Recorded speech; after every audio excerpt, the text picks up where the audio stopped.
What's up, meatbags? It's the often imitated, never duplicated Tony TGD, joined once again by Carl. Say hello, Carl. Yo, bitches, what's up? And we got Obsessive Compulsive Gamer here with us too. What's up, guys? Now, I see Canadian Gamers in the chat. If he wants to jump on the Hey, screen, yeah, man, come on. let us know. If anyone else in the chat wants to jump, we have that one open slot. We want to keep it to 4, but we are going to be talking some Amico news, the new He-Man cartoon, some Japanimation, whatever else comes to our head, and of course Q&A with the chat. But first, we have to know the ultimate answer to the question that everybody has been waiting to know. Carl, did you get lucky on your birthday? I got lots of nice stuff. That's code word for yes. Oh yeah. I want to show you what Tony sent me a gift card, and I want to show y'all what I got with it quick. So let me get the stupid camera here. I gotta flip this sucker on. Hopefully, Carl has his shirt on. I have a shirt on. I have a Buccaneers championship shirt. All right, so here it is. I'm gonna show I gotta make sure I have the correctly position. Yeah, here it is. Here it is. I got crosscode. Look at that. Carl Okay, I've heard about crosscode. Crosscode.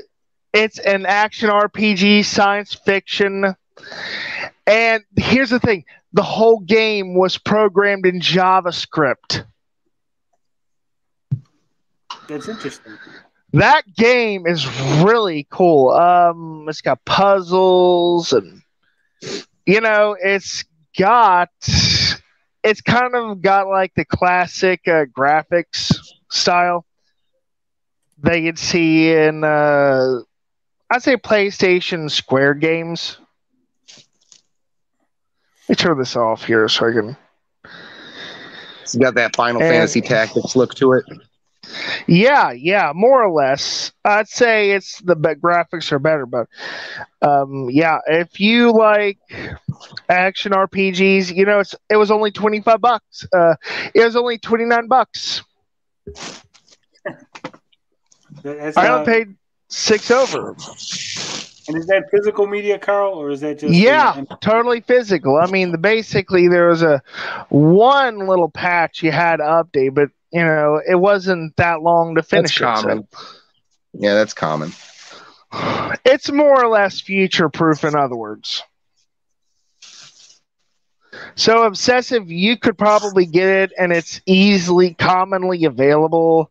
Oh, and if any of you have Game Pass for the Xbox, it's there for free.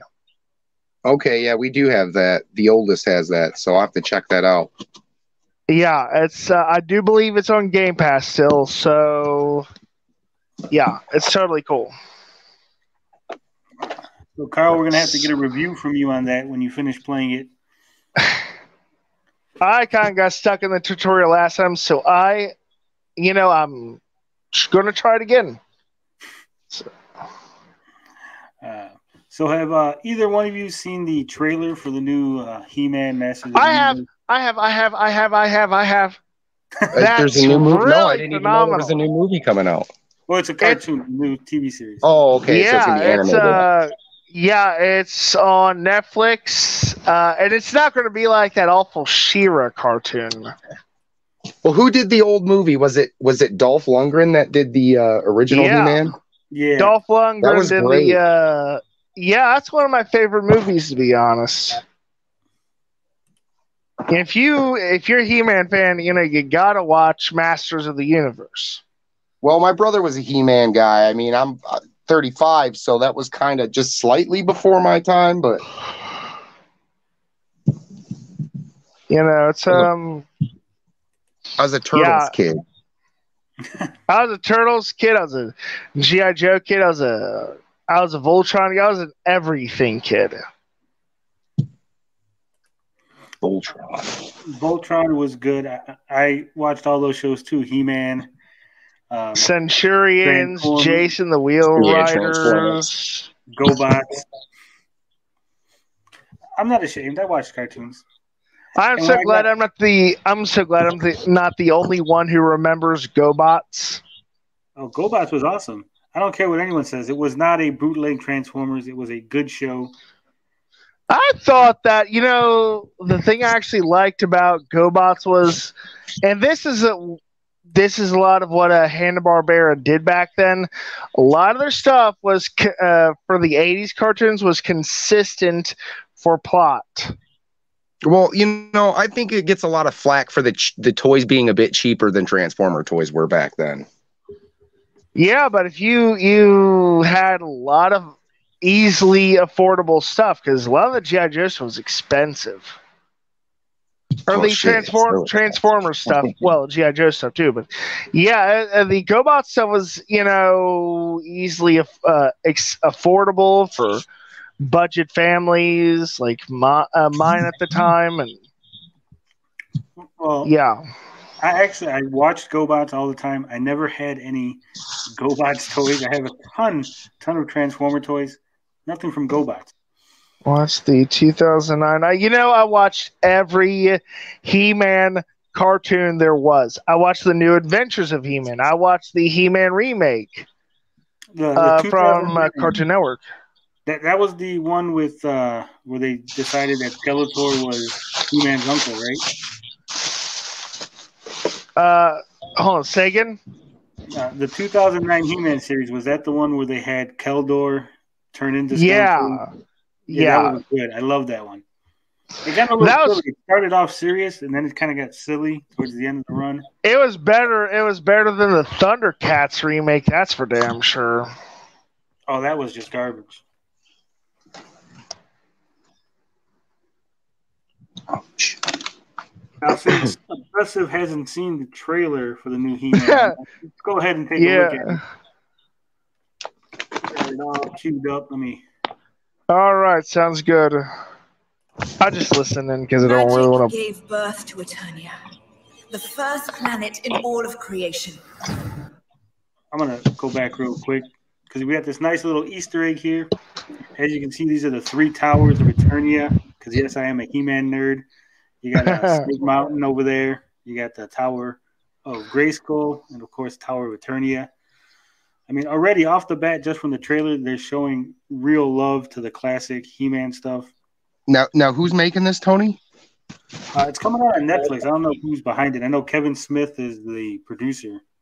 Oh, okay. And for those who don't know, Evelyn's father, I think, was from the past.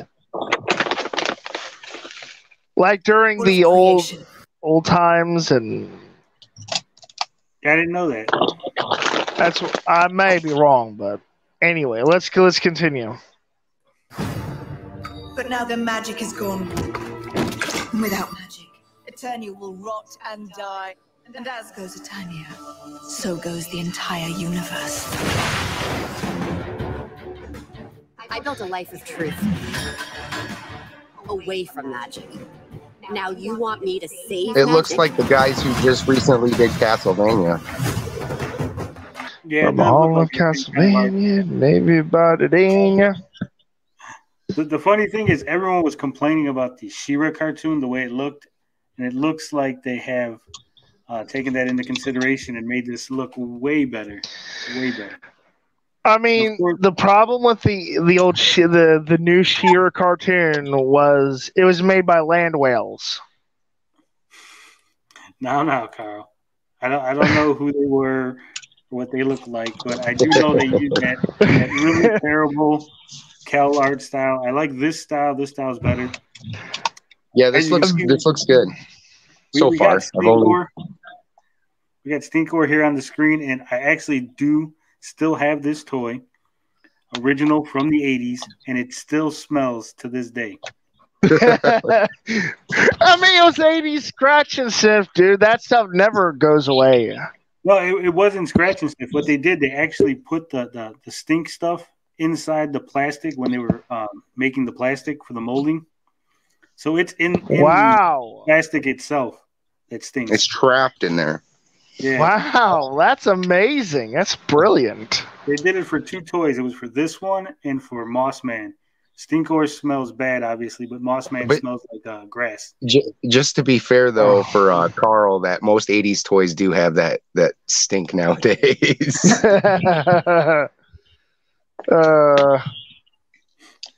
I think Canadian Gamers Getting It wants us to talk about the whole thing. We'll get to some Amico talk eventually. Yeah. Yeah, let's play this trailer. Let's Yes, to save Antonia.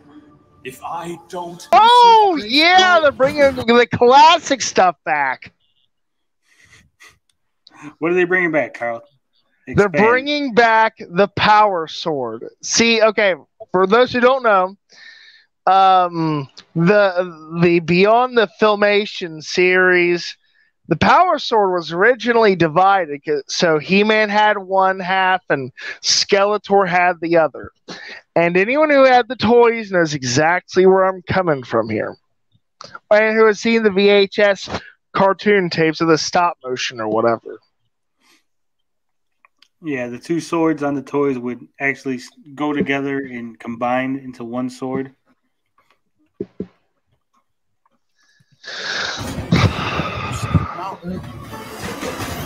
We all gotta work together now. Was that Beastman with the good guys? Who We all knows? gotta work together. This orange guy right here on the left. No, it could be Manny Faces. They could be doing that where he actually turns full into a beast. I didn't think of that, Carl. But this one on the right looks like Evelyn. My old lady's texting. I don't know. It's possible. Yeah, that's Evelyn. All right. Evelyn does have white hair, so. And I don't know who this character with the green. I know who she is. I don't know of anyone who, unless it's they're using Tila's original costume from the action figures and comics and what have you. No, I think Tila's this one in the front, the one with the half shave. Oh, okay. Let's go on. All gonna live or die by the humor of Skeletor. I think that's what made the old cartoons so good. I hope the Skeletor is Jack Nicholson Skeletor from New Adventures because he was kind of cool. Now here's the thing. If you noticed, it's not called He-Man. It's called Masters of the Universe. And a lot of people are saying that it's going to focus less on He-Man and more on Tila. And they are very, very upset by this. Oh, fuck them. Who cares? That's what I said. It looks good to me. It looks really good.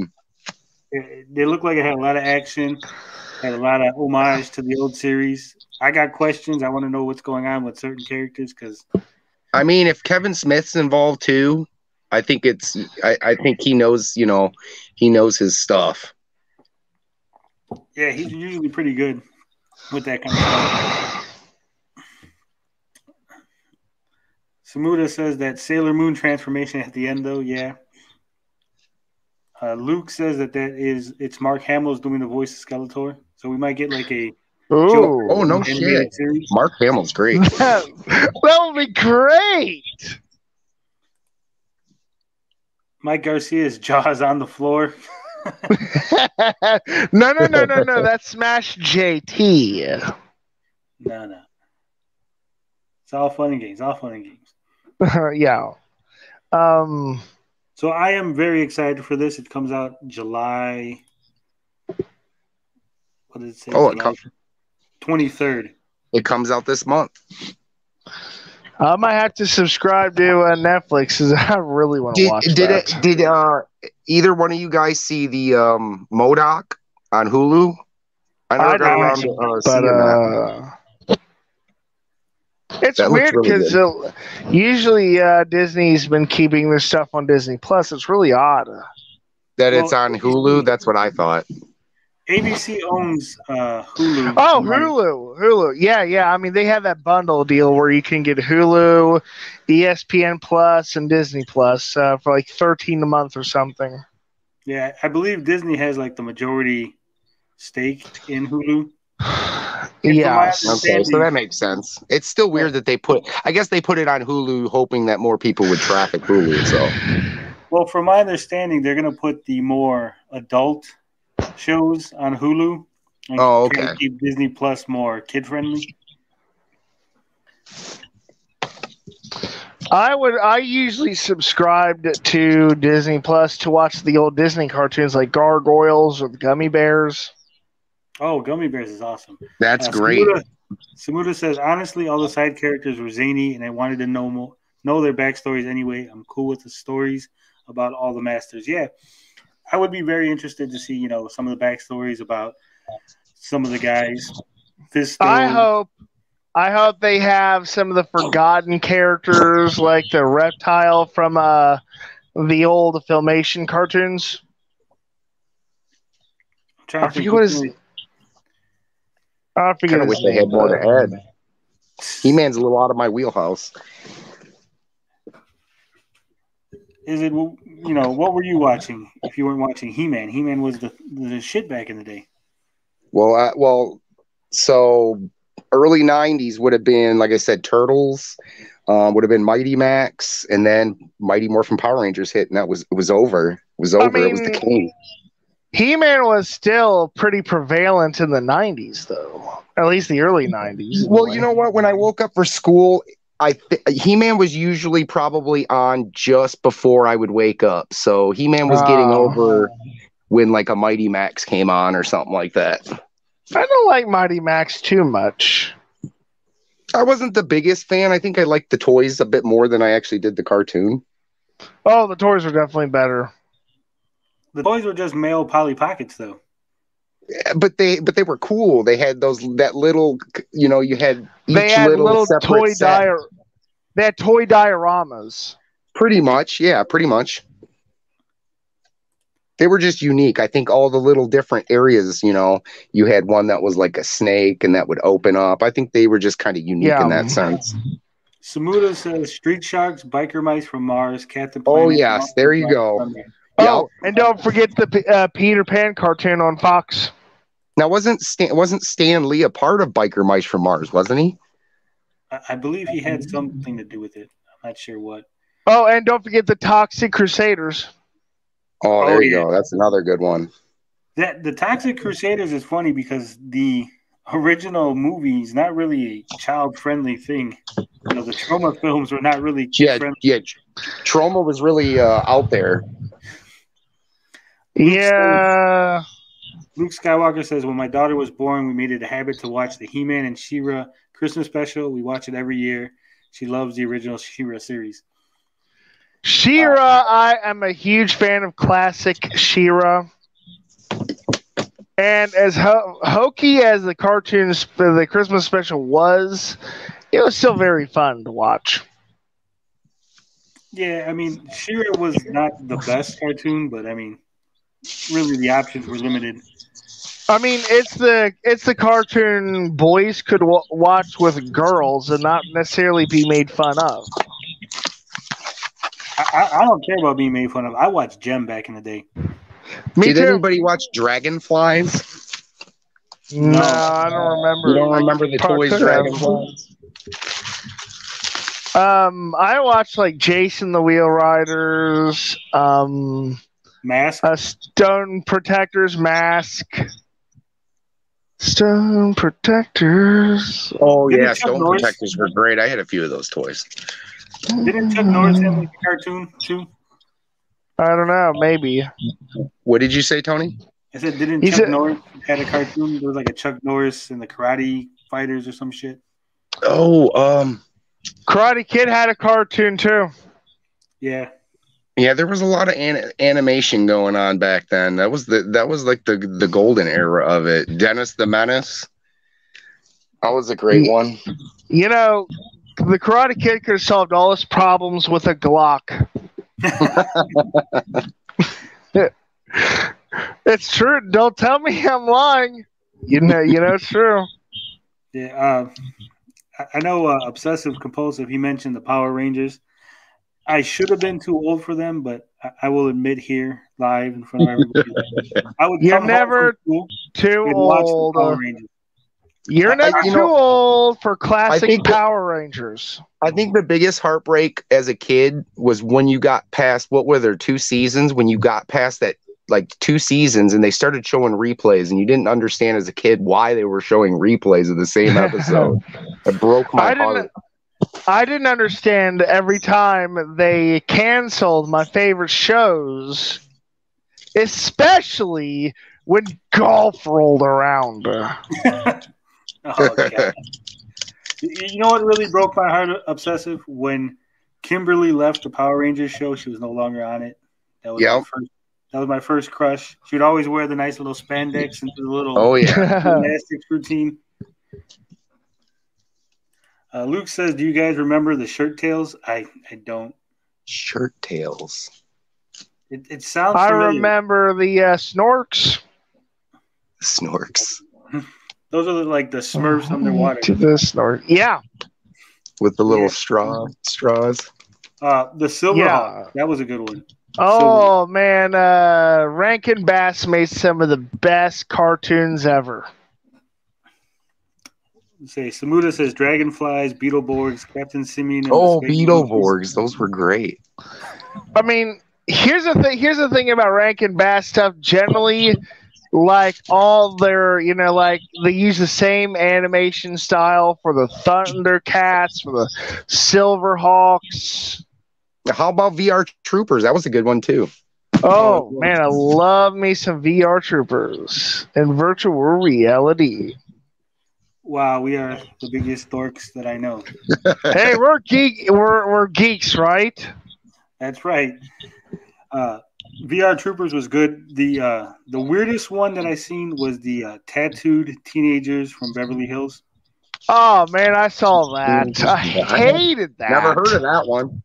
It was the most knockoff Power Rangers you could ever imagine. It was just ridiculous. Bible Man was definitely better than the tattooed teenagers from Beverly Hills. And as a Christian, I hate to say that, but that's just the truth. And that's saying a whole lot, by the way, because that show is awfully cheesy. It was really bad. Bisco says Gargoyles was pretty legit.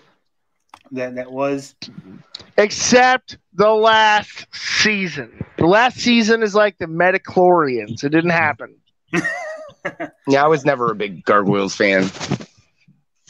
Ratman says, "Have you heard of vampires?" I've never heard of that. I'm not sure if that's a real thing or if Ratman's fucking with us now. Now, did they have a Skeleton Warriors? Wasn't that a cartoon? Yeah, it was. That was, from what I remember, if I'm thinking of the right thing, that was pretty good too. I remember the toy line, but that's cool. Yeah. And here's a nice little fact about Skeleton Warriors. Our favorite CEO has credits for doing the music in really. Game. Really? Wow. He made something that I like.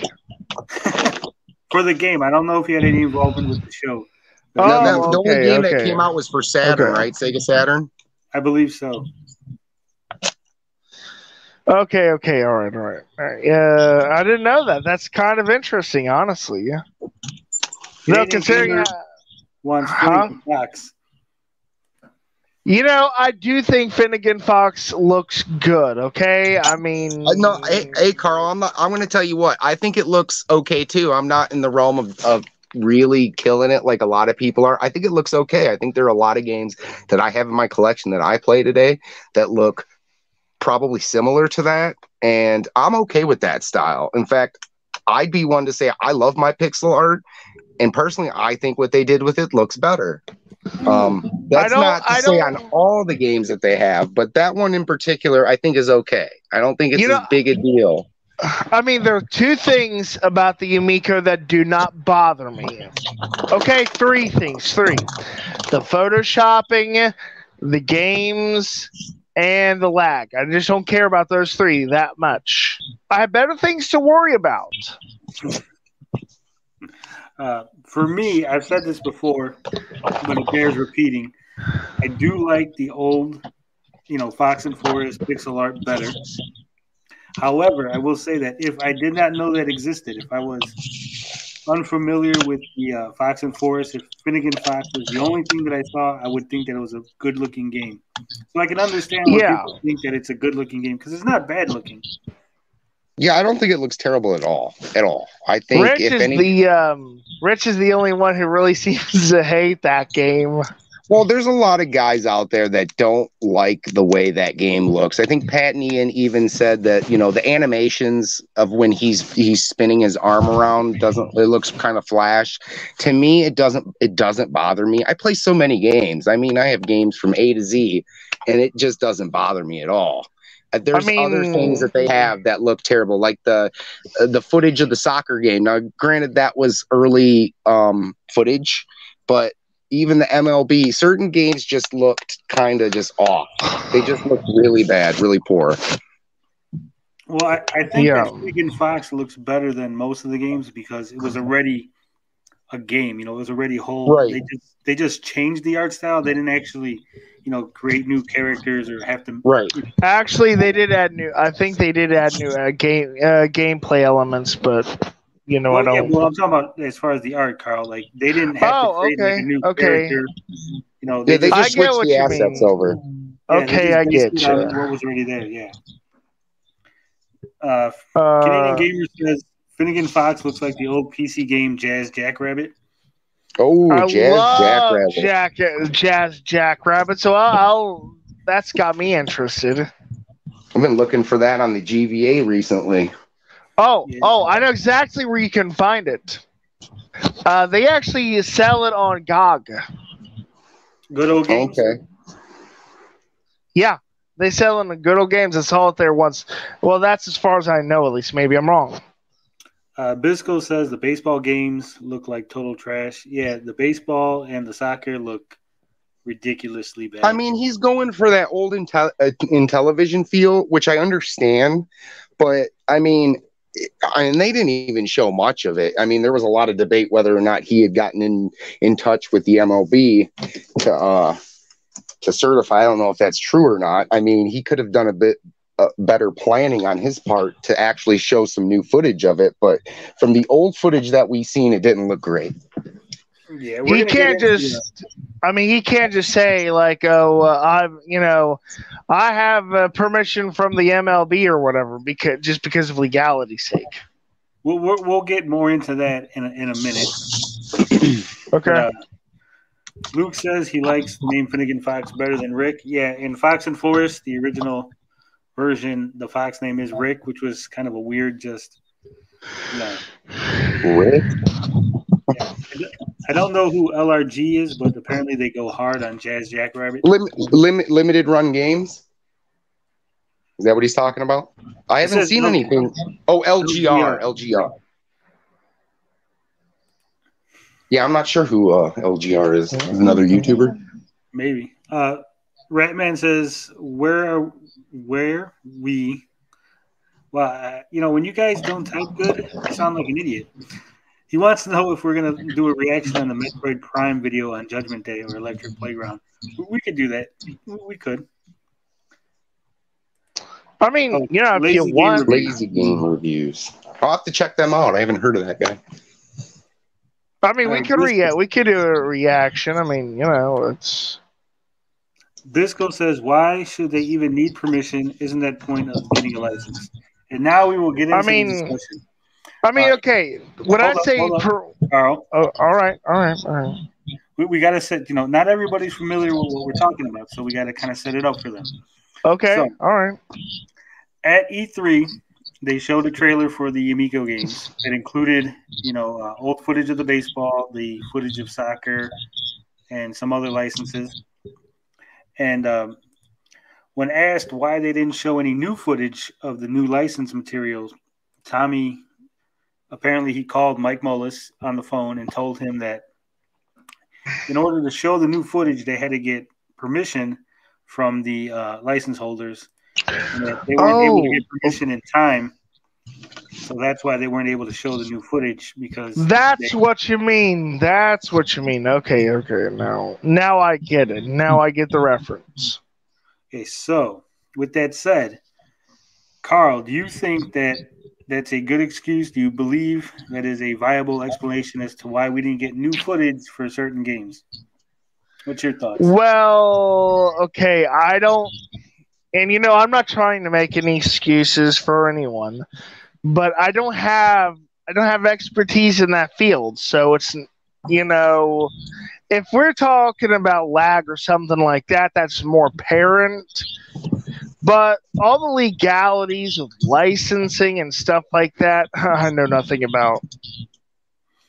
All right, what about you, Obsessive? Do you think that that's a viable excuse that he couldn't get permission in time for the E3 video?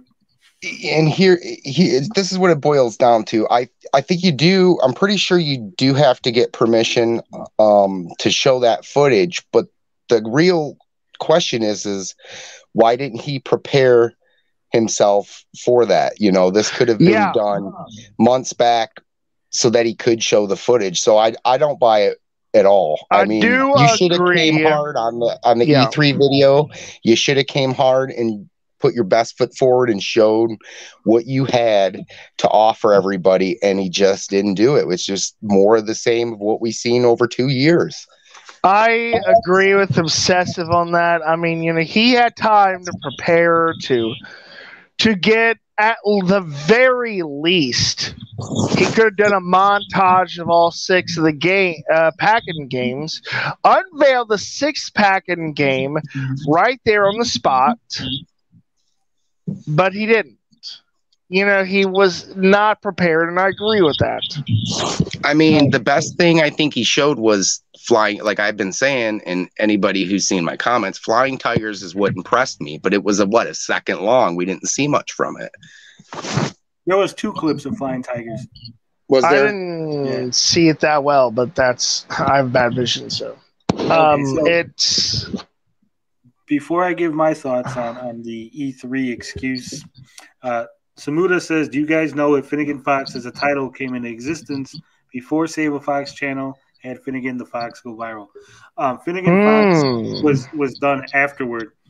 The Save a Fox has been around for a long time. Fox and Forest was already existing. And when the Amico picked up Fox and Forest, in order to make it exclusive, they then changed the name to Finnegan Fox. They are spelled differently, Finnegan Fox and the game, and Finnegan Fox, the actual Fox. But I do believe that there's probably at least a little bit of, if I use this name, people might get confused. There might be some buzz accidentally. Now, as for E3, we know that Tommy, we have to take Tommy at his word. We have to say, these are the things he said. I don't know what goes on behind the scenes. I don't know what goes on, when I'm not around. But he said that he was preparing for E3 for at least 3 weeks. Okay, E3 is not a secret. It's not some, pop-up event that showed up out of nowhere. 3 weeks? Yeah. So he knew it was coming. He knew that he was planning for it. They, they shot the footage of Tommy. Obviously, that's brand new. So, like Obsessive said, like Carl agreed, I don't see how in 2021 he couldn't have emailed all the license holders, say, hey, E3 is coming up. It's a big showing for the game, for the company. We got this 10-minute slot. We want to show, some new footage of these games. Here is the footage of your game. Is this acceptable for us to show? Because I don't see how they were okay with the old footage, which was, everyone agreed that's pretty bad looking, especially the baseball. It's really rough looking. So I don't see how baseball would say, you know what? Yeah, go ahead. Keep showing the old footage and not show anything new. I'm sure if they would have saw the new footage, if it exists, which I'm going to get into, but if they said, hey, here's some new footage. Here's like 10 minutes of footage. Let us know if this is all good. I would think also that on a weekly or monthly or some kind of, regular schedule, Tommy and them would be showing them all footage. Hey, guys, here's the update on the game that we're working on for you. How's it look? Because supposedly he said he's working close with all the licensors, the license holders to get these games done. So again, I don't understand why. Yeah, I agree. It sounds more like Tommy was pissing in Santa's Wheaties.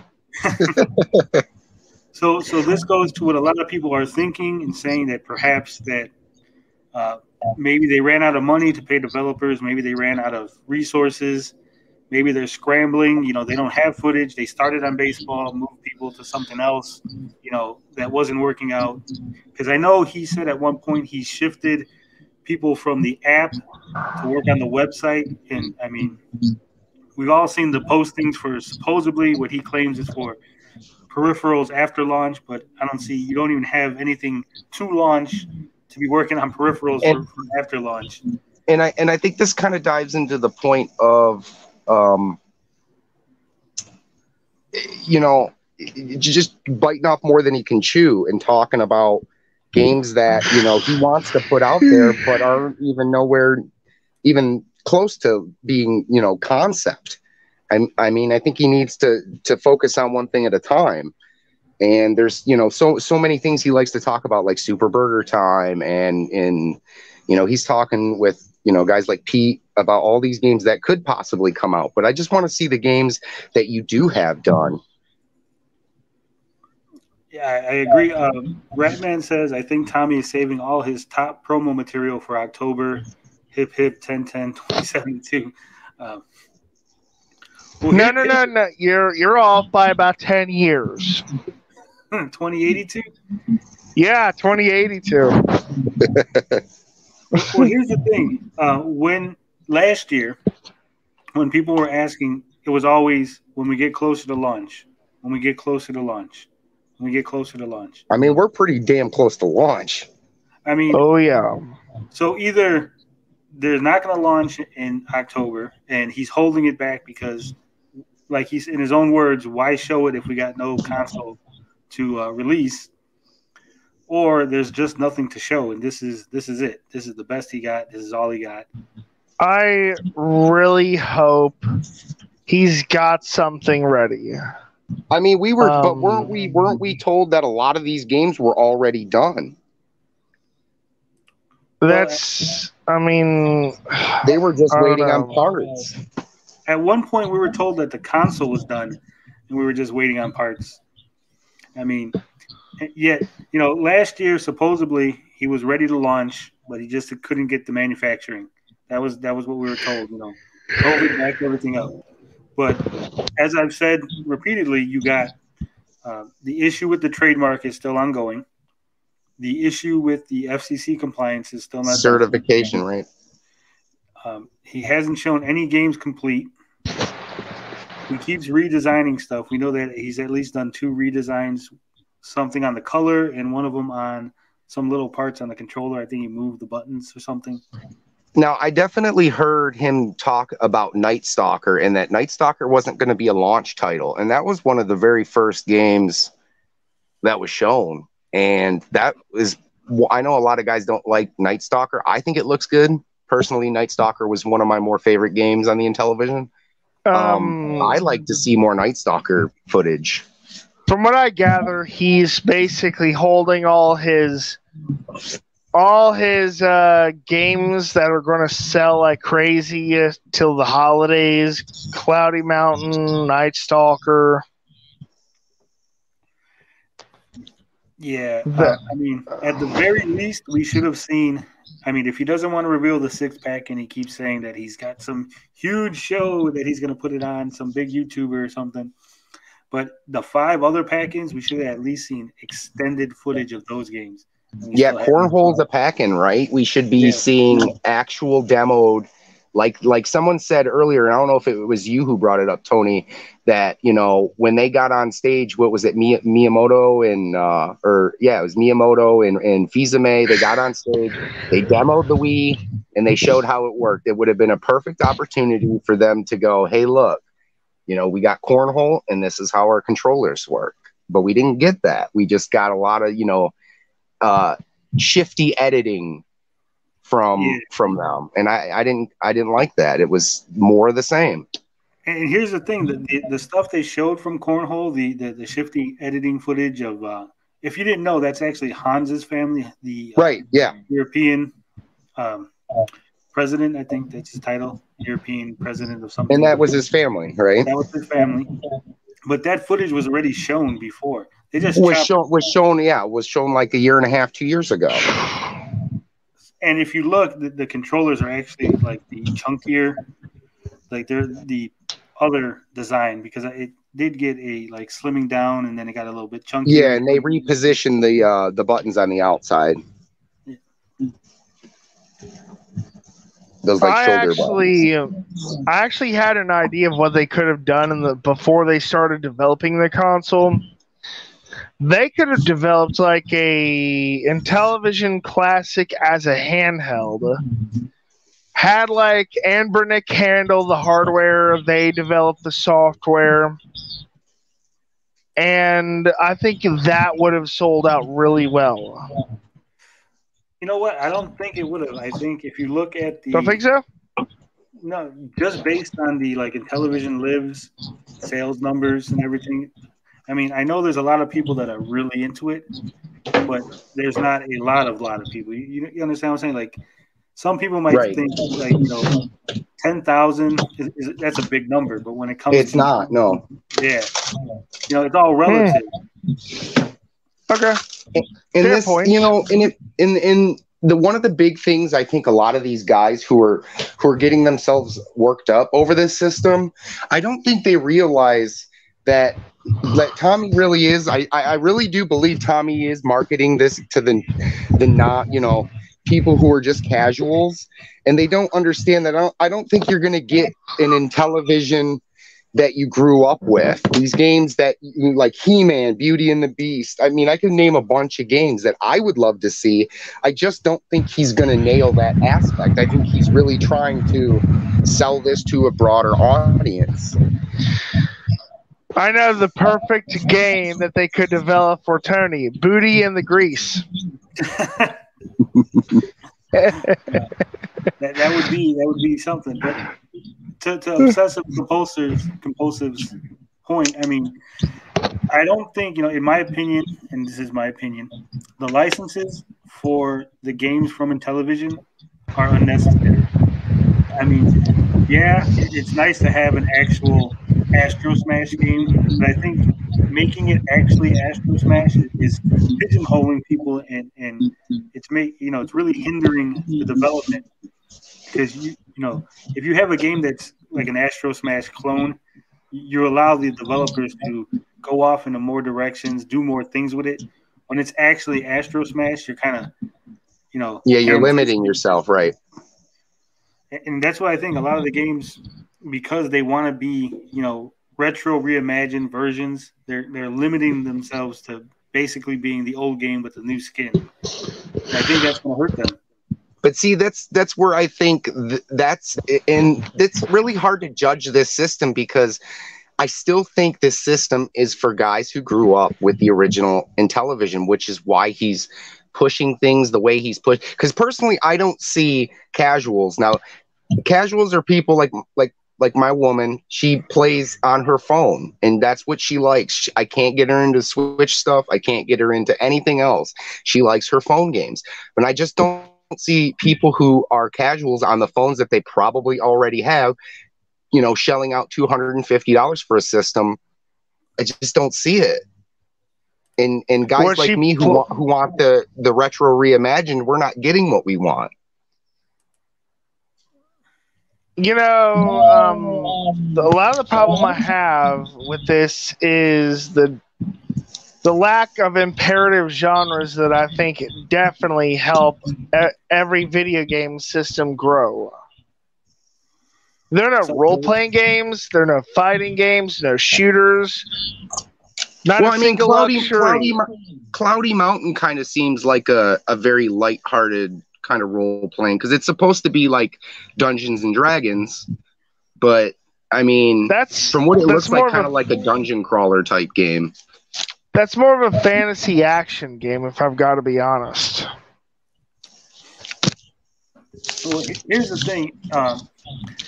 Depending on what his actual target market is, depending on if you're going on retro or if you're actually trying to get casuals, I think that if you're going to actually go out and get casuals, you need casual games. You need the match 3 games. You need the clicker games. You need the like Jackbox.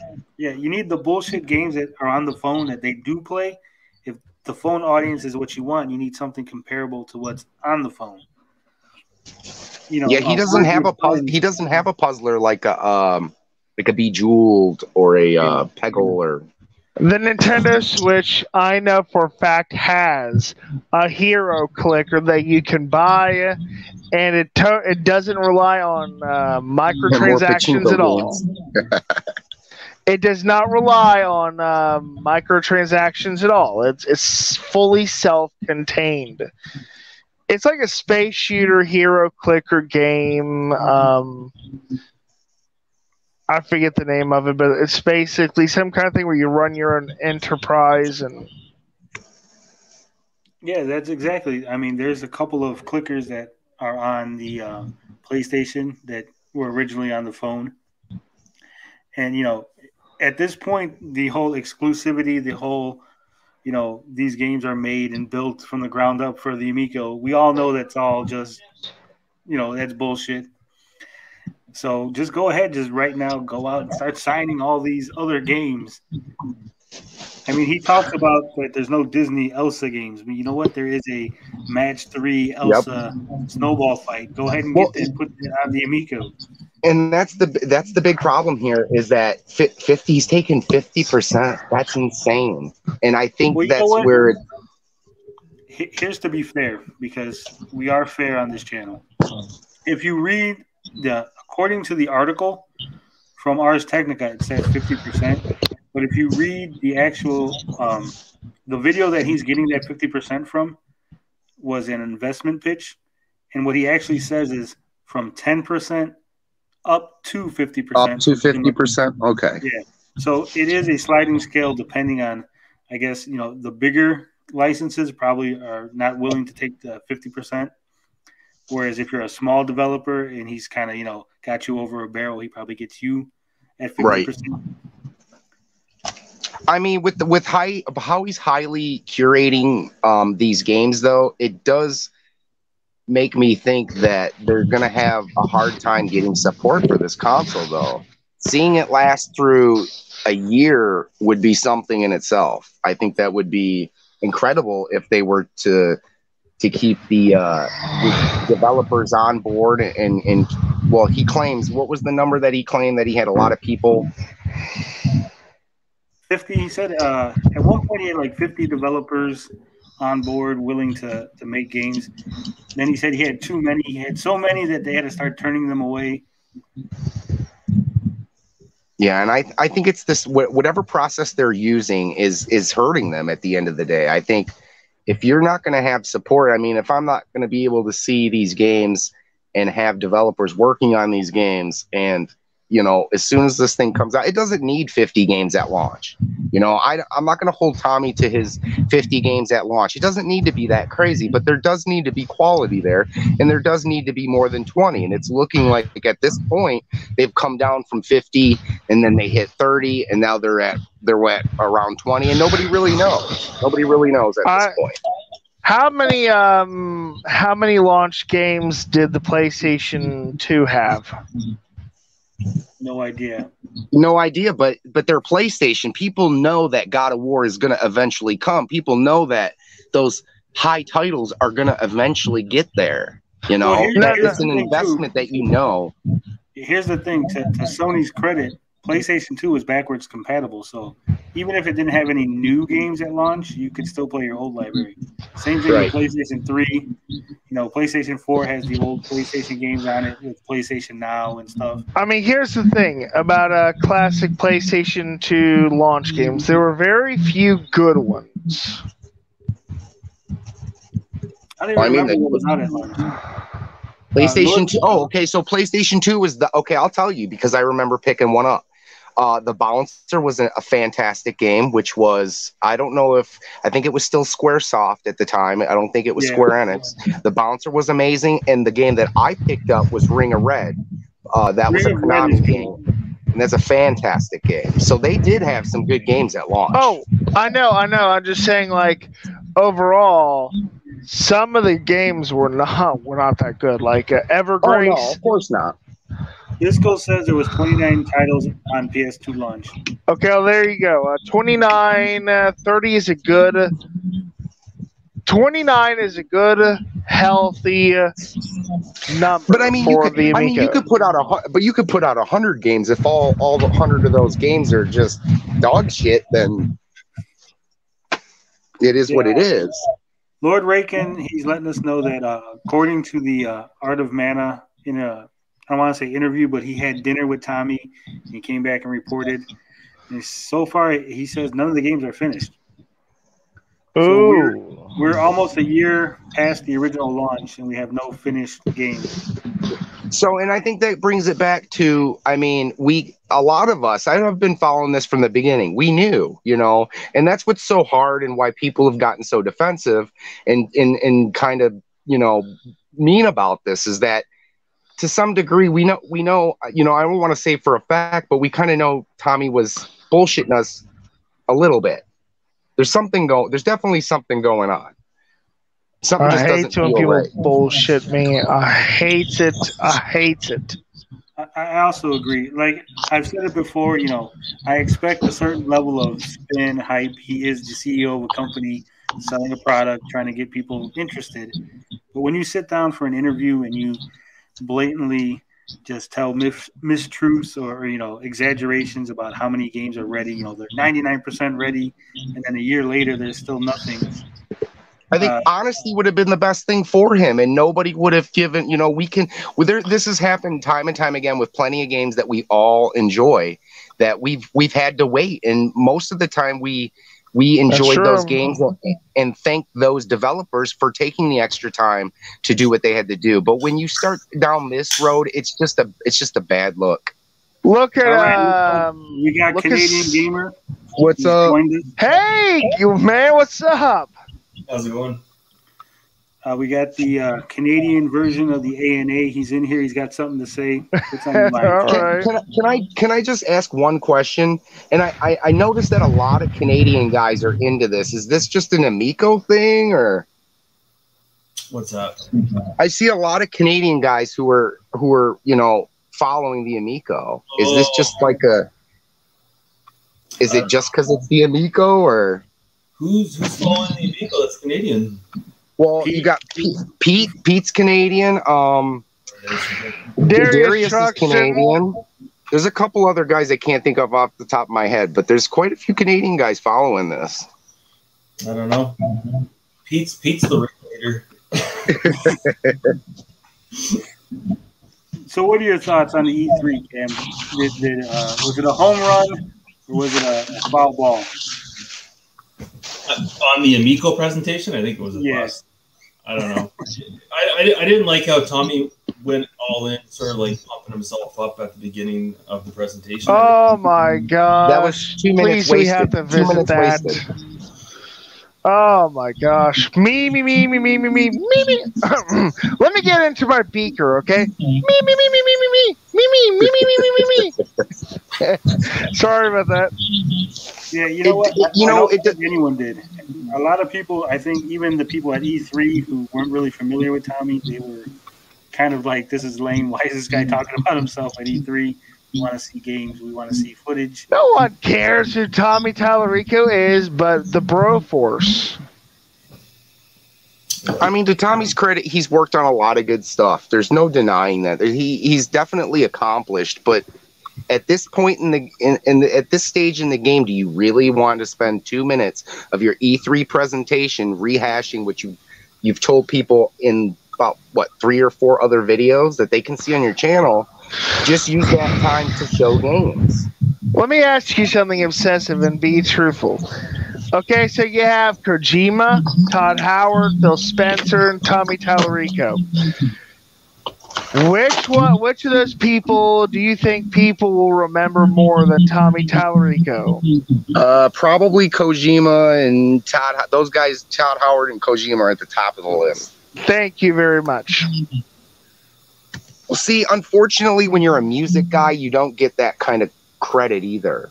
That is unfortunate. He's done a lot of good stuff.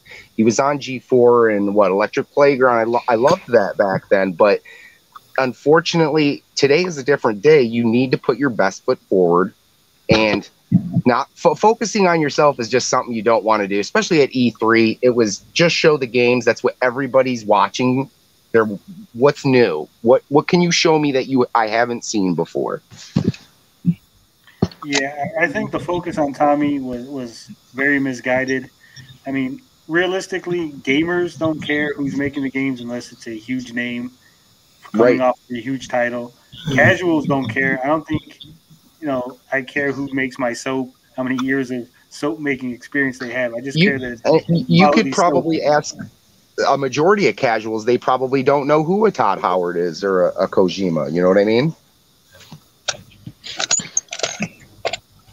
Yeah, I don't think any of them really know who he is. I don't think anyone really care. Casuals aren't going to care. I don't think casuals really care about E3 either. That's true. Casuals don't care about E3. So why did he go there? What was the whole plan of going to E3 if you're going after? Yeah, indeed. Well, that was distributors. That was to show distributors what they got. That's what he said. It wasn't for the gamers. I don't personally know. Why would you waste the $10,000 or what was the fee to get in there? That was a waste to me. Yeah, gamers are there. Gamers want to see what you have to show, and you didn't have anything to show. That was two things. What was the soccer, the Flying Tigers, and I believe that was it. Maybe a new part in the Astro Smash. That was it. No, I think it was a fail. I think he fell on his ass on that one. Yeah, I agree. I mean, there was no point. If he really isn't going after gamers, hardcore gamers, or gaming racists, as he calls us, there was no point in going to E3. Nope. I mean, distributors, he keeps saying this, it was for distributors, but he could have directed those eyes onto a video on his channel. He could have made just a small, in television presentation just on his channel for his fans, people paying attention, rather than E3 where everyone was going to shit on him. I kind of feel really bad for the investors at this point. Have you guys actually sat through and watched or listened to the investor pitch? The Neil Patel video? Yes. Yeah, I watched that. That was kind of cringy at best. Yeah, there was a lot of things in that video that I think were. I want to be safe because Tommy was throwing around the legal threats on Twitter, so I want to say this in my opinion only, Tommy. But I think some of the things he said in that Neil Patel video might have crossed the line as far as legality goes. He did mention people that were no longer working there as being part of the company and making contributions. So I think, that could cause some trouble. Now, Cam, you're awfully quiet. You're drinking. Do you even Amico grow? I heard about that as well. I didn't really want to say too much about that either, but I know one gentleman that's no longer with the company there that left, that used to work for Microsoft. I think Tommy's saying he's still on as a consultant, but I think the guy said it wasn't the right fit for in television. So you're getting some conflicting information. Yeah, Bisco says, my extremely legal opinion is that the Intellivision is a big money launder scheme at this point. I don't know if it is or if it isn't, but I'm sure someone's going to investigate it at some point. To me, it seems like... Go ahead, Carl. Well, I was watching Brett Weiss's last video, and he definitely confirmed that the controllers are $80 a piece.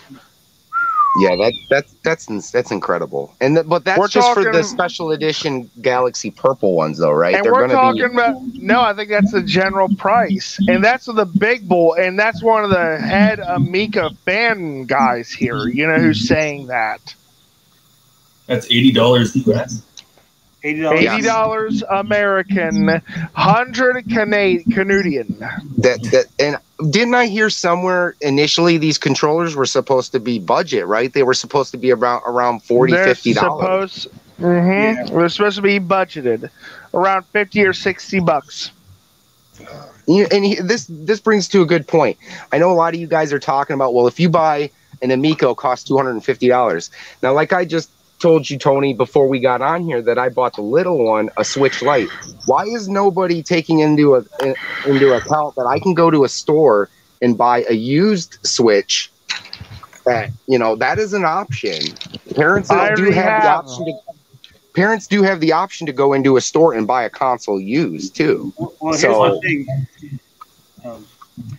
According to Tommy, according to all of his fans, casuals, mothers, they don't buy used products. They don't want to buy a used console. They don't want to go out and buy these cheap, you know, alternatives. So that's why the Amico is going to appeal to them.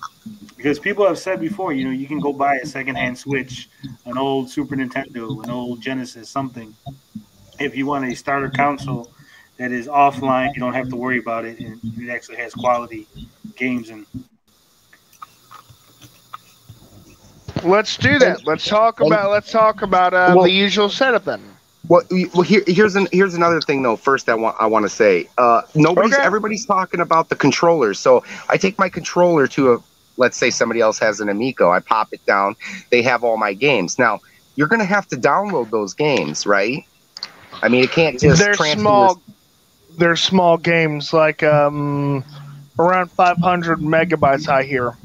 But what I'm saying is you're still going to have to hook up online and download these games. Xbox offers that same thing. I can take my gamer profile and I don't have to take nothing over my buddy's house.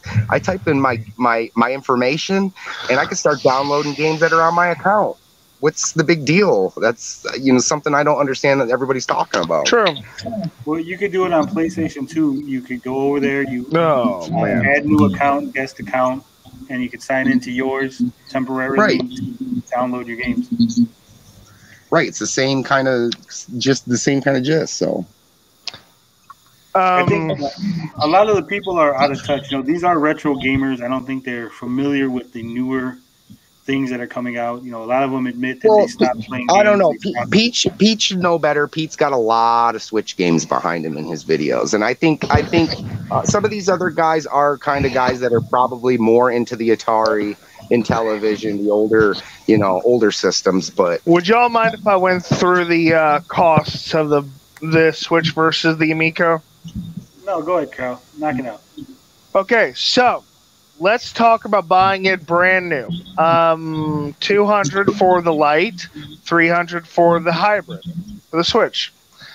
And they don't charge extra for special editions, as far as I'm aware. 60-ish for the Joy-Cons. You get a pair. Hold on, Tony, was the Animal Crossing 300 when you bought it? Yeah. And it came with Animal Crossing, right? No, it actually didn't come with the Animal Crossing. Oh wow! So have they yet to bundle? Didn't they have a Mario Kart bundle? They did. They had a Mario Kart 8 bundle. Okay, and that was, I think that was perhaps more than 300. But I'm talking about like the standard ones. Go ahead, Carl. So the controllers, the Joy-Cons are 60-ish a pair, and the Pro controller is 70.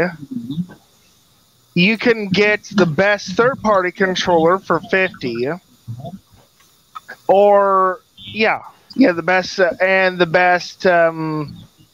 and the Split Pad Pro for 50 as well. And you can't buy single Joy-Cons, can you? You got to buy them in a 2-pad. No, you could. You could buy single Joy-Cons. They have like the Hori D-pad Joy-Con for like really dirt cheap. So the memory cards, I'd say over 50 for a good one.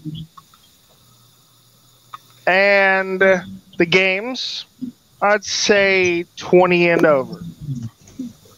Now, mind you, you got physical games for the Switch. Yeah, so technically, you don't ever have to buy any memory for the Switch. It really depends on what it depends. But generally, yes, that's pretty true. Yeah, I think like the system memory would be more than sufficient if all you're going to do is buy physical games for the Switch. The BioShock collection requires a download. The Borderlands collection requires a download. Yeah, Mega Man X collection does. Yeah, Final Fantasy X collection, the US version requires a download. So some stuff can, but you can buy games that are just you have everything on one cartridge. So the Amico, okay, so $250 for the base game, and $279 and over for the special editions. Each controller is $80. 100 Canadian. Memory cards, you're still up to 512, so 50-ish for that. And these are just hold on, Carl. The Amico just takes micro SD, right? Yeah, that's what they say. We don't know yet. We actually don't know. Up to terabyte. That's what I hear, at least. Maybe I'm wrong. Well, here's the thing. They said, originally he said that they were going to allow you to put micro SD cards in there, but we don't know if they're going to have some kind of thing where it's going to be only Amico branded SD right, cards. Proprietary. Yeah. That's true. That's true. That would be awful. that destroyed the PlayStation Vita. Oh, that was bad. Try finding one of those memory cards today. And the games for the Amico were up to $15, so 15 and under. And each game is 500 megabytes around there. Yeah. Now I hope that he claims that the physical media is going to be more than just one thing. There's going to be a couple things packed in there. Now, I don't know if you guys watched my videos, but my personal take on what the physical media is going to be, his so-called physical media, is just going to be an RFID card, and it's basically going to look like the old Intellivision overlays. I think that's what they're going to go with on this one. And I don't know, did he say it was going to actually be in a case, or is it going to be in a cardboard box? I don't know. It's going to be in a box, I think. What he said was that he doesn't like the hard cases, the plastic clamshells, that they were ugly. He's going to have an old school cardboard box. Well, it's definitely cheaper to go cardboard box route, right? I mean, no, I think those plastic shells, because so many companies use them, you can just buy a whole bunch wholesale. I need to step in here and stand up for Evercade, because their cases for their games are phenomenal. They're nice. They're nice. They're protective. They do the job really well. See, that's why Tommy Tallarico isn't a hardcore gamer. Because hardcore gamers love hard cases. Oh, yeah. I just wanted to throw one thing in there. Go ahead, man. You said it's $250 as Amico. For a while there at EP Games, which is GameStop Canada, they didn't have it for whatever reason, and they've got it listed now again. And they've got it for $339 Canadian. Oh, wow. Ooh. U.S. funds to Canadian funds, $250 US, $308. You poor Canadians get shafted something fierce. So it's not a straight conversion. So, but you said it went from $339. It went up or went down? Well, I'm just saying if you converted U.S. dollars to Canadian, $250 US, $308 Canadian. Okay. So you go for Canadian dollars on the website, it's $339. And when you add tax to that, you're up to $383, 13% tax. Wow. It's almost yeah, you guys definitely pay more on a lot of stuff. That's for sure. I know that. So there you have it, folks. An economical breakdown. Financial breakdown of both systems. Yeah. Well, from my understanding, that there is an additional charge on both the Canadian version and the European version. Yeah. Something about you guys all just paying extra because fuck yous, that's why. It is. Because Tommy Tallarico is an American. He hates Canadians, he hates Europeans, and he thinks soccer's gay. No, Carl. they pay more for all kind of electronics. I think it's something to do with taxes, some weird import or some shit. Well, our dollar's pretty weak right now, so that could be part of it. But almost $400 for the Amico. That's like ouch, that's insane. Oh man, coming out of the what we've gone through over the last year and a half, I think a lot of people are hurting right now financially. It's not an easy decision to pay almost $400 for an Amico. You can pay a little bit less and get a Switch Lite. What the heck? Yeah. I don't want to miss this comment by 56K Warning. He says Switch does wireless charging too. Yeah, one of the big selling points that they were making was that you could take your Amico controller, dock it into the system, and you'll be able to charge it. But you can do that with the Switch. Those Joy-Cons, they just snap right on the side of your Switch and they charge. You were able to do that with the Wii U. It had the same kind of drop in, right? Because I didn't buy my Wii U retail. I bought it secondhand, so I'm not sure. And I ended up coming across the dock thing. I don't know if that was actually included in the original Wii U, but this was definitely something that Ian pointed out that he was really excited about. That it was just going to be the drop down kind of charging system. And when he found out that they were actually using contacts, he was really disappointed about that. Yeah. I mean, like, but like what Carl, let me jump in real quick. Like you were saying earlier, Compulsive, some of these guys have Switches. Some of these guys know that this is a thing the Switch does. So why are they acting like, when the Amico announces it, why are they acting like it's some kind of revolutionary thing? This is what I think a lot of people take issue with.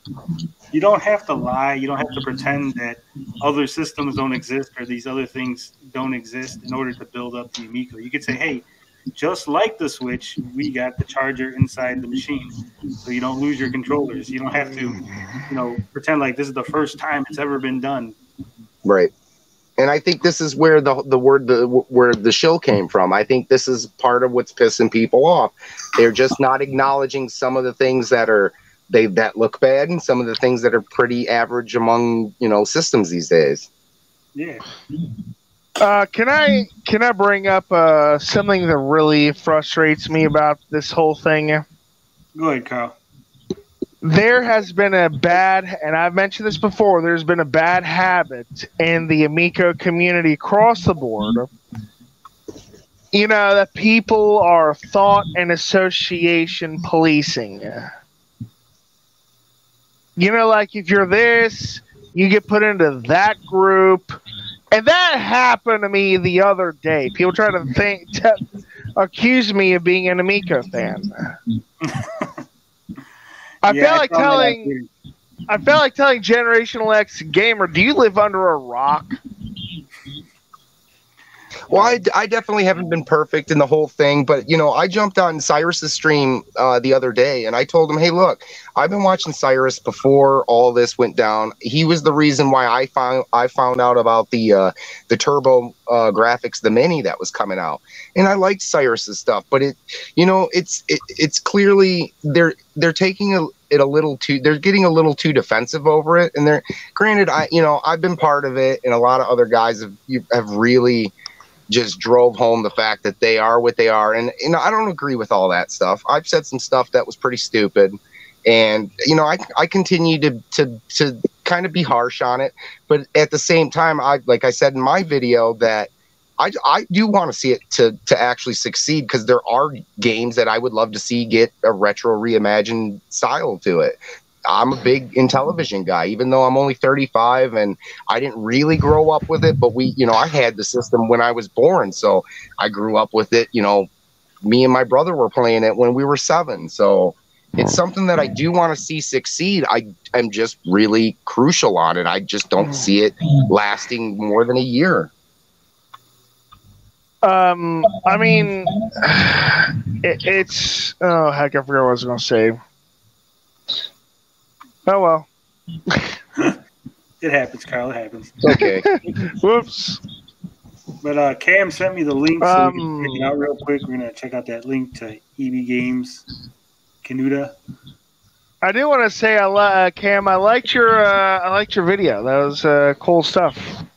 Which one was that? The one where you talking about Rich and all that mess. Oh, okay, yeah. The overview. Yeah, you made a lot of good points. I mean, Rich is the last guy you want to. I mean, the stuff he used to have a really good channel. I used to come and watch his videos from time to time back in the day. But I think, Rich is just going the way of YouTube these days. I think he's just tailoring to whatever sells his product, which is how many views can he get? How many, he's hitting 1 million subscribers, and more power to him. He's done a good job over the years, but he's tailoring to what people want to see these days. And I actually heard someone made a comment that this was just, I think it might have been Opaque One who said that this is just a publicity stunt and that Tommy's in on it. I don't know if that's true, but that would be funny. Well, he's supposed he's supposed to be trying out the Amico because Tommy's supposedly in the area this week. And so right. Rich coming back, oh, I played it, and it's actually really good. Like, yeah, I could totally see that happening. See that happening. Did you guys see Rich's latest video? Because if you watch he made 3 of them in the last 2 days, hasn't he? Yeah, if you watch the latest video, it doesn't sound like he's going to be playing the Amico. That Tommy's not on his friends list anymore. The heck? Oh, hold on, my guys. I'll be right back. What, did he post the video today? Yeah, there was another one. Yep. It was you need to hear this, Tommy, or something like that. And yeah, he was addressing Tommy personally. Yep. Yeah, he basically he implied that Tommy wanted an apology and that he wasn't going to give him one. Oh yeah, I saw that. Yeah. So I don't think that Rich is going to be trying out the Amico. What's funny though, I mean, he's on the list. He's on the list now, isn't he? most of the back and forth is happening on Twitter, not on YouTube. If you're following those guys on Twitter. And see, I don't really use Twitter. I just signed up to Twitter today just to get on the stream. So Fast JT blocked me on Twitter for some reason. I don't know why. He doesn't want me to see his tweets. Lots of people block me on Twitter. Oh, I've been blocked by people that I've never had any contact with. Yeah. But as you can see, EB Games Canada, it is $339.99 Canadian for the white Amico. The black Amico is the same price. Yeah. All right, hold on 1 second. I'll be right back. Galaxy Purple is more. Yeah, and the Galaxy Purple is $379. Yeah, over $400 with tax. Those are some. So what do you think about Rich's whole did you see the live stream where he basically tore into these small YouTube channels? No, I didn't see it. I know you brought that up on your video. I was going to ask you if you thought the Digital Foundry live stream where they ripped into Amico. Yeah, I've seen them all. I've seen the Digital Foundry. Here's the odd thing. I've seen a lot of people saying that Rich, Digital Foundry, they're all jumping on the bandwagon that the cool thing is to hate on the Amico. And let's say that this is true. Let's go with that way of thinking that the cool thing is to hate on the Amico. Shouldn't they be worried about that? Because it's basically saying that the majority opinion thinks that it's garbage. The majority opinion is no longer that it's a good quality system that you need to buy. Yeah, I'd agree with that. And just to let everybody know, I might talk a lot of shit. You might see my posts, but at the end of the day, I don't want this to fail. I've been very vocal that this is something I do want to see succeed. There's a difference between, me hating on it and me wanting it to succeed. Like I just don't want this to fail, but everything that I've seen up until this point for the last 2.5 years, however long it's just been bad. It's not been good. Well, all I'll say is like Digital Foundry, they don't typically look at anything that's not tech related, so it's weird that they're talking about it. But that's the last channel you want to be talking about the Amico, because if the unit comes out and they do a deep dive on the Amico for 25 minutes or a half hour, and they put out a video like that, they're going to be honest. Review Tech USA to talk about it, whatever. But if Digital Foundry starts picking apart the Amico, I think that would be worse. To be honest, they're more reputable. 56K Warning says the console itself is what it is. The salesman is the main problem. Yeah, I think, Tommy, for all the good he's trying to do, he's overhyping it. He's doing things that are very odd, going to these small YouTube channels. He talked to Canadian Gamer. He talked to me. He went to Art of Mana. It's really weird that you would go to these small channels. And like I told, I do talk to a couple of people that work at Intellivision. I'm not a show. But I've talked to a couple of them, and I said, hey, there's some big YouTubers that I talk to that are interested in the Amico that would be willing to talk. Why isn't Tommy talking to any of these big guys? Well, you know what is funny? You don't see MJR or Hancock talking about it because they want a free review unit. Well, Hancock and them, they all played it. So it's even funnier that they didn't. They saw it at 2019 E3. None of them are talking about it. And that drives a point that I've been brings up a point I've been trying to make. Does it really matter? Does it really matter if these guys played it back in April or last year? I mean, a lot of things could have happened from the time they played it to now. What does them playing it a year ago or back in April have anything to do with the status that the Amico is in currently? That's a good point. What I don't understand is what's the difference between the Amico and the Nintendo? It's basically the same thing, is it not?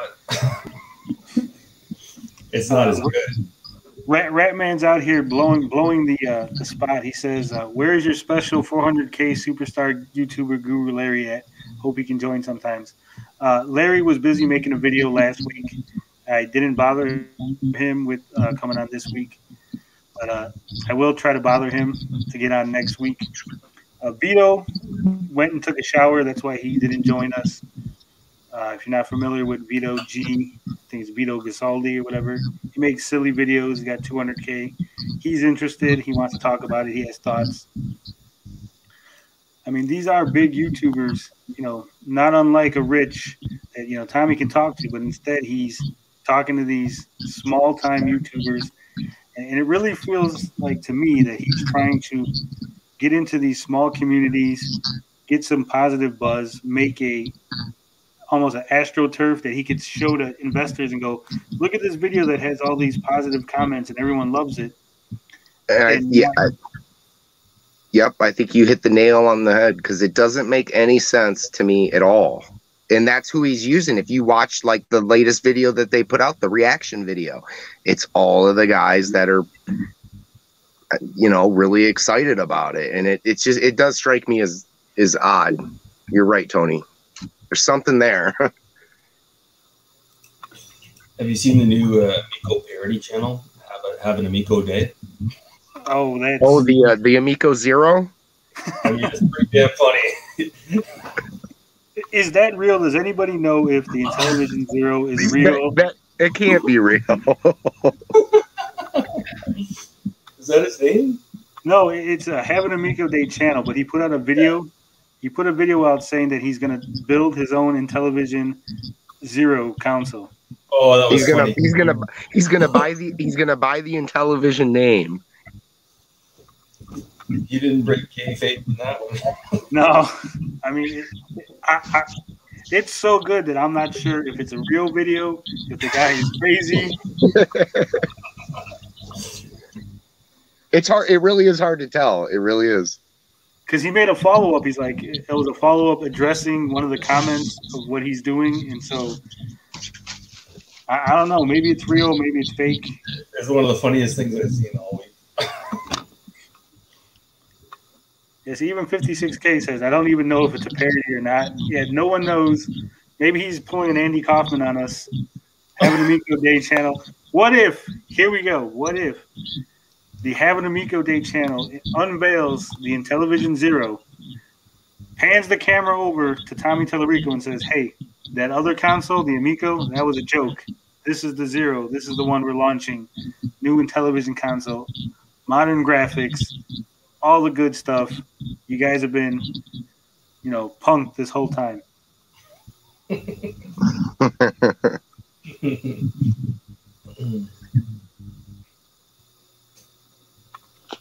Bisco says, I don't know, man. If it's real, it sounds wild. It does. He was talking about having removable cores that you can upgrade the system as you go along. Yeah, it's kind of hard to tell. I don't know if he's being sarcastic or if he's serious. G10118 says that would be an astounding marketing move. It would. We would all have egg on our face. We would all be like, damn it, Tommy, you got us. Intellivision Zero, brand new system.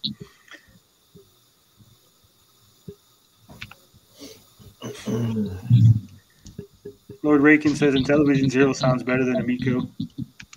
Have you really not seen the video, Cam? Because I could get it up. We can show it to you live here. The Intellivision, the Zero video. I think we need to play it. I've seen it. I saw it this morning. I think the viewers need to see it, Tony. You think so? That's the funniest I've seen all week. Instant subscribe.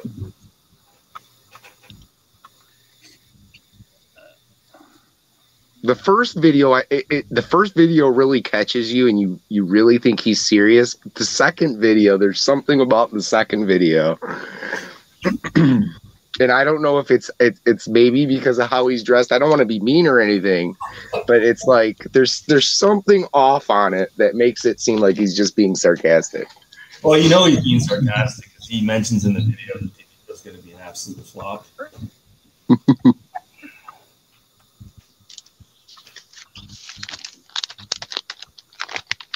All right, I got it queued up. Let me share my screen.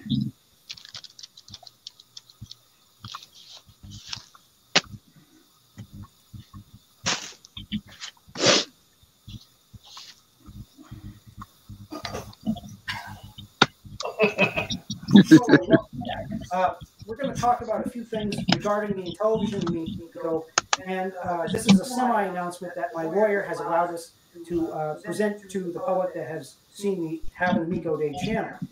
Basically, what we've done is we have sent a registered letter to Intellivision Entertainment talking about the proposal to buy the IP from them. They may have already received it, or they could receive it today, or maybe Monday. But it's regarding a proposal to buy the Intellivision Amico before everything falls apart on them. The media has been very negative on the Intellivision Amico the last basically couple of weeks, and it's very sad to see. I know this is Have an Amico Day channel, but we really aren't that negative on them compared to these other people. They make our channel look like Mr. Rogers or Mr. Dress Up if you're in Canada. Well, basically, we have 3 engineers working on it, and we have got 3 other full-time employees working on the next generation Intellivision. If they allow us to buy the IP, we're going to turn around the Intellivision brand. The official name is called the Intellivision Zero. And yeah, Zero's, maybe it's a bad name right now, but it's going to be an edgy console that's going to compete with the PS5 and the Xbox and Nintendo Switch. We do plan on having a working prototype by the end of the year. And I'd like to talk about that prototype because it has a couple of very interesting features to it. The graphics, on one hand, is we're going to be a small independent company. We're not going to be able to compete with the actual PS5 graphics, but we're going to talk about how we can compete a little bit with similar graphics to the PS4 Pro. The Intellivision, I've just got this here to tell me, this is what my lawyer says I have to say. The Intellivision Zero is a revolutionary, multi-replaceable, upgradable core unit. Basically, what that means is that when you buy an Intellivision Zero, you'll be able to buy the console, and in 10 years, if there's an upgrade or if there are 2 upgrades, you'll be able to change these modules out of the unit. If you've ever seen the Laser Active, how it has these plug-in pack units that can play Sega Genesis, or it can play Turbo NEC graphics pack games, just by swapping out the modules, this is basically the same idea. The Intellivision Zero is going to have a unit, a core unit, that is going to have the controller base. It's going to have the graphic unit output, like the HDMI, and it's going to have some integrated circuits to connect up to these GPU and CPU replaceable modules. So when you buy the Intellivision Zero and an upgrade occurs a few years down the road, which we're probably going to have the Intellivision Zero's first generation is probably only going to be 3 years, because we're going to be behind PS5 and Xbox Series X at that time when it launches. So we're going to be at a slight disadvantage. But we're going to have graphics. We're going to have graphics good enough that we're going to be able to still be in the same realm as these bigger companies. The great thing is that these replaceable core units are going to be taken out and put in. So you can have backward compatibility just with a few clicks, pulling out the module, putting in the old module, so you'll be able to play the old games. We are going to try our best to make the Intellivision Amico games completely backward compatible with the Intellivision Zero. Our engineers have come up with a very unique way of handling how fast the graphics work. As you know, as most PS4s, they have a hard drive in them, and the hard drive is slow. The Xbox Series X and the PlayStation 3 have these super fast SSDs, which are out of this world fast. Anyway, we can't necessarily compete with that on a surface level because we're a small company, but we've come up with a hybrid system where we're going to have a module inside, which is a 256 gig, at least at first, at launch, a super fast SSD, which will play your current game that you are playing now. And then we're going to have these smaller SSDs, well, the slower SSDs that will load the game as you're loading the screen in the menu and choosing your options. So every time you load a game, the game will load from the slower SSD to the faster SSD. By the time you get to the menus, choose your options, everything, the game will be pretty much 75, 85% completely loaded into the faster SSD to make this possible. So we will be able to compete with them, maybe not in terms of full compatibility of switching games on the fly, but your games will be just as fast as the Xbox Series X. So we want to thank you for watching this short little presentation. We know there's not a lot of information, but we do have the revolutionary multi-replaceable core units that we discussed, and we discussed the SSD situation to compete with the bigger consoles.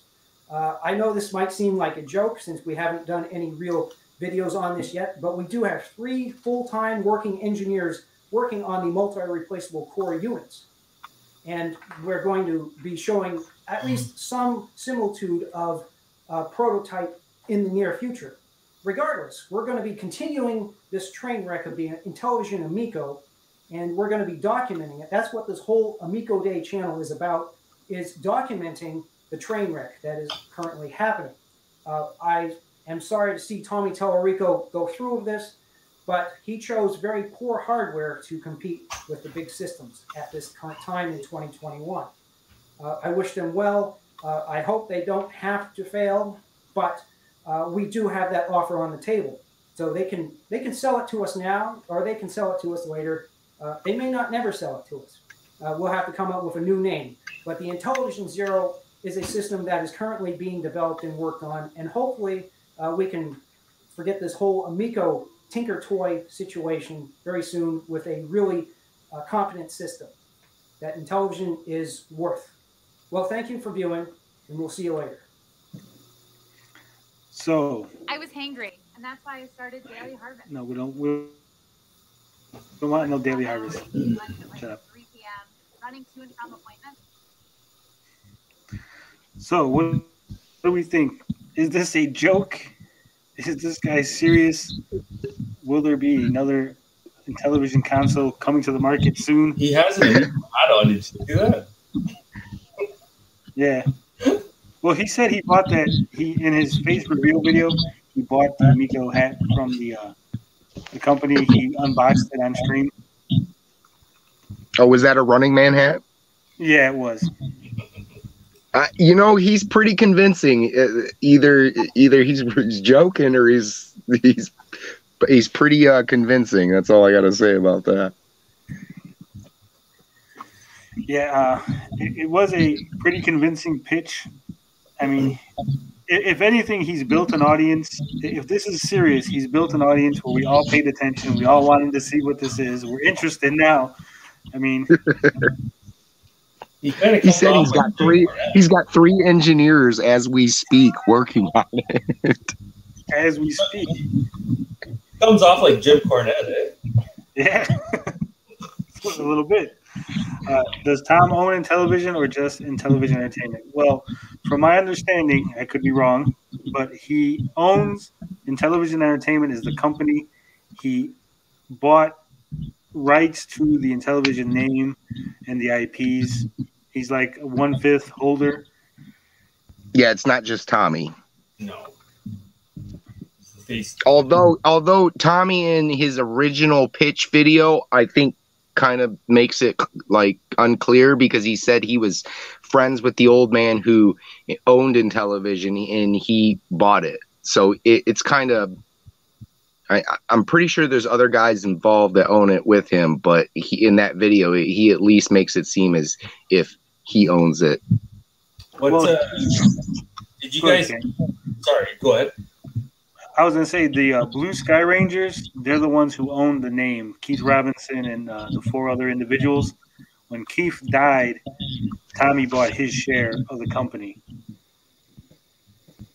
Okay. So that's where that name comes from. Wasn't that going to be the stamp on the seal of the Nintendo seal of quality that they were going to put on the Amico games?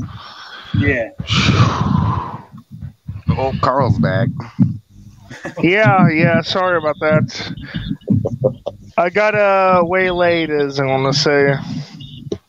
I just wanted to say, if any of you guys did watch the Digital Foundry stream, it sounds like the one guy reached out to the developers to ask about the Amico, and the developers were like, I guess just they didn't know what the hell was going on. You know?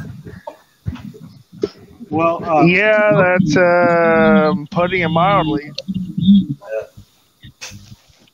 From my understanding, the developers that I've talked to, they said that Intellivision was handling all the hype, all the marketing for the games. So maybe when Digital Foundry contacted them, they were kind of taken off base. You know, they weren't ready for it because they're not supposed to be talking about the games.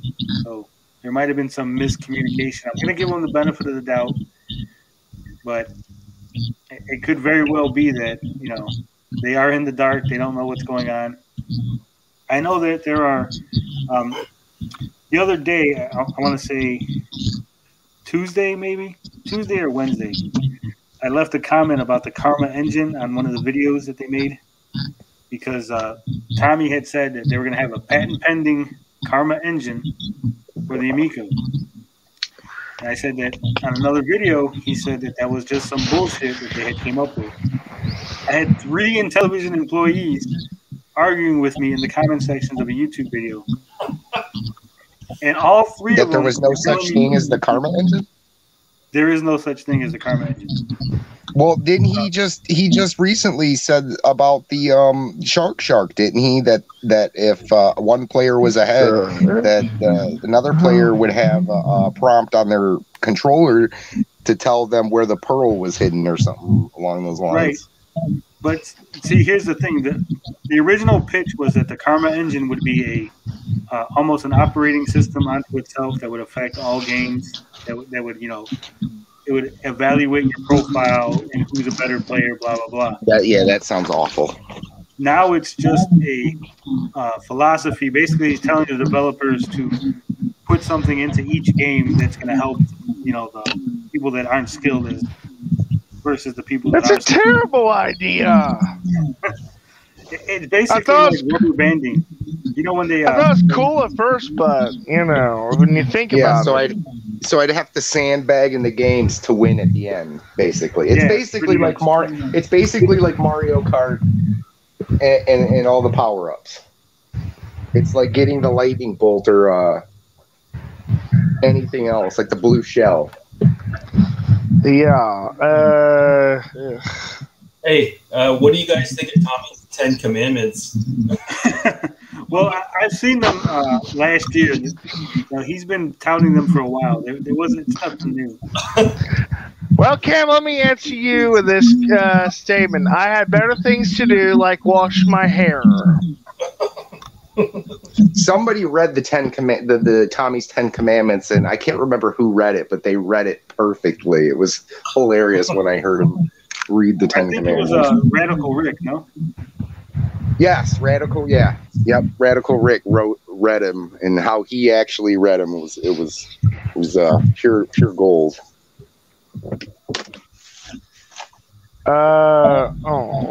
Someone say here. So the thing was, when I had these 3 employees arguing with me about the Karma engine, all 3 of them had different ideas what the Karma engine was. One of them was the web admin, one of them was a game designer, and one was John Alvarado, who dropped in to tell me what the Karma engine was, just a philosophy and just a way of thinking of developing games, not an actual engine. So, I mean, just by that, that it speaks volumes to what's going on in television of 3 different employees that are, these aren't like developers from different corners of the earth. These are like 3 people within the California facility. They all don't know what the Karma engine is. They all have a different idea of what this one talking point of Tommy's is supposed to be. They're not even on the same page as far as, what they're being told. So, I mean, so I do believe when they said that when Digital Foundry said that the developers were left in the dark a lot, they didn't know what was going on. It does seem believable because, the California employees are seemingly in the dark. Calico Chameleon. It's just a fake. It's just a fake.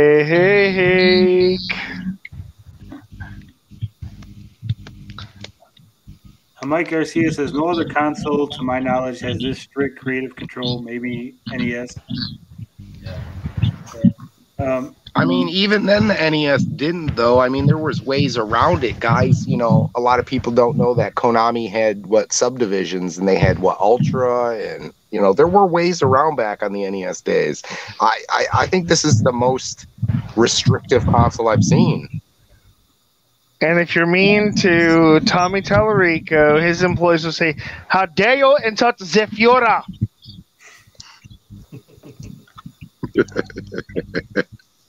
Mein Fiora is the most incredible person on television. Okay. Rein it in, Kyle. Rein it in. Sorry. Okay. 56K warning says, yeah, all that background noise. I believe the background noise is coming from obsessive compulsive gamer. Oh, is it me? I believe it is you. I mean, to be fair, the guy blocked me because I gave some criticism. Yeah, I'm a little. I kind of deserve to give the guy a little bit. Who blocked you? Tommy Tallarico blocked me on Twitter. Tommy's blocked me too. Don't worry, Carl. You're in a very exclusive club.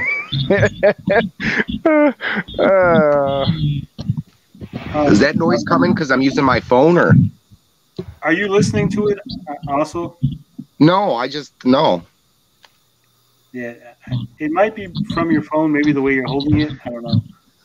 I have headphones plugged into mine, so I don't know. Maybe have something to do with it. I don't know. With mine not really causing problems. It's not a big deal. I don't mind it. Has it been like this the entire stream? Yes, it has. It's not a big deal. I don't mind it. We're very professional here. We have background noise. When we had Sensible on, we had I think we had cicadas on our one stream. You hear them in the we background. even lag like crazy. The lag is real. It does sound like feedback. It almost sounds like. No, what it is Tommy Tallarico is eavesdropping in the back, eavesdropping with the CIA and the Illuminati. Don't forget the Illuminati. Maybe because I got my charger plugged in. The Illuminati.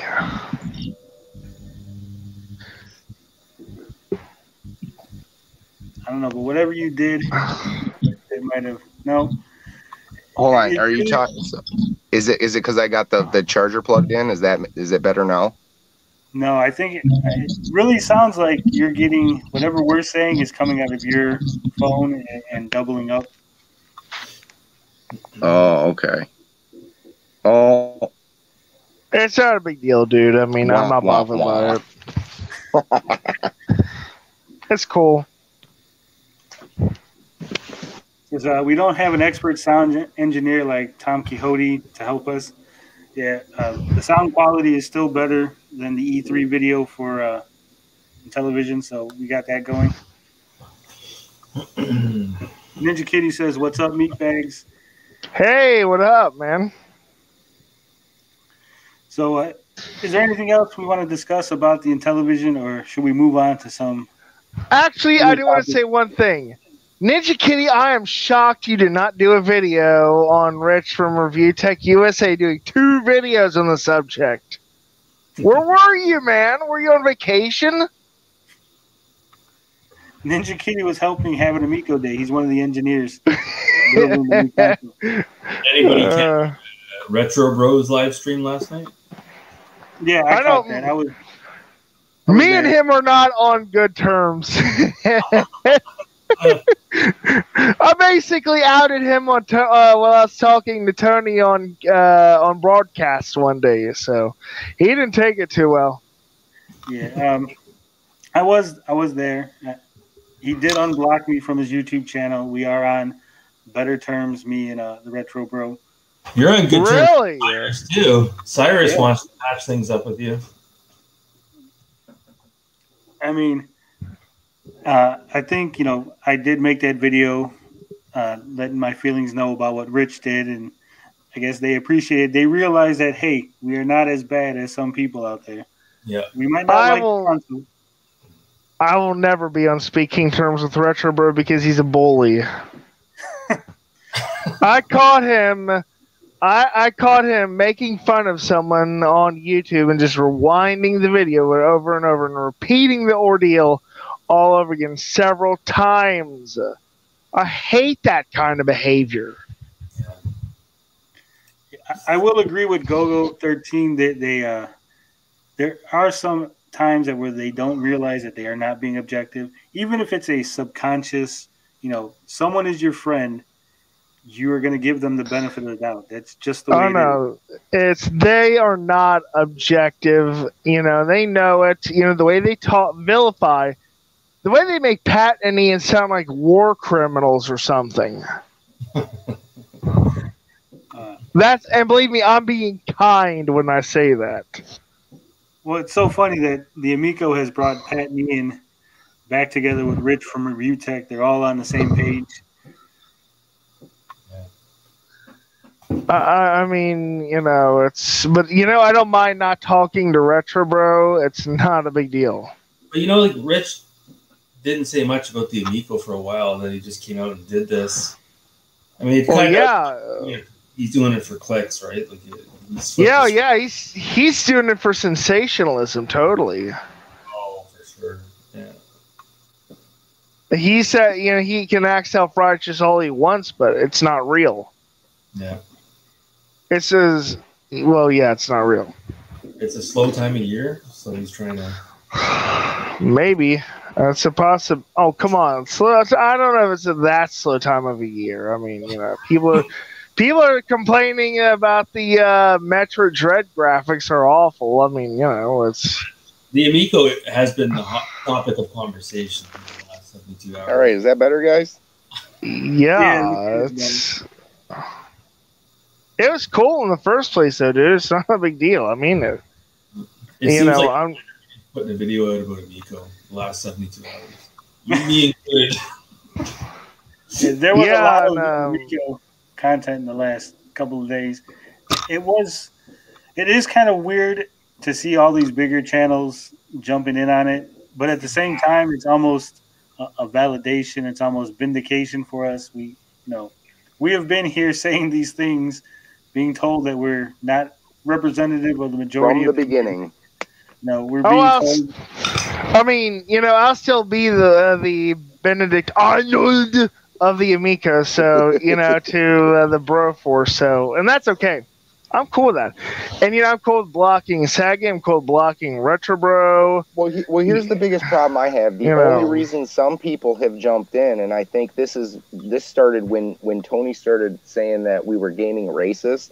And I know that if I watched Saggy's stream a couple days ago, and she said the only reason she jumped in was because Tommy was getting so much hate, which really irritates me. It says, like, wait a minute, you didn't have anything invested into this from the beginning. I've been watching this from the very beginning. Let me tell you, Saggy does things for the clicks as much as Rich does. She has barely any subscribers. Yeah, well, but I don't either. She will do it for the clicks, though. Mark my words. Even her own mouth. I told a couple of guys, like, look, if I really wanted to... Oh, I lost it again. Yeah, I'm done. I can't. Unfortunately, my phone's dead. Yeah, she's pro Amico 100%. Ever since she had landed that in. Oh, she acts like she's again, doesn't care, but she's more pro Tommy than pro the Amico. She's pro Tommy. She wants to ride this. Yeah. All right, come on. I mean, no, I mean, just in general, from a factional standpoint, she's pro Tommy. Well, yeah, they're pro Trumpers. Well, she's pro Tommy. Well, Tommy's her friend, and it's understandable. She wants to come to his defense. I do think that sometimes she puts herself into situations that she really doesn't need to be put into. She jumps in, like she jumped in with Rich on Twitter and then turned around and decided she wasn't going to be on Rich's stream, and then turned around and said she was going to be on Rich's stream. I mean, realistically, if I wanted to... Rich from UTEC? Yeah, because after Rich made his video, she got into it with him on Twitter. Really? Yeah. Fuck. So Rich said that he would invite anybody who's pro Amico that wants to come on and talk. And John Riggs said he'd come on. And then I guess he invited Saggy, who initially she said she was coming on. Then she said that she wasn't going to come on. I guess she was afraid that she was basically going to have everybody, that Rich was going to use her for clicks and just basically shit on her the whole time she was there. So she didn't want to do that. Yeah, but all she'd have to do is just clip him saying all that stuff. Like she said, she has no problem doing. Those are her words. Ninja Kitty says Saggy's visiting Tommy next month. Is that real? It's supposed to be this month. We're already in July, so supposedly sometime between the 11th and the 21st, there's going to be a special, not advertised, but public event, just like in Texas. That's why. Okay. All right. I don't really. There are very few people in the quote bro force unquote that I really pay attention to. I think it's like Cyrus and Brett Weiss is the only ones I might focus on, just because they're the most level-headed. Brett Weiss? No, come on, get out of here. No, okay. Now you'd say that, but his last video kind of has me thinking he's a little level-headed. A little level-headed, because He didn't he could have just made up a whole bunch of stuff to justify the controllers being $80, but I think the guy was genuinely disappointed that they're that expensive. Yeah. I could be wrong, but just what I saw in his last video just suggests that to me. Are you talking about author Weiss, the author? Yeah, yes. I mean, it's maybe I'm wrong. I don't know. I'm not saying I am right. It's just my opinion. Did you know that Brett Weiss is an author? I didn't know that, Luke. That's I knew he was an author. Yeah, totally knew he was an author. I don't care about the books he writes, but Oh, when I go to the bookstore and I see his books, I take them and I hide them in the religion section. I put them very back. I tuck them away. I shouldn't laugh at that, but that's funny. I mean, come on, man. You could do one much better than that. Hide them in the porn section. People might actually find them. But yeah, I think that I'm on good terms. I'm not here to shit talk anybody, but sometimes they get involved in stuff, way above their pay grade, above their level. I'm not shit talking anyone. That's just the truth. That's just my experiences. I mean, it's like Cyrus. Cyrus is a nice guy. I like Cyrus. He makes decent content. Cyrus is the only one of them who didn't make any, who stays in communication with me, who didn't hold a mistake over my head or anything like that. He's a genuinely good guy. Yeah, but that being said, Cyrus is a good guy, but he should know that making a video on Rich from Review Tech is just going to open himself up to a lot of Rich's fans coming in and saying things to him. And he said he was done with YouTube. Like, he was pretty much done with it. And then this triggered him to sort of come back. And I'm not knocking the guy. I like Cyrus, but, like, he's posted a couple of videos within the last 24 hours, and it's like... He's apparently back. I don't know what changed all that. I'm back. I'm done. I'm back. I mean, I don't know if he's back more. That's cool. I don't know what his situation is. So, well, if he's back, I hope he just focuses on making good content. Don't worry about us. Don't worry about other people. Don't worry about his comments. You know what? The best thing for Cyrus is to just leave the comments open, but never read them. Don't even bother with them. He posted a video this afternoon, a 2-hour video dissecting comments in his comment section. And I told him, man, don't waste you just waste 2 hours of your day. You can be outside. I mean,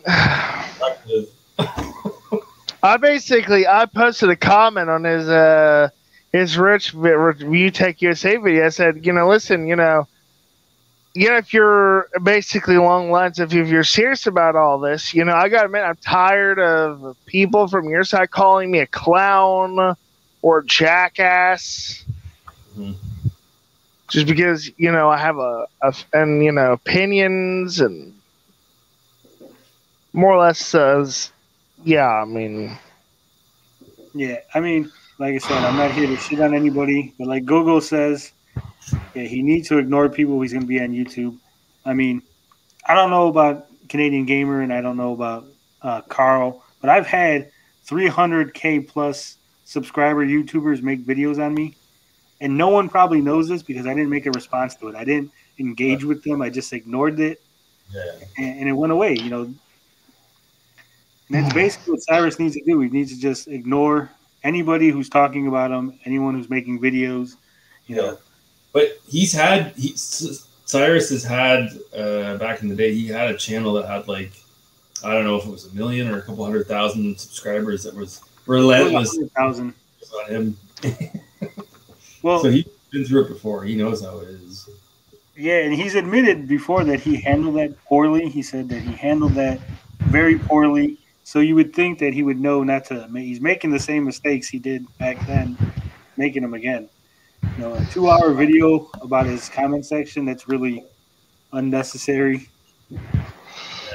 I mean, my only thing is, if people don't like if people out you and you've done something, you've usually done something to deserve it. No, not really. I mean, I've seen lots of people just make videos on people for the hell of it. Well, someone, can prove. If you act like you're self-righteous and someone can prove that you are a monster, you shouldn't get mad at them. You need to reevaluate yourself. That's all I'm saying. I'm a monster, Carl? No. You're cool. Well, thank you. I hate bullshitting people wasting my time. No, I'm just saying in general. Like, if you act like you're this great person, but people can prove you're a fraud, you shouldn't get mad at them. You should get mad at people who accuse you for spying on you, spying either, because it's not that big of a deal. And I'm the chapter president of that group. Yeah, Carl's always spying. I think Carl's the one who's got the drones outside Tommy's house. I'm love to skulk. I think the thing with Cyrus, and a lot of us have been guilty of it, is you get so sucked into this YouTube, this world. It'll suck you. The Amico community will just suck you in. Forget though, you shut your computer down, you turn your computer off, and you walk outside. You go outside, you get on with your day. Your computer is not following you. YouTube's not following you. So it takes it a little too close to heart sometimes. It's like these people don't know who you are personally. Like most of them, you don't even know who you're communicating with. So I think it's a little too close.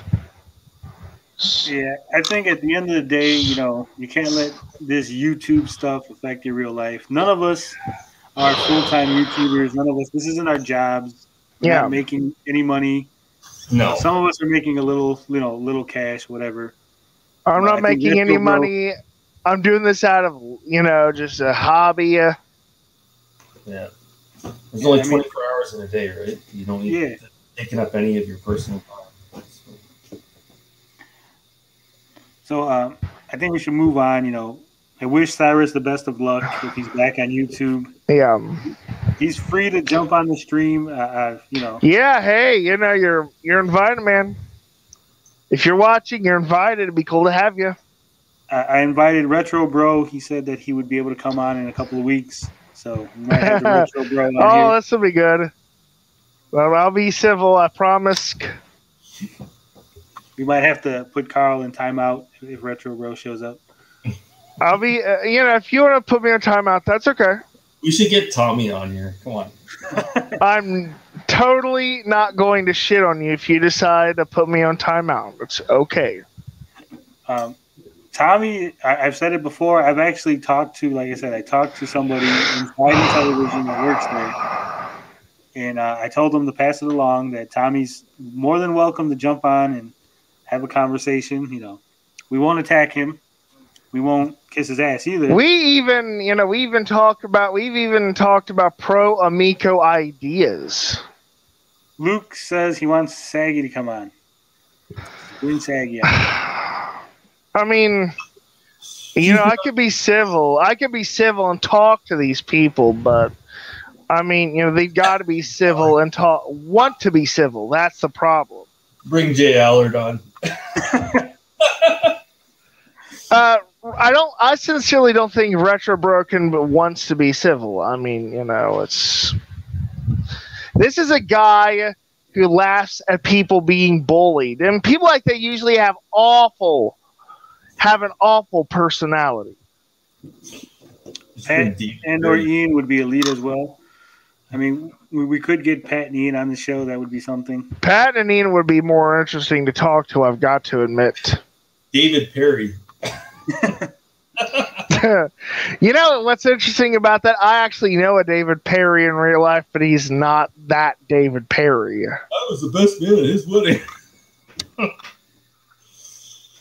The David Perry I know is a blind dude who lives in Cincinnati. So, okay, wouldn't that be something? We're never gonna have Relic Gamer on here. I don't have enough room. We don't have enough room for his ego. Come on.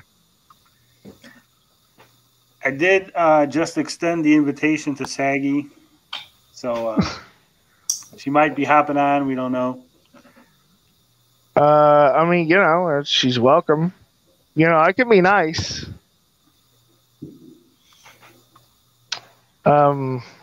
No, we won't be having no Pablo the Possums coming on the show. If Retro Bro joins, you know, I will be civil. You know, you have my word. You know, I live to the usual rules. No fighting. You know, be nice to each other, etc., and so on. Yeah, bring Turbo Joe on here. Yeah, I don't think Turbo Joe's gonna come on here. Ninja Kitty says, "Bring on Guido Henkel." That guy sent hate messages my way because I said the controllers do not work. Yeah, Guido was one of the guys who was trying to tell me how the Karma engine worked. What's the Karma engine? Is that the engine on the Amico? Yeah, that's the fictitious engine that does nothing but makes the... Supposedly it was supposed to make all the games run so that if you're a worse player than someone else, that you would get an advantage. You know, wasn't Guido one of the Samurai Pizza Cats? He might have been. He might have been. We need Rich and Carl here together. Rich here. Rich is like the creepy uncle. Is the chip shortage though because of COVID-19, or is it because he's trying to acquire chips that are no longer in production? That's a good question. That's an interesting point. Oh shit! What's there? Oh yeah, okay. Ratman says, "Bring two pro Amico, two anti Amico on here and have a debate with Tony as the debate monitor." Oh, I'm not usually all over the place, so I don't know if I'd be a good debater, master debater. Let's see. I like Joe. Don't hate. Don't hate. Don't hate. Yeah, don't hate. We don't want to hate. No. Usually, I really do try not to hate people. It's just, you know, sometimes you have to just drag the facts out into the light sometimes. Gogo13 says, "I think it's more things not being finished. I don't think chips are likely a real issue." I don't think there's a chip shortage. I think the chips are just too expensive. Being outdated, they're probably not being produced in the numbers. Tommy's probably not ordering in a significant number that they would give him a deal. John Riggs, you know, that's an interesting suggestion. And here we go. We got Saggy Melons joining the stream. Wait, really? I came to complain. I have some complaints. What are they? My complaint is, why is nothing bumping on that radio behind Canadian Gamer right now? That's my first complaint. My second complaint is, what the hell is your profile picture? Like, what is that? Which one? I hope Max drew that. Mine? Yeah. That's me. That's a picture of me. Yeah, who drew it? That's what I look like. My artist drew it. So how is your channel doing, Saggy? Fine, I guess. I mean, it's there. It exists. Just the usual pleasantries. So just usual pleasantries.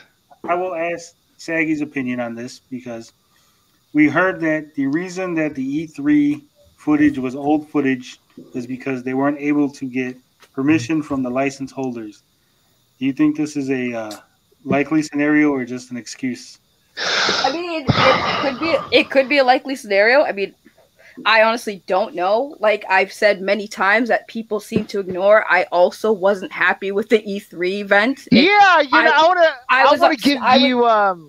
want to compliment you on that video. You did a good E3 reaction video. Good job. Thank you. I appreciate that, Carl. But no, I was very upset because I was like, dude, I get the whole video was supposed to kind of be towards like new people who didn't know about the Amico. So as far as a presentation, like, hey, this is what we are, sure, but like, what about us? Like, I wanted to see new stuff. That's what my biggest thing was. Like, I wanted to see new stuff. That's all I wanted. Hey, new stuff. I actually do have a question. So if the target audience is not the people, who who have YouTube channels, why in the world does Tommy care so much about what they say? About who says? Rich. Pat and Ian. About what Rich says, what Pat and Ian say. I mean, they're not his target audience, right? You know, it's a legitimate question. I can only speculate. Like, I try to put myself in a headspace of somebody who's trying to create something, right? You're trying to speculate away. You're trying to create something, and that it's something you're personally proud of. So, right. Like, you have pride in what you're making. So when you see people critique it, and like it kind of like it sucks. Like, you're trying to build something, you're trying to create something, you're trying to make a product. And sometimes you will take things a little too hard because, like, you know, Canadian gamer, don't act like you've never had something you were proud of, and somebody was like, "Oh, that looks like shit, dude," and you're like, "But I worked really hard on it." Come on, Canadian gamer, you can't tell me. You can't tell me you don't have a single thing. Maybe it's a Canadian thing. I don't know. Maybe. I mean, maple syrup. Damn, you never made like food for somebody. They were like, "Oh, Canadian gamer, this thing tastes like crap." And I take that to heart when I cook. Listen. If I cook something and it's not good, I'm going to be really upset. I'm with you on that one. I slaved in the kitchen, y'all. Canadian Game was like, I wouldn't eat your food. You're right. I mean, I just make good salmon. If you like salmon, Zeno wants to know. Zeno says, how do we know this is the real Saggy Melons? It's not. I am actually paid by Tommy to come on here to pretend to be Saggy Melons. That's right. That's actually Darius Truxton. Yes. I didn't see you come in there. That's a terrible picture. I'm actually really Canadian gamer. He has an alt account. This is his alt account. No, get out of here. Don't you guys have like 20 alts? I heard that. Is that true? No, is that I only have. Okay, so on my for the Xbox and the PlayStation, I have 3 or 4 accounts. On YouTube, I only have 2. Carl, you never admit you have alt accounts. That's like a rule on the internet. No, there's a guy named Level 1 Online, and he's got like 50, 60 alt accounts, and it's just there in his command center. And that's got 7 monitored. Is it confirmed that there is accounts? How the hell do you guys know these things? How do you figure these things out? Because Tony he investigates stuff. I guess I don't know. Well, I know in the Level 1 Online, he kind of gives himself away with things he says. Then eventually he admits it. Oh, yeah. I mean, that's the same way. Like Relic has a few alt accounts, and he basically was like, "Yes, that's my alt account." Well, y'all thought his wife was his alt account. I've talked to his wife. That's actually his wife again. That's not true. That's 100% not true. What people said was that after he got banned, his wife's account popped up. That he just used his wife's account to keep talking into the conversation. Oh, okay. I mean, okay, well. I mean, if you live in the same house, it would be like, hey, let me use your phone real quick so he can type on the YouTube comments. Not so much that he invented an account that wasn't real. Maybe he just wanted to be his wife for the day. Why are you judging the man? I'm not. I mean, that's a decision for everybody to decide on their own. So can I ask a question to everyone? What is our issue? Why do we have beef with each other? Why is it so hostile? Why can't we all just get along? I'd say my problem is the fact that both sides do this. Both sides thought and association police each other, and I hate that crap. Well, it's not even about policing each other. It's just we have difference of opinion. We're literally arguing opinions. Opinions are like assholes. Everyone has one. I'm sorry. I didn't mean to say I generally don't have a problem with anyone's opinion. Carl has 2 opinions and 2 assholes, right, Carl? I mean, I've been accused of being an asshole. I've been accused of being an asshole, so Bring it, baby. I'm ready. Let's go. I could get Pixie on if he wants to get on. People should get along. Should try to get along better, Saggy. I kind of agree, and I recognize I'm kind of the nearing the leader of that group, but it's just I'm willing to try it. I'm willing to try though. Hey, Saggy, are you trying out the Amico later on in the month? Yeah. Is that like in Texas or? Well, you guys already. Well, Carl told you. I don't know. I only told him. I only said that I knew of an event in the Crayola factory in Pennsylvania. And by the way, I did clarify with Carl because I remember Carl was saying that it was like a big secret. It's like it wasn't a secret. It's just nothing was confirmed. I always thought it was. Nothing was confirmed. That's why nothing was said because nobody was sure if it was happening, so nothing was confirmed. That's all it was. I just don't. It just when people start talking about that stuff in front of me, it's embarrassing, at least to me anyway. Right, but I just want to clarify. It was nothing hush-hush. I get that. I get that. It was embarrassing. It was just. I think Carl just felt out of the loop, and maybe. Maybe you guys weren't sure what was going on, so you didn't want to mention it. But Carl that's literally what it was. Because when nothing is confirmed, we didn't want to say anything until things were confirmed, so we knew. We didn't want to get anyone's hope ups. I could not have made it either way, but I still would have. It's something I would have liked to have known about. So I could try to help in some way. Sorry, I was reading. But no, I understand. But that's like I said, nothing was confirmed, so nothing was said because, obviously if we're like, hey, this is happening, and then guess what? It falls through, then what was the point of saying it in the first place? Yeah. Thanks for stopping over my birthday party the other night. I appreciate it. No, of course. Tony actually told me about it, and I didn't even hesitate. I was like, yeah, of course I'll show up. It just kind of threw me off. I admit. Is someone beating up a child or something over there? What in the world's going on? It's Canadian Gamer. I don't see his hands, so he's doing something. You sound like you're beating someone up who owes you money. By the way, Lord Raken, I'm not angry. I sound angry because that's just my tone. I have resting bitch voice instead of resting bitch face. It's just resting bitch voice. That's all. I'm a black chick from Boston. That's just how we talk. The noise you hear is outside my window. Oh, okay. It just sounds like someone owes somebody money. That's all. Saggy, I wanted to ask something. Mm-hmm. What the hell is blackface? Uh-oh. What, Carl? I don't know. I see this term, and it's you got to ask this question somewhere. You got to ask this question somewhere else. You don't learn anything. Okay, Carl, calm down.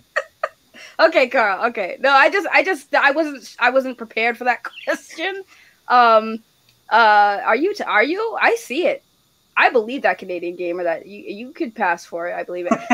So Carl. So you see how Canadian Gamer is of the Caucasian persuasion. Yes. If he were to paint his face to appear as an African American, that would be what they would consider blackface. Oh, okay. All right. Thank you. I don't know if he got a tan, if that would consider it, though, because I feel like he tans very nicely. Canadian gamers are really white dudes, so. No, he actually isn't. He has, like, olive skin. What do you mean? He's not like I mean, it just, keep in mind, my color perception is off, so. Yeah, that's understandable. Cam looks like a snow Mexican, that's all. I'm Caucasian. Yeah. You know, I can totally see him being Tommy's love child, though, because he does have those handsome features that Tommy has. Not Italian. No, get out of here. It's okay. You don't have to be Italian to be handsome. I didn't know that was a thing. You have to be a specific nationality to be handsome. I didn't know that. I mean, Tony, am I doing this wrong? No. Pigsy, welcome to the stream. We got Pigsy. Hello. Is it me you're looking for? Hey. These are not the drones you're looking for. What's up, Pigsy? What's up? It's Super Asshole. What's up, man? How's it going? Forgive me. I'm sort of not bad. You have to forgive me. I'm sort of cooking here and got kids around me, and yeah, I'm pretty. So yeah. You are busy, Dad. God bless you. Yes, absolutely. All right. So yeah, so what's the thought on the whole situation? You know, we've got Rich chiming in on it, and yeah, it's getting pretty. Oh man, pretty out of here. I mean, you know, it's. I mean, it's. Rich is. Go for it, I mean, come on. Okay, look. You know, when Saggy kind of, and I'm going to say something, Saggy, it's nothing personal. I'm not trying to be mean. When you go for clicks, it's not, it's different, but it's kind of, the motivations are and are not the same as Rich. Rich does it because he doesn't care about anyone. You invest when you do go after an inch, you know, a story. You know, you invest energy into it. You invested a lot of energy into it. Mm-hmm. But Rich, you know, I think it's a matter of, oh crap, I'm running and nothing's going on this week. What the frick do I do? And so he browses around, looks for a subject, and so, you know, yeah, just being a real asshole and all this stuff. That's what I think goes on with Rich. I mean, I don't know the guy enough to base. Yeah, I was gonna say I don't know enough about the guy to base opinion, but I mean, we all, for the most part, have looked at each other, see what we do, and say, "Oh yeah, you're doing this for X, Y, and Z." Like I have 100% said, "Oh yeah, Tony's only doing this because the Miko's giving him clicks." We've all thought that, but does that mean Tony's actually doing that? Not necessarily. But can we say that that's what's happening? We sure can. True. Good point. You know, it's about opinions. So even though I've personally been guilty of saying, "Oh yeah, Tony's only doing this for clicks and stuff." Yeah, but that's my opinion. But it comes off as I'm making it sound like that's a fact. It's not. It's just an opinion. That's it. I mean, yeah, it's yeah, that's a good point. That's a good point. I just honestly, this Rich thing happening was kind of like, holy crap. And Tony even kind of pretty much coming to somewhat of a defense of the people that, you know, we've all been fighting each other online for months. That was a shock, but I was very happy because me and Tony, and I tell people this all the time, me and Tony have like this weird relationship where like one day I'll wake up and be like, I hate Tony. And then sometimes I'll be like, I got a soft spot. You know, I was talking about this in my stream yesterday, and in my opinion, in every platform community, there are 6 groups of people. 6 groups of people. The pro trolls and the anti-trolls for 2 groups, the basic fans and the basic critics for another 2, and for the other, there are the consumers who flip-flop, you know, because they're trying to find the best decision. And then the people who really don't care either way. Yeah, that sounds about right. So since we got Saggy Melons on, she is obviously of the Pro Amico group. It's cool. You know, I don't mind. We were discussing earlier the some of the things that the Amico is touting as being, selling points, such as the controllers charging in the base. And with a lot of people that are pushing the Amico having switches in which the controllers charge in the base, I was just kind of wondering, what are your thoughts on that, Saggy? My thoughts on controllers that charge on the base? Sorry. Yeah, I mean, the controllers for the Amico charge on the Amico base, but they're treating it as some sort of revolutionary thing. Like, this is, like, no one does this anymore. That was me. The Switch does it. Well, no, I mean, I haven't seen anyone making it sound like that's like a revolutionary thing. I mean, it's a feature, yeah, but is it revolutionary? No. I wish my PlayStation would have that, because I'm tired of buying cords. The cords die if they're not, from the factory. You get like those little Android cords. That was the whole thing with the PlayStation and Xbox One. PlayStation 4 is like, oh yeah, now you can use any Android cord to charge your controllers, not just the ones we send you. You get an actual any cord. You don't have to spend $20 to replace your cord. And that was like, oh, cool. So I have an Android phone. I don't have to. But again, I would love for all consoles to do that, not just, Switch. Not many people know this, but my Xbox Series S actually came with a charging dock. So it's kind of the same thing as what the Amico is doing. In fact, the battery packs have these little things at the bottom when you install them. So you simply lay them in to the cradle, and there you go. Right. There you go. It's charged. And I'm okay with that. I don't see why so many people are bitching and moaning about that. Right. I mean, like I said, it's not revolutionary in no shape or form. No, it isn't. No duh, but I don't think that's the biggest highlight of what the Amico is kind of just like, hey, we could charge on the thing. That's all we got. Like, I don't think that's just the biggest. In my opinion, when are you meant to be playing the console, Saggy? Huh? When are you going to be test playing it? When? Yeah. This month.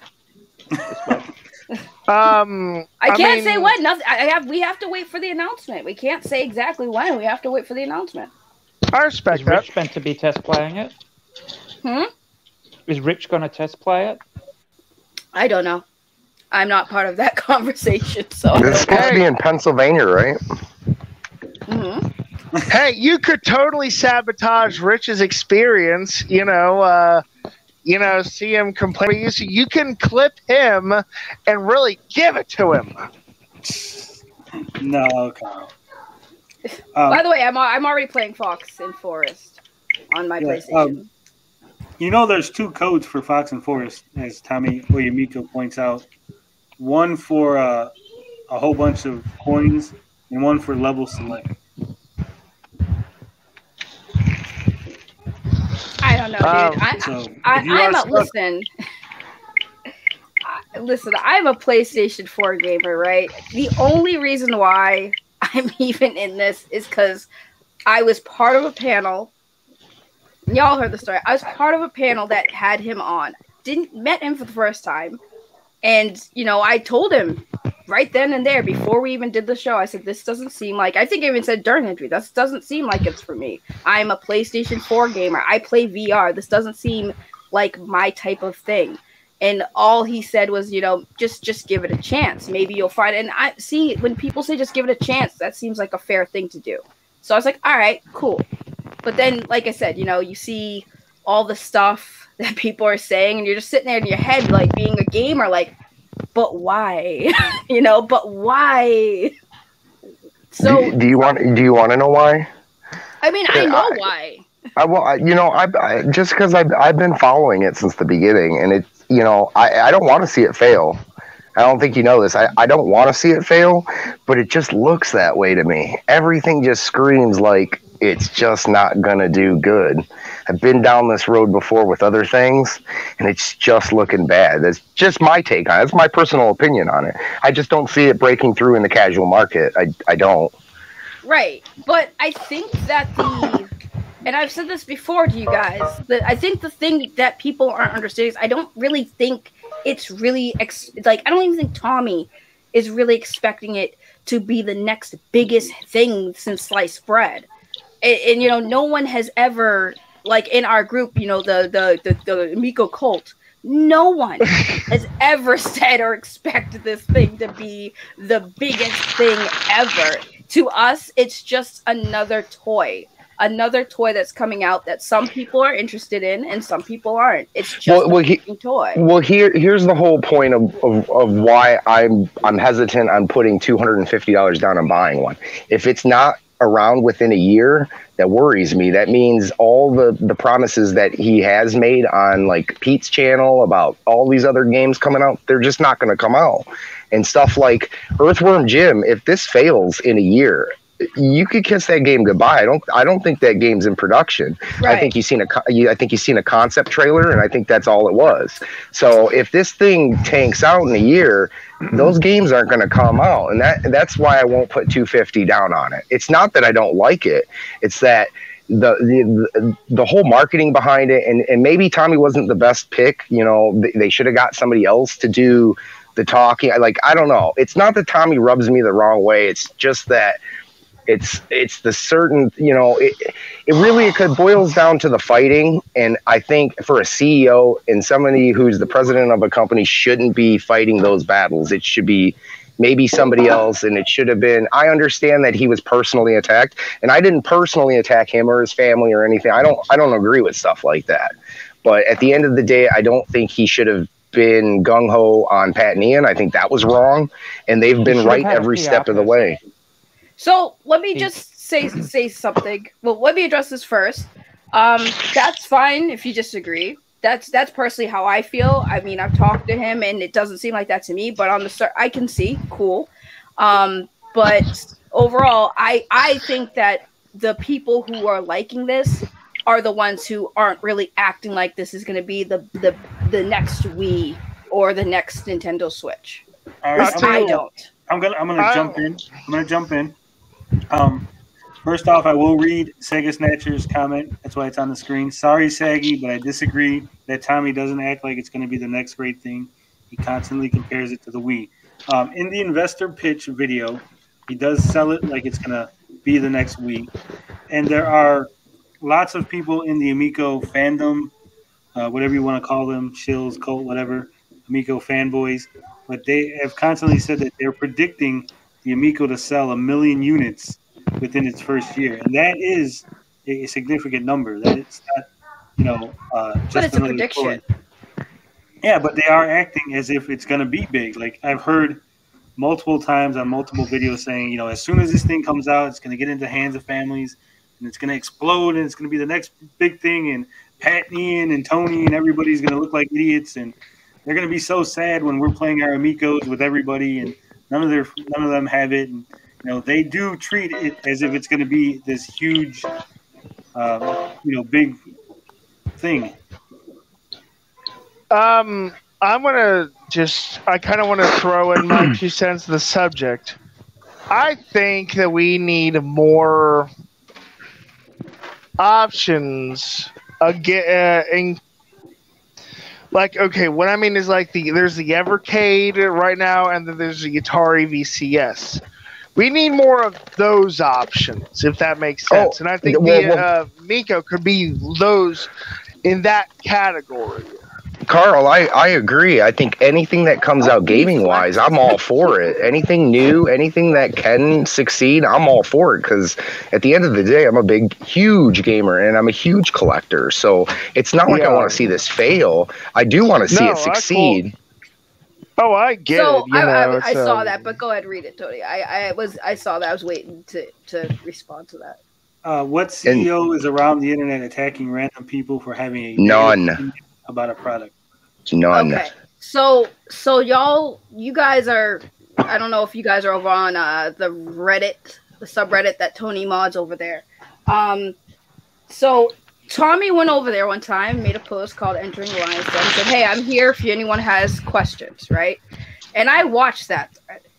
And now the people who were asking questions started off by basically saying, "Oh, look, it's Tommy Tellerico over here trying to da. What kind of, like, put yourself in that position. If you came to answer questions from people who were asking them and they just clapped at you immediately, would you feel inclined to be nice to these people? Honestly, regardless of your skill as a person. Probably not, but you are the CEO of a company, and as a regular bystander, I could talk as much shit as I want. I don't have anything invested. At the end of the day, it's not hurting any of my products. This is hurting his baby. At the end of the day, it's not a good look. At least that's just how I see it. Right. So when he doesn't, hold up. Let me say something. First off, what was the name of that thread, Saggy? Entering the lion's den. So you don't feel that that's a clap at us already? That he came in clapping at people, entering the lion's den. He could have just said, because I'm here to answer questions. It could have just been simply, Tommy's here answering questions. That's not negative for me. Right, but that's not... Saying you're entering a lion's den is basically saying you're acknowledging you're going into a spot where you're not welcome. I've done it. He was welcome. He was welcome there. That's why he was allowed to make a thread. That's why he was allowed to post. Can you guys tell me what date that was? Because if you actually go back to Intellivision's channel and you go back to it might be the first, it's not the first video, it's either the second or the third video. He was already defensive in his second or third video, and that was back 2.5 years ago. He was highly defensive and already... he wasn't. I don't think he was name calling in that video, but people were already criticizing it with at that level, and he was already responding to the criticism.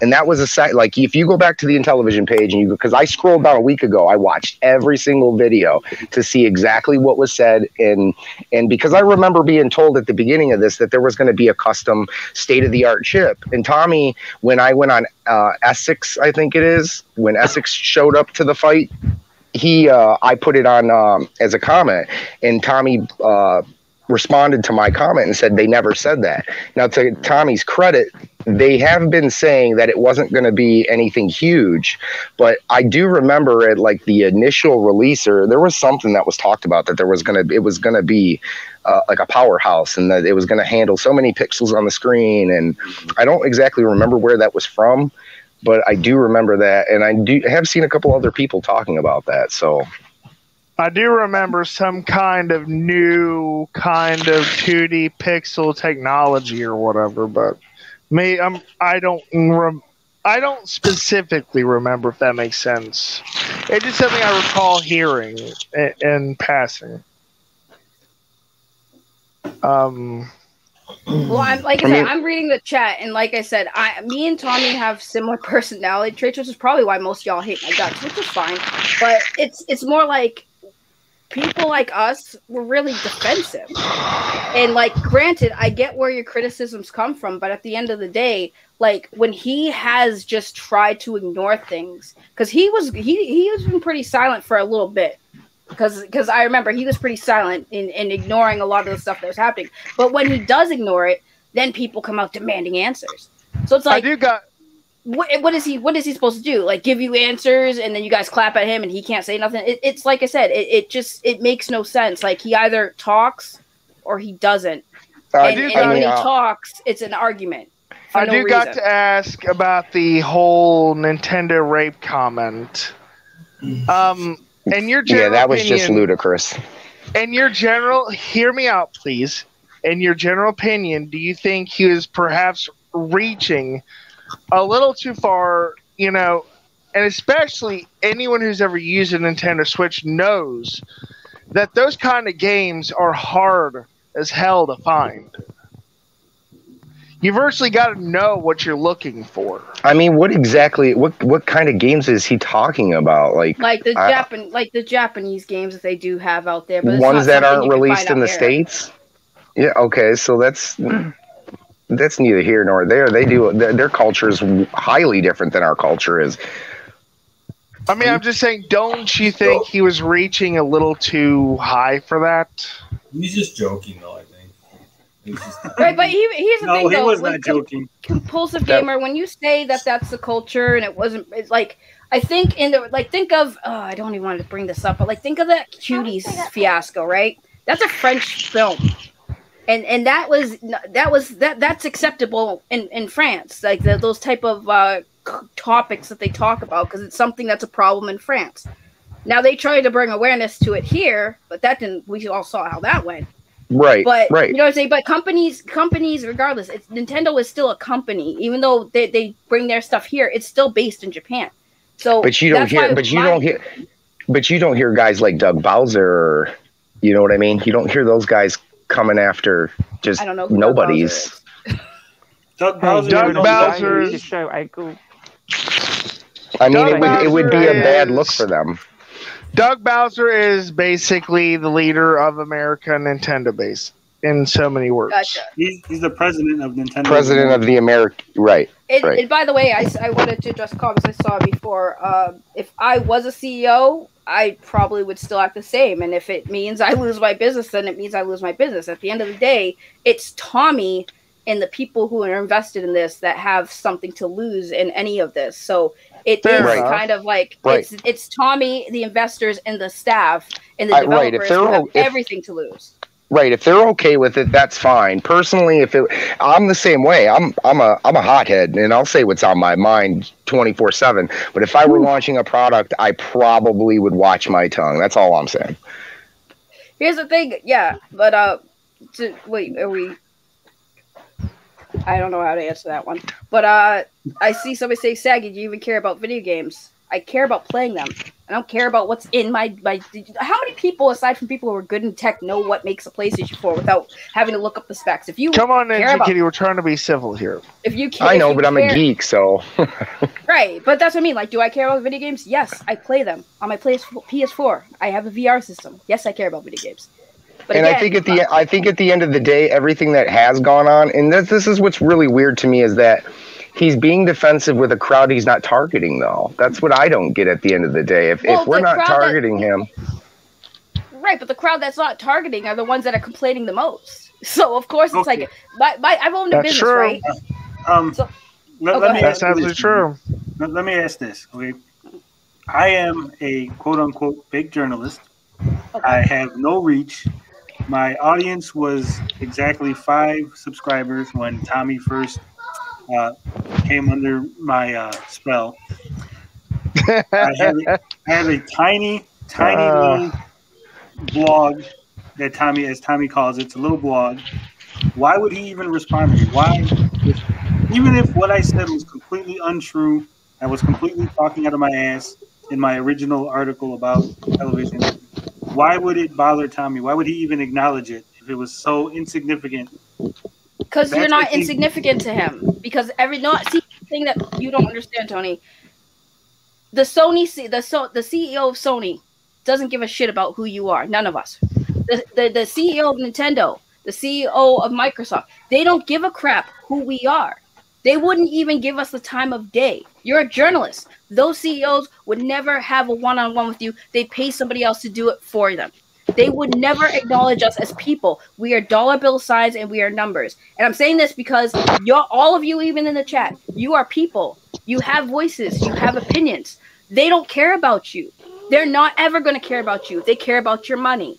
So they will never give you the time of day. So yes, I mean, I get what you're saying. That's a good point. Tommy might be not the CEO you think he should be, but he at least acknowledges that you exist no matter how big or small you are. At least respect him to say that he is a CEO who will spend time trying to talk and reach out to somebody like Tony who will have a small platform. He will take the time to reach out to an obsessive compulsive gamer. No one else in the gaming company would give a flying crap about you guys. If you guys died tomorrow, Tommy would probably feel sad, despite the fact you guys are awful to him. Yes, he would. Yes, he would. He's not that heartless, but is he coming to my funeral? he might put Amico on your grave. You don't know. Maybe he might put Amico there, bury it with her. Since Amico's gonna die, he'll bury it with you. Here's the thing, Saggy. I agree with what you said. The other CEOs, we're dollar signs. We're walking ATMs to them, and it is nice to have a CEO that's willing to engage with his fans. That's not the issue. The issue is I was not a fan. I was someone who wrote a negative article on the Amico that has no audience, that has no reach, that nobody pays attention to. If Tommy ignored me, we would not be on this stream right now had Tommy ignored me almost 2 years ago. And what good has come from that, Tony? Look at what you got here.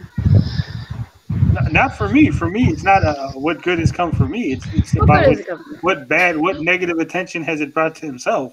I mean, I don't know. He ended up with Tony. That's for him to deal with. I don't know. Tony ended up with me, so you know. Right, but that's his cross to bear. The reason why I get mad a little bit about this thing is because it's like none of this stuff affects anyone except for the people I said, Tommy himself, his employees, the developers, and the people who put money into it. Those are the people who are going to be impacted the most, not us. He doesn't even have my money, so it doesn't even technically impact me. This is where I disagree because here's the thing: the Coleco Chameleon, the Atari VCS. It seems like this has been following a trend with these old systems. Now, if we just kind of left it be and it was kind of, a little lukewarm success, I think another company would jump in. And as a gamer and as someone who spends a lot of money in this hobby, I don't want to see this continue. I don't like these trends to continue. So it does kind of affect me to a certain extent, which is why I'm so passionate about it. Actually, I like the Atari VCS.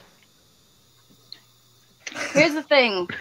I see everyone in the chat saying he cares about money. If he cared about money, do you think he would continue being the way he is, where you guys are criticizing him, saying, "Oh, he shouldn't act like that"? So he should just be fake and say, "Yes, I'm going to be fake and not do this anymore because I want your money." No, I don't get it. I think he should have listed, like, he's listening, like you said, he's listening to everybody. And there are a lot of guys out there that he probably shouldn't even be worried about. Guys like Darius, way too extreme. Now there are guys like us who have been saying, "Hey, Tommy, take a step back. Maybe somebody else fill in that role and do the talking." I think that a year ago, if he would have done that, we could be in a totally different spot. You know what I mean?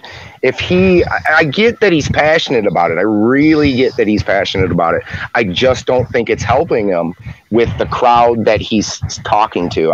It's falling on deaf ears, in my opinion. So wait just 1 second, because Dorkalicious did bring up a good point here. Tommy was making fun out of Ian's illness. Now, Tommy has said many, many, many things that are not acceptable in today's society.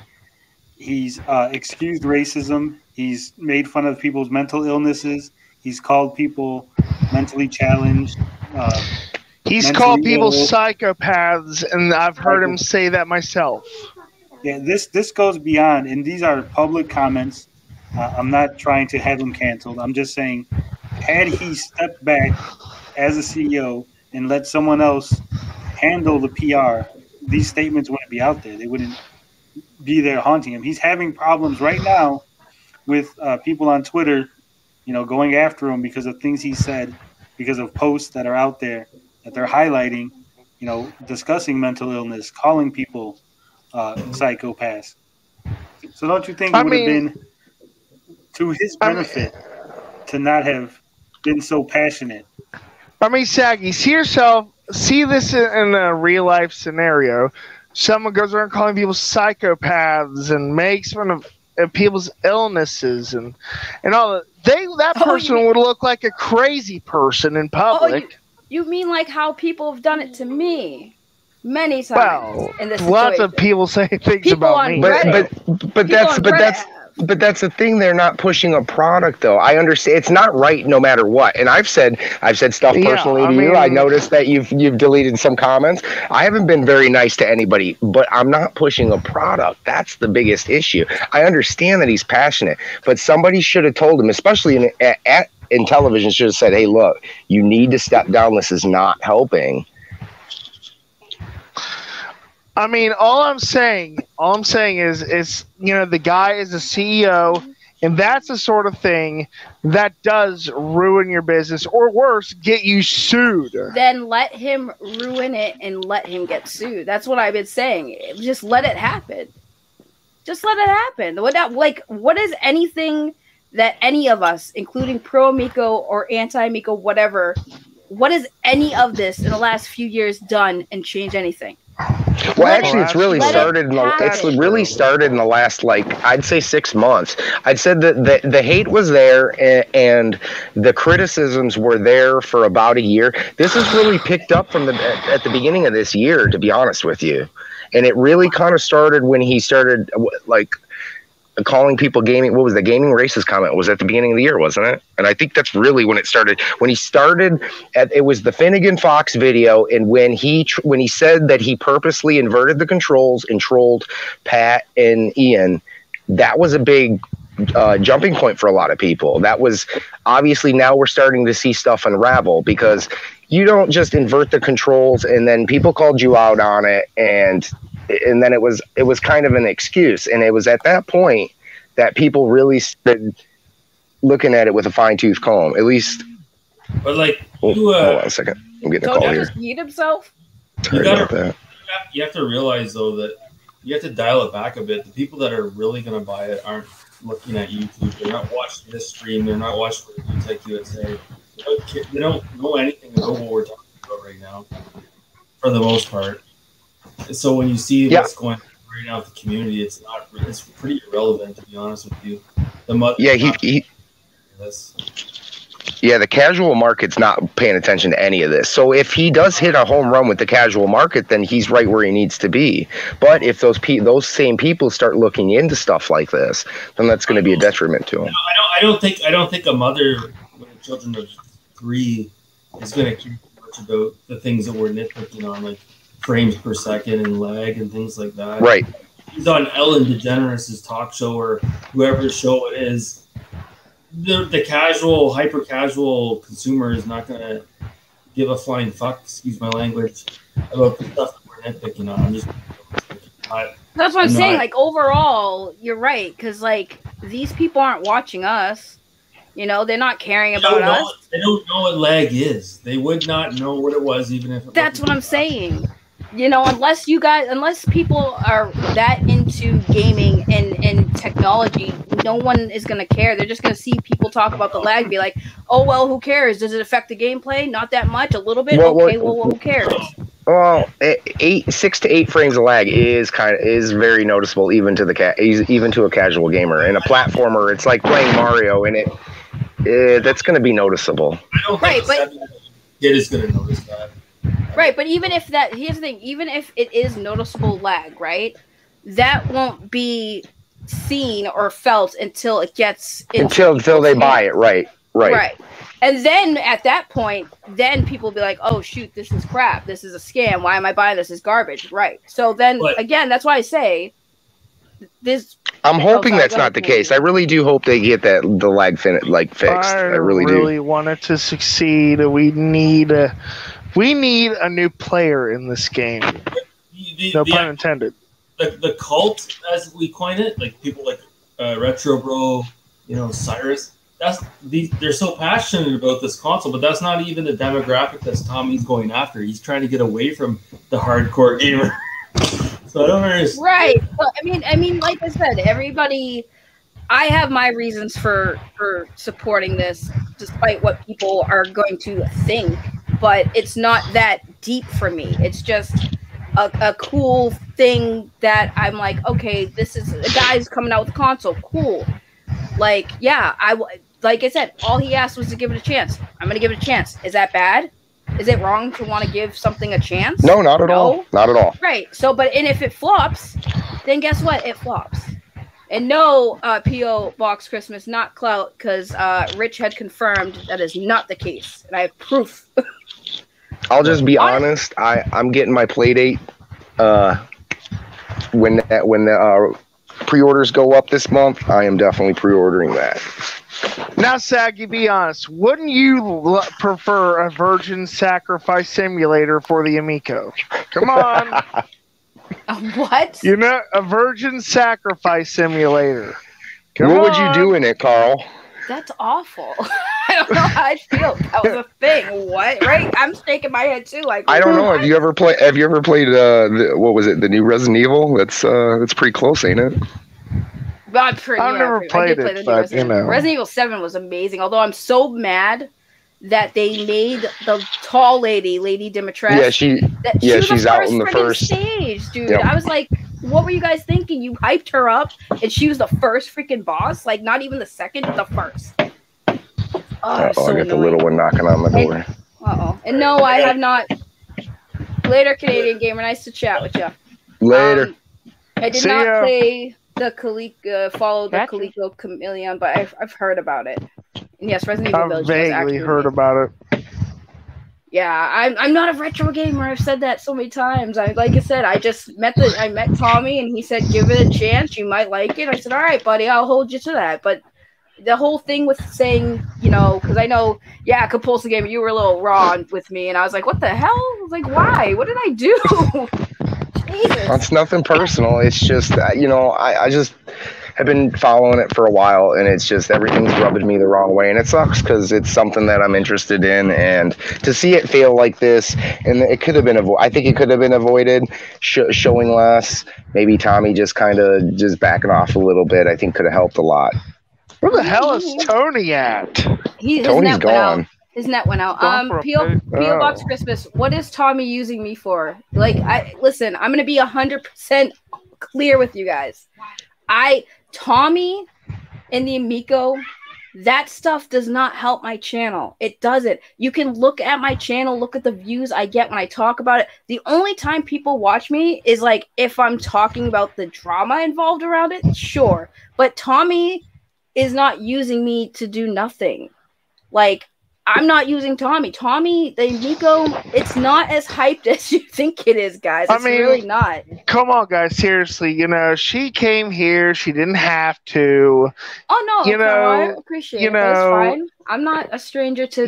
listen, we've all had these engagements on comment sections, so it's not a big deal. So wait, if Tony dropped out, is it still? It's not running his show, is it? It will run until he comes and ends it. He has to end it. Oh, okay. Okay. He has to come back. Toilet. It's. I mean, it's. Your credit. You didn't have to come, but you did, and. Well, I saw Ninja Kitty missed me. I had to come for Ninja Kitty. Where is that guy? When is that gonna do another video? Damn. No, P.O. Box was. Listen, nothing. We just started. Listen, I blocked most of you just because I was tired of fighting. I got to the point where I was just tired of fighting because I don't. Despite what you guys think, I don't always want to fight. But yeah, I'll go back and forth with y'all, sure, when I'm feeling in the mood to. But it's not like it got to the point where it's like, what is the point? Like, this is all I wanted to do with you guys in the beginning is sit down, have these conversations, and not have people just call me names or think I'm lying or disingenuous and stuff. And this is all I wanted. But a lot of you guys were not willing to do this for whatever reasons. I don't know. But this is all I ever asked because, again, I have literally agreed with a lot of points you guys have had, and it's fair. Like, when Compulsive Gamer talked to me about his concerns, he was fair. So I give him respect, and I'm nice to him. But when you guys are literally like, is Tommy paying you, Saggy? Why would you assume that? No, and see, that's one thing I've never said that any of these guys have been accepted. I don't think that's the case. I think a lot of the case has to do with, especially like Cyrus Crow. I think some of these guys have played it, and I think a lot of their nostalgia and their good memories of old Intellivision are kind of clouding their. They want this to be really good. I want it to be good too, but I think that is clouding it too much to the point where they don't see really. I mean, they do, but they kind of want to deny it. Like I know when you watch Pete's videos, you can kind of tell Pete knows what's kind of going on, but his personality is just so upbeat that he can't pull himself into bashing on it at all at any point. So he stays away from that. I mean, come on, guys. Everyone knows Tommy pays Saggy in root beer, okay? Come on. I get paid in Everyone knows that. T-shirts. I hear it was the bubble tea. It is a bubble tea, but no. Honestly, flavored bubble tea. Honestly, Tommy does not pay us. That's truth to word. He does not pay us. And no, he really doesn't pay them. I would listen. Tommy should freaking pay me for all the stress y'all cause me sometimes. He should be paying me, honestly. If Tommy's gonna pay anybody, he should pay me because he has said multiple times. He said multiple times that his haters are the ones bringing him the most attention, and we are the ones keeping the Intellivision Amico in the public consciousness. In the know. Like, yeah, I really do wish that I was getting paid to actually shill for this because, damn it, I deserve it. But no, we do not get paid at all. I think, like I said, we've gotten T-shirts, but it's not. Everyone argues, oh, that's payments. Like, I was talking positive about the Amico long before I got any T-shirts. So I think it's pretty official that Tony has spent the most money on Amico goods than anybody in the world currently. I wish I was getting clout from this too. Trust me, I wish I was getting something other than T-shirt. T-shirt doesn't help my channel or my financial situation. Hey, Saggy. Okay, here's a question. What do you think Tony should do with his Amico shell? Whatever he wants to do with it, he bought it. We've been taking that. We've been kind of discussing that. I think he should turn it into a Raspberry Pi, and no, you should use it as a flip bath. See, there you go. No, I have to turn it into a Raspberry Pi and put all the old Intellivision games on it. Period. Listen, I already told Tommy, and this is legit. I told Tommy, I said, Tommy, you need to come up with a special edition Amico that also functions as a legit foot bath, and that would sell because there you go. You got a foot bath, and it's a game console if you want it to be one. There you go. Oh well, look, KFC's doing chicken buckets. Xbox is doing fridges. I don't know why, but I would do it as a foot bath. Why not? You know the strange thing, KFC started because of a drive-in snack. Oh, I saw questions. I probably should answer. Where are those questions? I'm not seeing the Are you invested in the Republic/Fig revenue share? No, because I don't know what. It's only a 10 time to return, anyways. I'm invested. You put 10,000. You put 10,000 down, you can get up to $100,000 back. So to me, that's a lot of risk. Right. Here's the thing, Tommy. It says if it's stress, walk away. I do sometimes. I take a day and then I come back ready to fight. It's not about liking the attention, because here's the thing. I don't actually like a lot of attention. A little bit, sure. Give it to me, sure. But a lot of it, nah, I can't do it. It stresses me out. I get anxiety and panic attacks. I had panic attacks. I literally had panic attacks the day before I was going to have Tony on my show. And that was when I was still 300 subscribed channel. So, no. But I'm a big deal. That's why. So it's understandable that you would have panic attacks before me coming on. Now, if you guys noticed, I am having trouble with my internet. There's a small East Coast Italian outside my window messing with my internet. He's saying groovy over and over again. He keeps going groovy. So if I drop out, I will be back. But I'm just giving you the fair warning. But thanks for that warning. Did you know anything about the shelf sagging? You have the inside info. Is Tommy delaying it? Did he ship it to China? Info. She does. Probably. She says she doesn't have information, and I kind of believe her.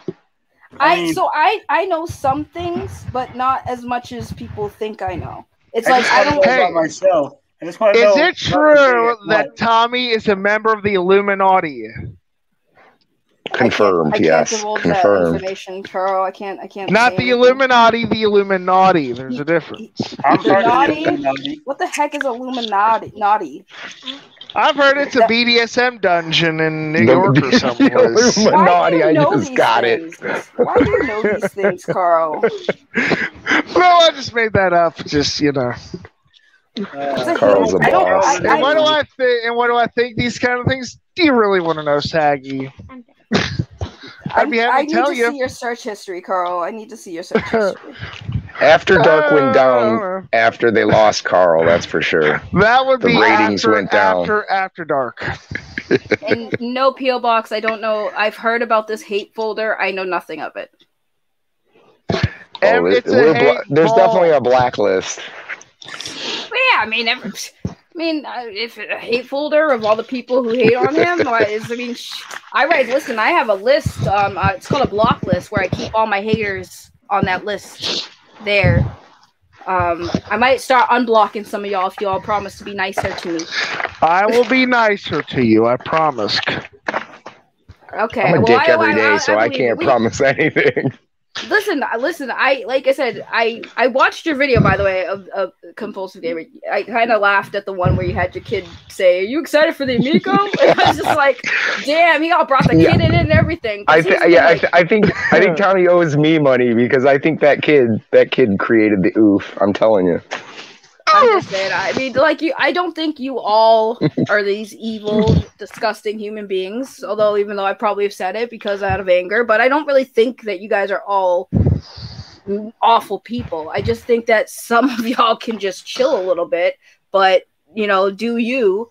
I think there's definitely a crowd that's like.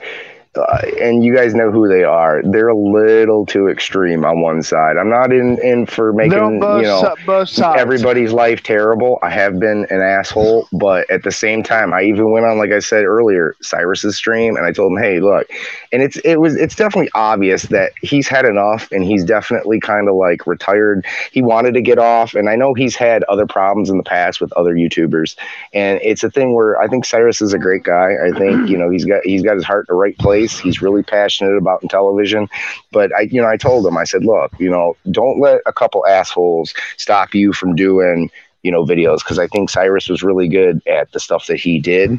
I think they're letting them playing it back in April and being kind of retro guys. I think they're letting it cloud their judgment a little bit too much, because like I said, from April till now, there could have been a plethora of things that have gone wrong since then. So it's not really right to say, hey, look, it was working back in April, but you haven't played it since, so anything could have gone wrong. So you don't necessarily know if there is a problem, because I think the Finnegan Fox video that came out when he tried to quote unquote fool Pat and Ian, that video I think came out after April, didn't it?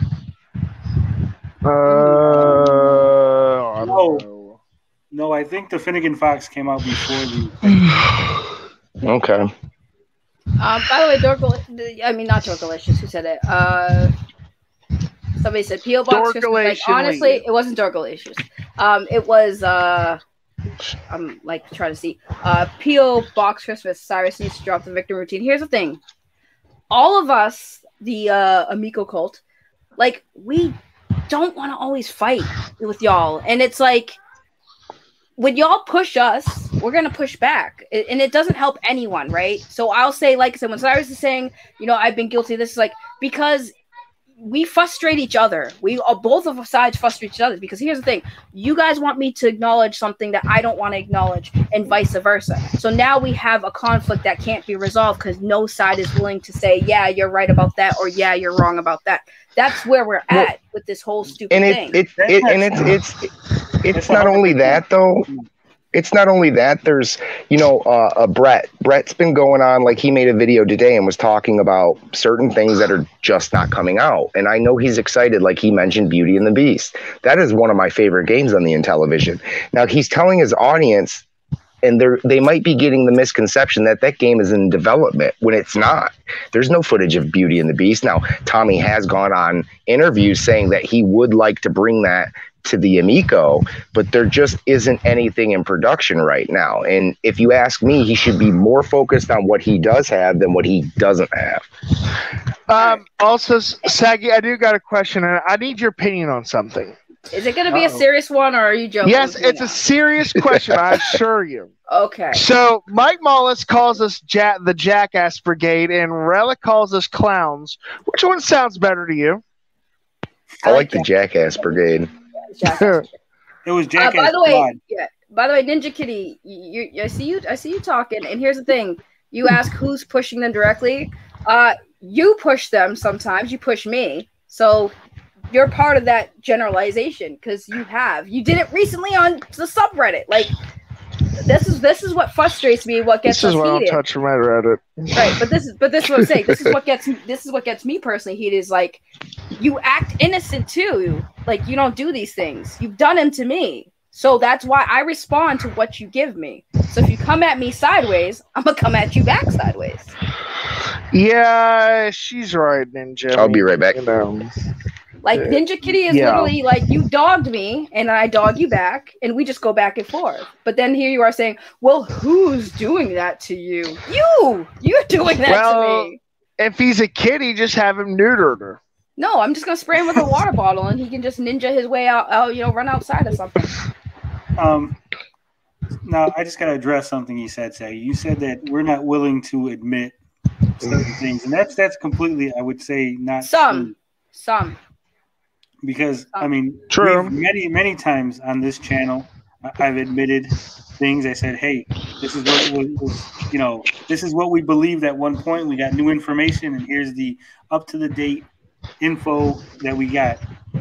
If, like I said, I've said it many times in all my videos. If I'm wrong and you have information that I do not have, feel free to give it to me. Feel free to drop it in the comments. Don't come at me all rude. I'll still read it, but I mean, it's unnecessary. If you know something I don't know, I can't watch every Tommy interview. I can't read every Tommy post on Atari Age. I can't look at all of his Twitter tweets. Yeah, those interviews are long. He's on Reddit now. I mean, he's spread all over the internet. As much as you guys say I stalk him, I can't stalk him that much. So I might not know everything, so I just go off of what I see as the latest information to me. And so sometimes, I will be wrong, but it's not I'm trying to be wrong. I'm not trying to, taking television down with some, new conspiracy. I'm just reporting on, hey, he said this. I go make a video, and then 2 hours later he made an interview, and now I'm wrong. I mean, Tony, you post links to almost everything related to Amico. You post links to videos of small channels. I'm sitting like, how the hell is Tony finding this stuff? So I mean, maybe people are sending it to you, but I mean, I don't know. Oh, I got people. But I'm not saying he's got to do a little digging, though. He is a real journalist. Would do a little bit of digging, so got to give him some credit on that a little bit. But see, I'm reading your chat, right? See, here's the thing. I say that people don't admit that they're negative or whatever, the stuff that they're like, well, Tommy is it. See, you hear how a compulsive gamer was like, I commented something, I was a little hot. There, he acknowledged that he was a little hot. But that's just how he is, right? He sometimes gets hot. That's fine. I'm always okay with people who are assholes. I like assholes. Assholes are fun. I like people who are dicks. They're fun for me. We can be dicks together, right? But y'all are sitting here, some of y'all are sitting here acting like you haven't contributed to any of the negativity whatsoever, and that is not true. Mike Garcia, I have literally saw you say the most really negative things about me or my friends, right? So just be like, yeah, I've said that. I feel this type of way, and I said that. It's really that simple to just admit, yeah, I've contributed to negativity. You're not going to be I'm not going to make you feel like you're a devil or a demon or the most piece of shit person in the world. No, you're just angry and you're saying things out of anger. Cool. We can move past that. But don't act like you're not doing it when you're lying. You are lying. Everybody here has contributed to negativity. I have. Has anybody seen the 13-year-old video yet? Oh, wait, I think that was posted on Reddit. The young kid who said that the Amico was crap. That. Yeah, I saw that. Wait, I think that's your prime example of kind of getting caught up in the hate train right there. Right, and people would say, well, and here's the thing: I don't promote because P.O. Box Christmas said I promote, like, oh, if you're promoting something, I've never promoted the Amico. Like, I never promoted it. Look at my content; you guys have seen it. I'm not promoting the Amico. I'm talking about it, but I'm just talking about it because of what? The drama. That's most of my videos. I'm a drama channel basically at this point, right? Oh. So I'm not promoting the Amico if I'm talking about the drama around it. It's not promoting it. To be fair, P.O., I think you're right. I think you're right, P.O., but Tony, to be honest, in my opinion, has covered it pretty fair. from the get-go. I think he's covered it right there. I think like Pat and Ian, I don't agree with everything that Pat and Ian say, especially like politically, and they're in California. I don't agree with a lot of stuff that they kind of push on people, but to their credit, they have been right about this from the very beginning. And it's kind of when they started getting attacked is when I got defensive too. I was like, hey, look, they've been right about this. They did get a few things wrong, and they did correct some of the things that they didn't report on correctly. But I think that the flack that they got from Tommy wasn't fair and wasn't justified when they've been through the VCS, they've been through the Chameleon. Here's another third one coming around. They're going to be looking at this thing, with a magnifying glass, and I think they hit it out of the park. And like Tony said, this is vindication for all of us who have been saying this since day one. Well, I will say too, Tony is not. Sorry, I like to pay attention to the chat, a streamer thing, but Tony is not the worst of all the people I've encountered. That's true. Have I gotten mad at him and called him a piece of shit? Yeah, because he pissed me off. Of course I'm going to feel some type of way. But and I've told Tony this, and I've always said this, I don't think Tony is the worst out of all of this. They're a lot worse. Oh, he definitely is not. He's definitely not. I mean, I got really pissed off when I started seeing the Darius videos, and then whoever was countering the Darius videos. And there was some very adult, over the age of 18 things being shown on YouTube that really got me pissed off. That, wait a minute, we got these things, like, I don't even want to say what was on the video, but if you've seen the video with Darius's head and another thing coming into the frame, that really pissed me off, because there are kids that could be going on, YouTube looking at this, and that's just wrong. And it's the heated debate is fine, but when you guys are going like to the point where you're superimposing stuff into people's mouths, and that's just fucked up, man. We've gone way past talking about Amico. Everyone knows the worst person all this is me, the Benedict Arnold. God damn it, Carl. You're by far the worst, Carl. Carl. But yeah, that's what I'm saying. Like, it's. Oh, go ahead. Sorry. I was gonna say the video that Sega Snatcher was asking about. I put it in the chat. It is a video from I believe he's a teenager, probably about 15 years old. Do not give him trouble. Do not hassle him. I just put it in the chat in case you wanted to see what a teenager thought of the television Amico. I don't think that's true. I don't think that's his true opinion either, though. I think he's kind of getting caught up in the whole, like, it's cool to hate thing. I think that's what it is. Kids don't know any better. Clearly it's cool. I don't know. Kids know a lot, but they...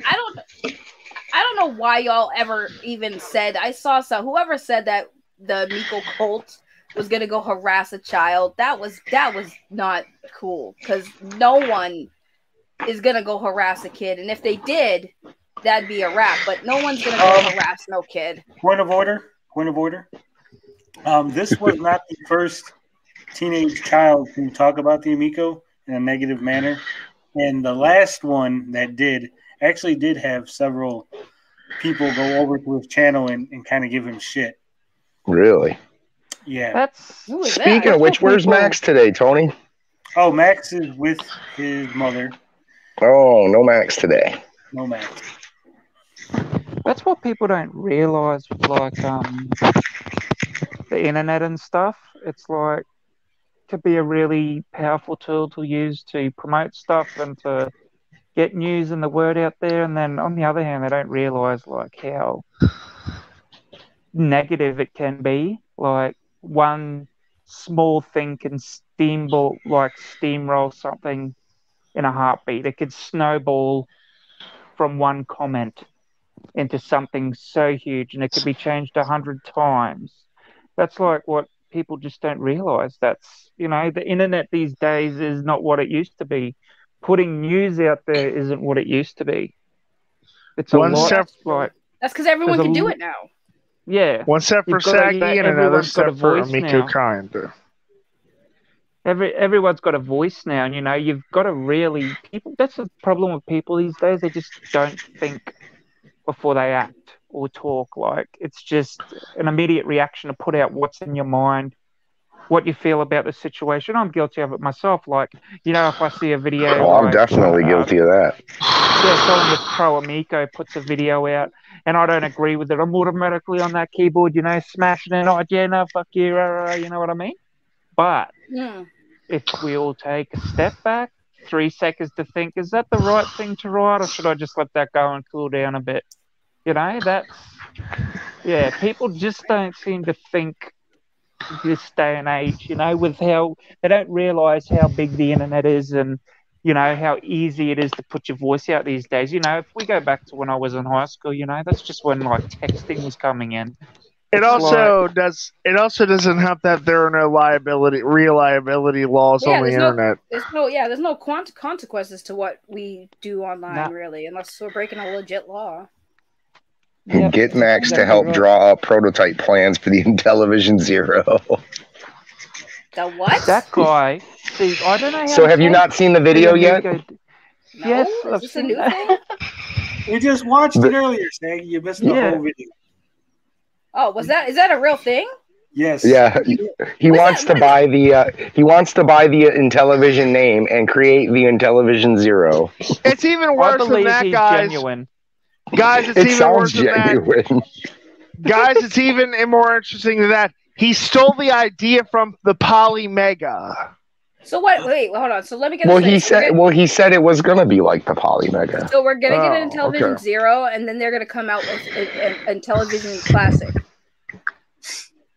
right? You know the Amico Day channel. The Amico Day channel is basically he's kind of like a highlights. He's kind of like a highlight reel of everything that's been going on.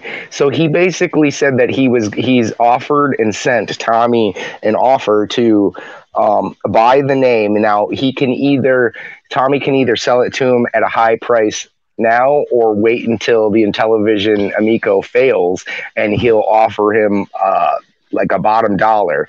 And if he gets the Intellivision name, that him and his engineers are going to build the Intellivision Zero, which has modules that will plug in, and it'll be on par with the PlayStation 4 type graphics. Oh, saying it's satire. Oh, I was confused. I have no idea. I don't think it's satire. I think it sounds pretty genuine. Wait, by the way, Pixie and me were supposed to fight. So when are we having our fight, Pixie? It's all good. We're all sorted. He's Australian. I don't know about that. Yeah, so Pixie, I don't know. Do you still think I'm an alpha female? Oh, always. Sometimes I am. When you said that, I was like, I don't know. That's not even an insult to me. I'm like, there's nothing wrong with being an alpha female, Saggy. Come on. Oh, it's probably just, I don't know, as you come across strong. How's that sound? But that's just your personality. Do you know who Pigsy? Have you ever been told that you sound like the dude from Ragnarok? No. Who's the rock guy? Who's the guy that's I can't remember his name, but he's the dude with that Thor meets in the arena. He sounds like that's who Pigsy sounds like. Go back and watch that. You're gonna pull that up, Tony. Pull it up. I think so. Pull it up, Tony. Oh, that's a good question. Actually, he sounds exact. I've been trying to figure it out for the last 10 minutes of who he sounds like, and that's the dude he sounds like. Korg, yes, Korg. Korg. Tony, he goes, "Oh hey." Questions. What? Yes, I know the guy. You're missing good questions. P.O. Box asked a good question. None of the one. P.O. Box before the one you picked up. The saggy, now that the specs are leaked question. I was looking something up. I was getting a video up for us to watch. Are you boomering this? Yes, I am. It says, Saggy, now that the specs were leaked and the Amico is proven to be on par with the 2006 cell phone, why do you think there's a chip shortage of such old, outdated parts? Well, 2016, right? Well, I was going to say, I had a theory about that, is that I think because it's 2006, it's not that there's a shortage, it's that I think that because these parts are a little older, that maybe they're trying to, like, not... Well, I heard they were discontinued. Is that true? I heard that chip was I heard the chip was discontinued, so... I don't know if there's any truth to that. But I'm not a huge tech person, but I theorize that could be a possibility because of the fact that it's an older chip that's needed. But I don't know if there's like a substitute for it. I have no idea. Y'all are the tech people, so. But a lot of components for almost every console where they were struggling for a little bit. If I were to put my money on it, I would say there's probably not a chip shortage, but that's just me. I think they need more time. I definitely think they need more time on games. No, honestly, because for a while, for some reason, the pandemic, I couldn't find a PlayStation 4 controller for months out here. They were gone everywhere. You couldn't find one in my area at all. I mean, there's definitely people having shortages of components. There's no doubt about that. So that's why when people were saying that, I believed it. I mean, but here's the thing, and this could be cleared up really quick. It's okay. There's a chip shortage. Show me some gameplay. Show me what you guys have been doing. You wanna hear my theory on why I reckon there's a shortage? It's not a chip shortage. Since it's such old tech, I reckon to source the stuff to build the Amico, he would have to get recycled parts from e-waste areas, things like that. Okay. I think, it would have to be, old mobile phones, things like, because e-waste is it's a massive business, e-waste, So because they're not going to have them chips available brand new. Oh no, there's a chip shortage. It's affecting the automobile industry. Yeah, but those are new chips, Carl. Those are new chips. Yeah, what I'm saying is, sorry, the chats. Y'all are asking me questions I can't answer because one, I don't work for television. Two, I've never built a console. I don't know what makes it tick. So you're asking me questions I honestly can't answer just because I'm not that tech savvy. All right. Anyway, I've got to go. So I'll see you. Bye, Carl. That was quick. See you later, Carl. Bye, Carl. There is a video here. We had a super fan who was ready, excited for the original Amico release date. They released a video of them going to Best Buy in Canada. I think we should watch it. It's a really good video. Don't copy strike me. I might. Dorkalicious. What's up, guys? Getting here coming at you with another video. Today, we are heading on our way over to Best Buy because it is October 9th. It's 11 o'clock. We're heading over for the... Why is the quality bad? How you reckon I sound like cool? The midnight launch of the Amico. It's gonna be badass. Get psyched, guys. Tonight's the night. Cornhole. Here I come. Okay, guys. We're all up to Best Buy. Here we go. What kind of car is he driving? Where is everybody? Who is this? I guess we're first here. Dorkalicious. First to play cornhole.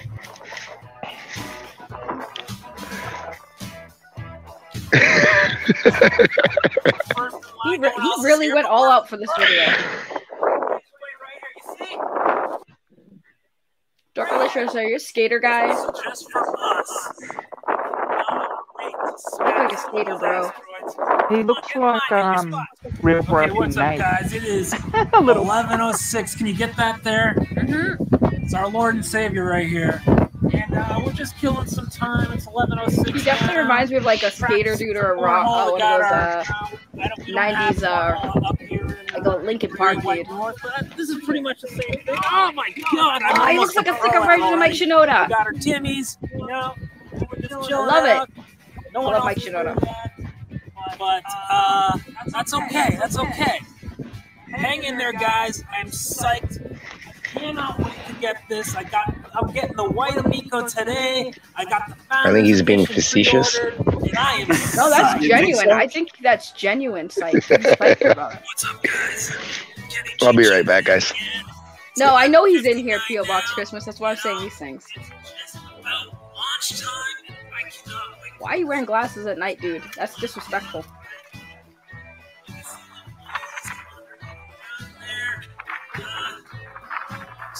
And it's only a matter of time until I get my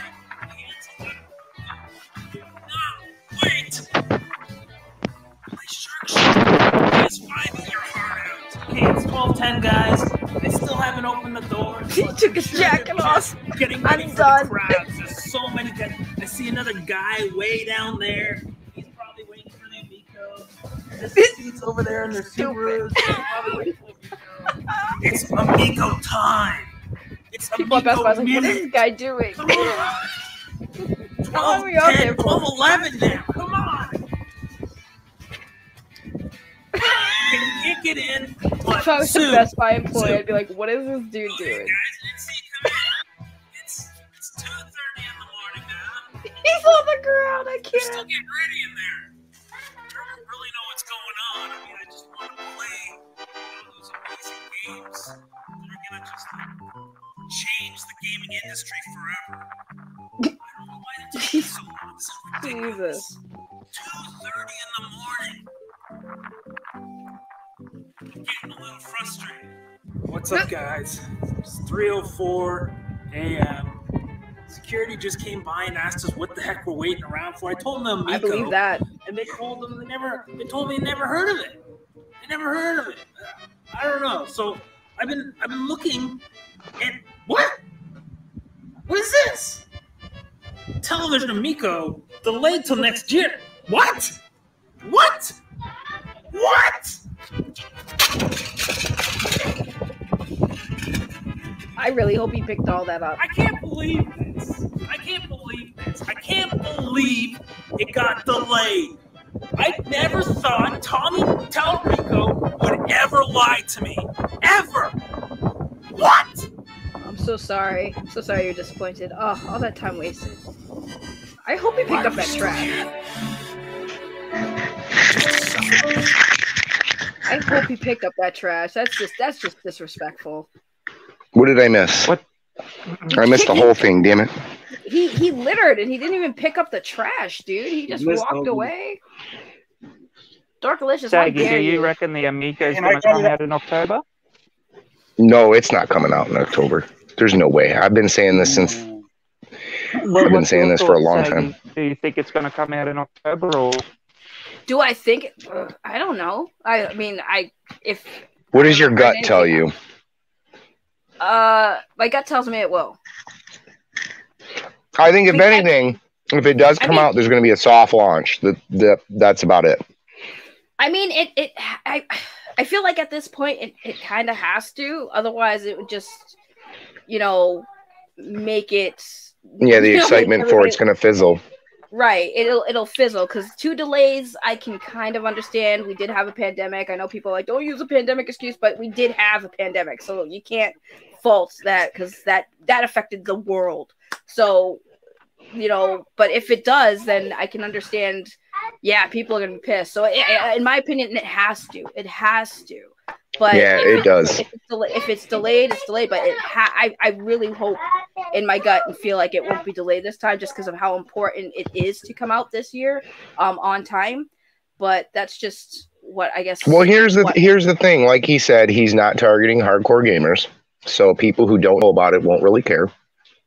I think this only affects the retro community and guys that who have been looking forward to it for 2 years now. Right. I think it's putting off a part of that crowd. Now, right. It only really it's how you look at it, because do you really think it's going to break through in the casual market or not? And personally, I don't see that, but everybody's different. I mean, you can think it's going to break through the casual market, or you don't. I just don't see it. That's my stance. And that's to me in my head that's fair, and that's the thing. I think the issues that we are having with each other for the most part is the lack of actual communication like this, and then the fact that what bothers me again is like people assuming things that just aren't true because there's no base to it. Like that's why you have the quote Amico cult, like I said, pushing back is because things that are be said about us. It's like it's not true, or you guys are generalizing at this point. Because I get tired of people asking me if I get paid. How many times do I gotta say no until you believe me? Or saying that like, oh well, you're promoting. I'm not. I'm not promoting it. Yes, I personally like it. If you want to talk to me about why I like it, let's have that conversation. But that's, like I said, when it comes to this issue, it's not even about the Amico. It's just about us arguing about it. Like, that's just how I feel, honestly. You know what? It's become a beautiful disaster, that's for sure. I mean, hey, it's been entertaining and content for everybody to talk about. So I mean, it's kept us. It's a weird way to say it, but this whole Amico I mean, to say people don't like. I use this with somebody else's. I think I told this to Cyrus in his stream, was that there's a reason why people like watching The Bachelor and The Bachelorette shows like that. Mm-hmm. Well, because it's a trash fire. It's kept me entertained during this pandemic, which gave me something to do, I guess. The real Amico were the friends we made along the way.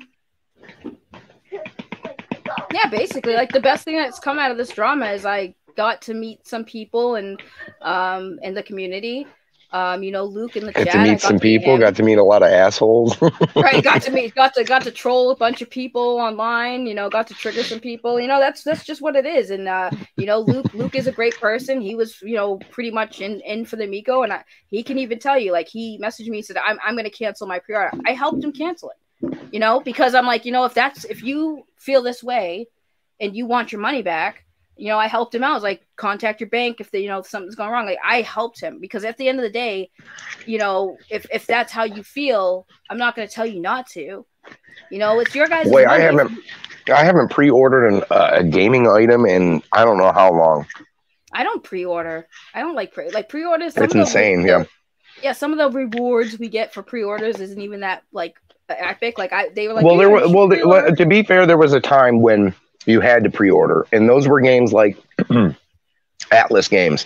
Now, some of your GameStops wouldn't carry, like Atlas games, certain role-playing games, RPGs, you wouldn't be able to get at. Like, we have Myers here in Michigan, and Myers wouldn't carry it. If Myers didn't carry it, Walmart didn't carry it, and Target didn't carry it, GameStop was going to carry it. But GameStop usually only got like a couple copies in of like games like Knights in the Nightmare, harder, more obscure games. They just didn't get in. More of those ones that you like NIS type games. There's some other ones. Xseed. There were a lot of games like I told Tony earlier, the Senran Kagura or whatever, that the Double D edition. They weren't going to get that in anywhere. So I had to go to GameStop, pre-order those, because you never know, they might get 2 copies and they might be gone. That was understandable. Nowadays, it just seems like you're going to get it. It's going to come out pretty much everywhere. Well, that's not true. There are some games here and there that still don't get, that don't get stocked. But for the most part, I don't pre-order anything these days. I've gotten burned on forgetting like a couple things here and there. So I just don't pre-order. Right. The only thing I pre-order is collector's editions. That's about it. But see, down in Australia, we don't get as much as these up there. Oh, that's upsetting. Why does Australia get screwed out of so much stuff, dude? I have a lot of friends in Australia. They always talk about these things. They get screwed out there. Yeah. The good thing, though, is, in a sense, like you guys, like with your Metroid and your Shin Megami Tensei 5 collectors up there, they sold out like instantly, all that stuff from E3. Like, scalpers took it all. Like, down here, we've still got, you could still get like the Metroid Dread collector's edition. Like, it's all still available to pre-order down here. It doesn't get snapped up as quick. That's the sort of only bonus we get here. But do miss a lot of stuff, like your limited run stuff. Some of that we can't get here. And ooh, that sucks. Limited run's like my favorite right now. P.O. Box, to answer your question, I don't like really promote Amico like that.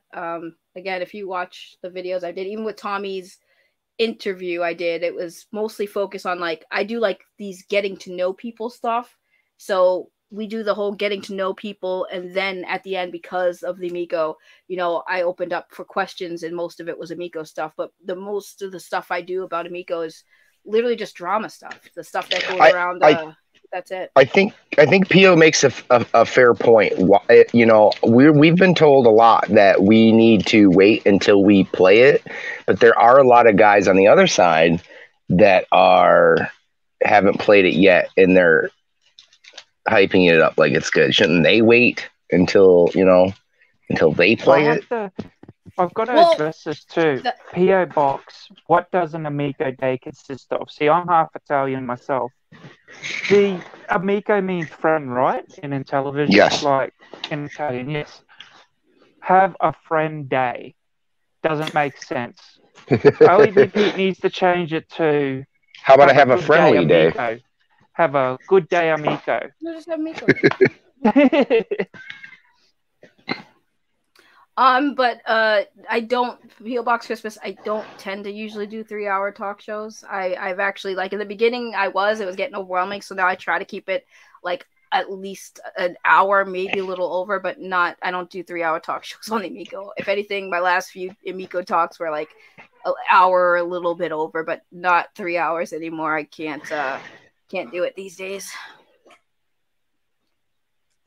Cannot do. So is Mad Max back on YouTube, Shaggy, or is he just retired? I don't know. I think he just does it when he can. It feels like. I know he's on vacation right now.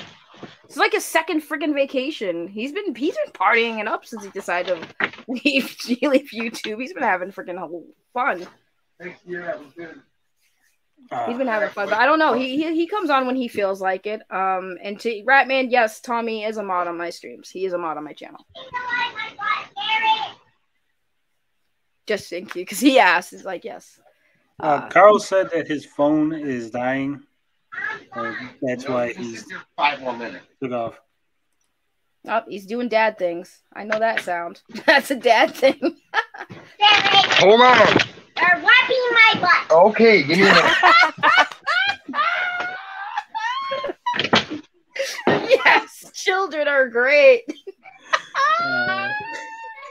I know that all too familiar. Tony, I bet you don't miss Max being that small. No. No, I won't. That was great. I love it. I love it. This is why I love kids, because they tell it like it is. I love it. Oh my god, I'm crying. Oh no. Oh man. Oh, that was a good one. That broke me. Oh no. It is professional stream content. We are this is Tony most TGG professionals here. So I mean, I don't really know what else there is to say. I mean, I'm going to, I guess, and overall, my next Amico video will actually be okay. Well, I can't say my actual Amico video because I am having Tommy back on my channel on Tuesday, but I won't be making like an official like Amico content thing until I play it. And people have asked me, will you give your honest opinion? Yes, I've already said that. Like, if I'm not going to like it, if I don't like it, I'm gonna say so. I will say it to Tommy. I will say it to my audience. But I won't be doing that till after that's said and done. And Well, next time you talk to Tommy, ask him where my shell is. I have a theory that it was just a 3D render. They didn't even ship it out yet. They didn't give you a tracking number or something? I don't know how that stuff works. They just haven't shipped it out yet, though. They can't have a tracking number if he hasn't shipped it out yet. Oh, yeah, that's true. They have to. How much, can you disclose how much that was again, Tony? Or it was $2,125. Damn. How many bids did it end at? I think it was like 46 bids. But it was me and someone else going back and forth. How many of those bids do you think it was OEBP? Yeah. I think Pete was in the bidding. You know what you should do with the show, the Amico show? I think you should give it to Pete. He is the biggest fan. He loves the Amico. He's so positive. Pigsy, you're out of your mind. If I'm spending $2,000 on something, that's mine. I think the winner of that auction is the biggest fan, right? I mean, doesn't that go to show that Tony is the bigger fan? Listen, he's either the biggest fan or he's the biggest troll. Either way, it was for charity, so it doesn't matter at this point. I mean, in Canada, that thing's already the price of a moped. You might as well just spent the extra money and got the shell with all the nice fancy autographs on it. Go big or go home. The core point of it was to donate to charity. I still think Tony's out of his damn mind for doing that, but whatever. Charity, good for you. I'm glad you have that kind of money because what charity did that benefit? Children's Hospital of Orange County. Yep, perfect. That's about the best thing that's come out of the Amico so far. I will give it that. Yeah, I do the Lupus Foundation every year for my birthday. That's what I do. I just have I donate, and then I have other people donate for my birthday. Well, thank you for that, because my mother passed away from lupus. So I'm sorry. I appreciate that. I've lost someone too, so I know how much that burns. Oh, well, we're getting sappy. Let's move back to getting sad. But yeah, I mean, I don't know how to transition after. To what Luke is saying, Luke says, I'm still holding to my theory that Tony was just trying to run the price up and ended up stuck with the high bid. As I said before, part of me was trying to run it up, but part of me also had a limit that I was not going to go over. And unfortunately, or fortunately, however you look at it, no one bid over my limit, and I ended up with the show. It wasn't a sniper bid? No. I had auto bid. It had an auto bid feature, and I just put my limit on the auto bid. Oh, okay. So you weren't watching it at the end, the last couple of minutes? Okay. And like I said before, what was really weird is it was supposed to end on like the 12th, the bidding. The bidding didn't end until the 13th.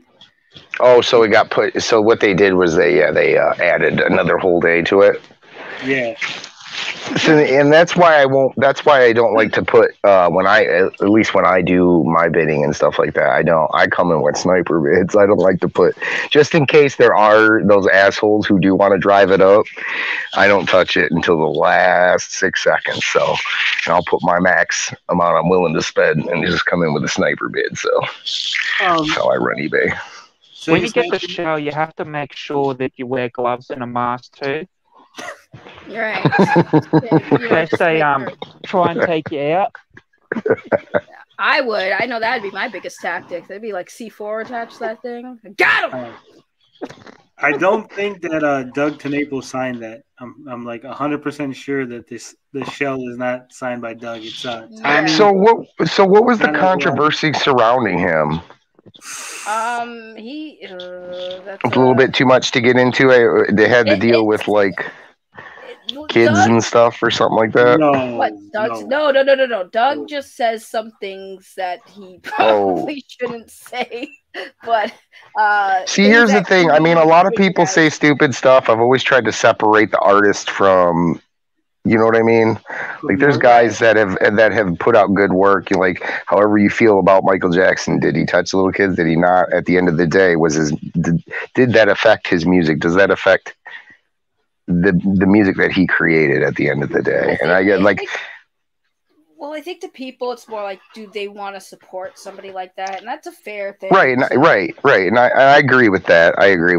But I mean, if you look at stuff that's going on with Cosby right now, I mean, oh my God. Right.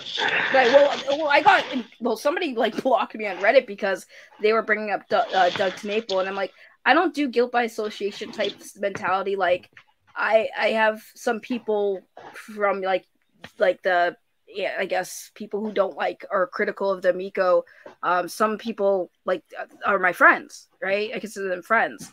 I don't care who they associate with as long as it doesn't affect our relationship. That's just how I am. So I feel like Tommy having an association with Doug, and people say, he's not guilt, right?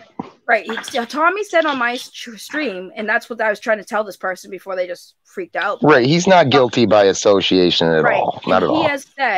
Tommy has said, and it's on my Tommy video towards like the end when somebody asked him, because somebody did ask him about Doug Tenaple on my stream, and he responded like, I don't agree with a lot of things Doug has said. He said Doug is, very political and very religious. And, I try to respect people's, opinions and their beliefs, Has Doug said some things that definitely optic wise was bad? The stuff I saw him say, oh yeah, it looks bad. But in my head, I don't like to label people things because ignorance to me is different. So you can just be an ignorant person and say ignorant stuff because you're ignorant. You're not educated enough.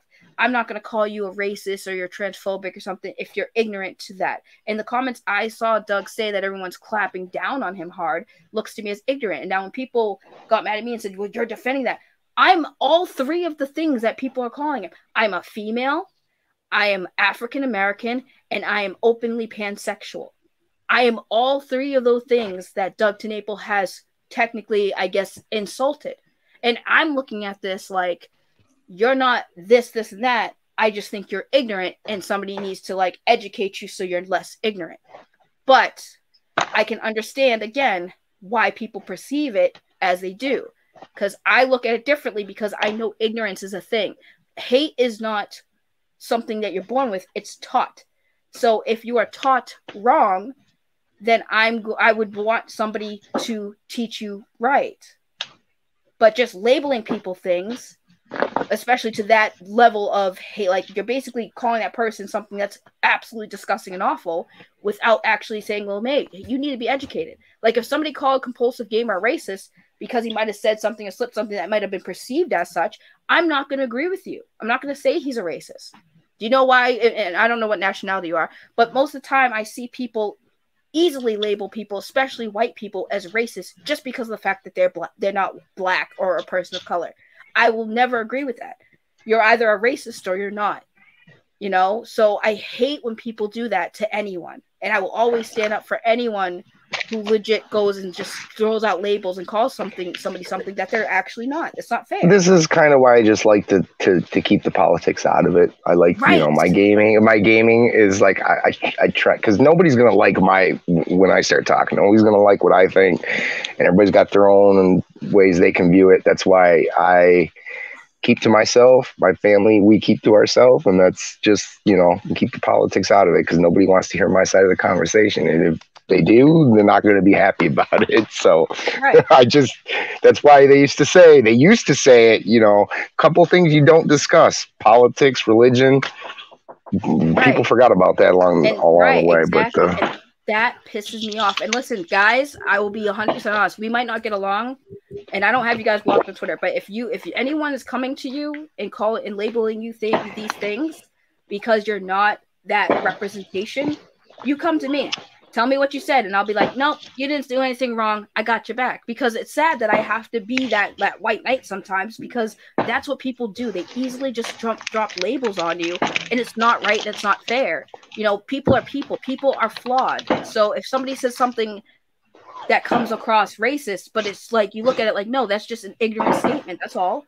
And everything Doug said, in my opinion, no offense to him, was him just being ignorant. Sorry. That's how I feel. And I get people are angry at him, and they should be, but he's ignorant. Wow. If that makes sense.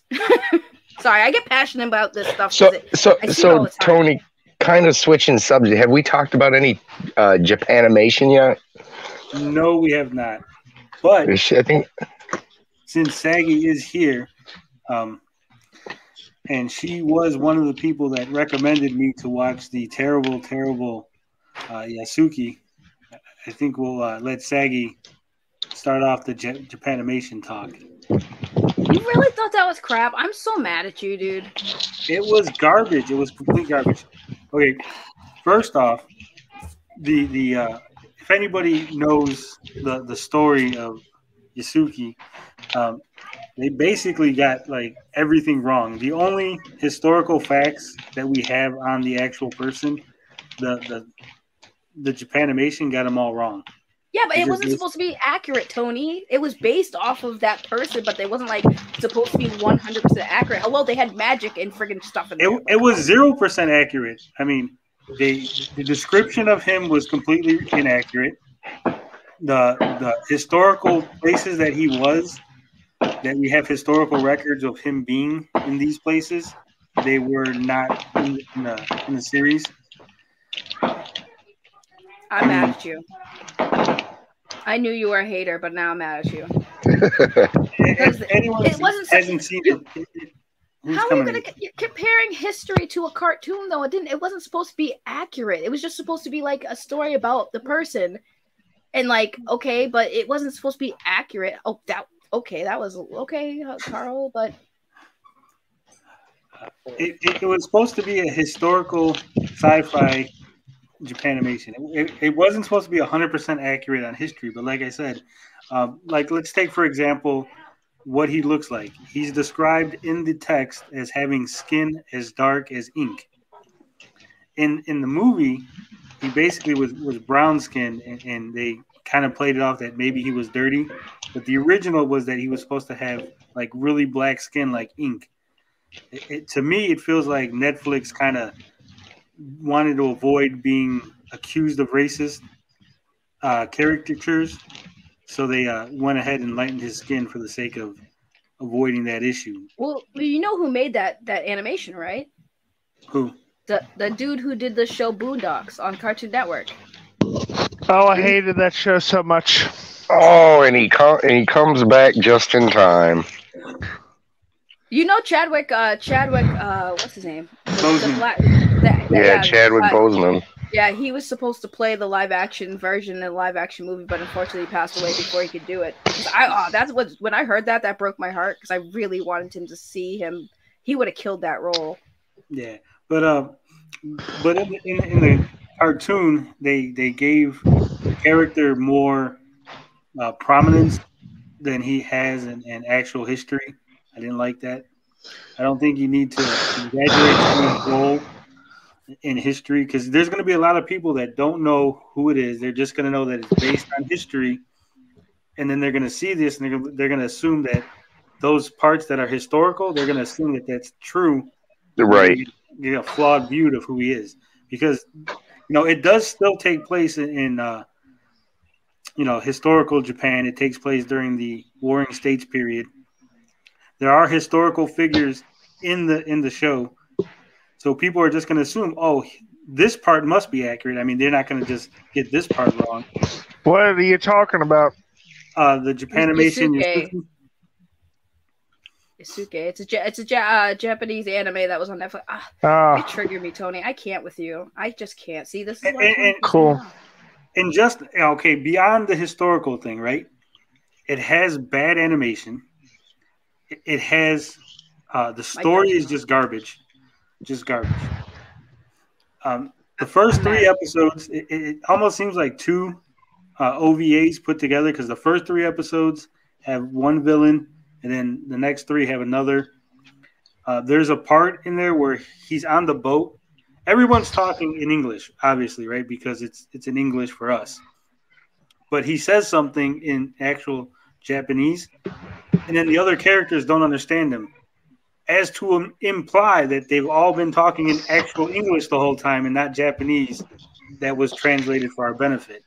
So that was I never liked that sort of thing. I realized I was here the whole time. I haven't checked my DMs.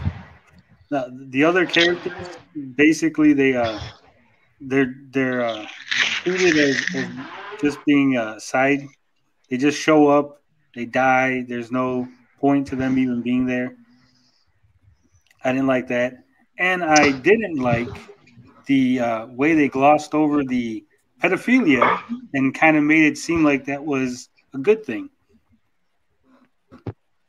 The what now? Pedophilia. What was that? See, that's exactly my point. You see, okay. You don't know what pedophilia is? No, Carl. Carl, I know what that is. I'm talking about where was that in the show? That's what I was saying. Okay, sorry. It's just a legitimate question. Legitimate question. Very sensitive one. Okay, so Nobunaga Oda, the shogun. His right hand man, Ranmaru, is a 16-year-old underage boy. Oh, wait. When did they say that? Okay, do you remember the part where after they had the successful battle, he walks off with the guy, they're holding hands and they walk off? Yeah. Yeah. I thought they were just gay. Yeah, but then that's how they tried to play it off, like if they were just gay. Except for the real life people, Oda was an old man and Ranmaru was a child. And it's actually a practice. If you look up Shudo. Oh no, I know what you're talking about. No, you don't gotta explain. Oh, I didn't know that was the age, but like, I mean, historically accurate, sure, but yeah, and they glossed over it and they tried to make it seem like that was progressive. Like, oh, you know, I am a progressive person and I'm going off with my gay lover. And I saw the commander guy. When he saw the dude grab the emperor grab the dude's hand, he looked down like, oh hell no.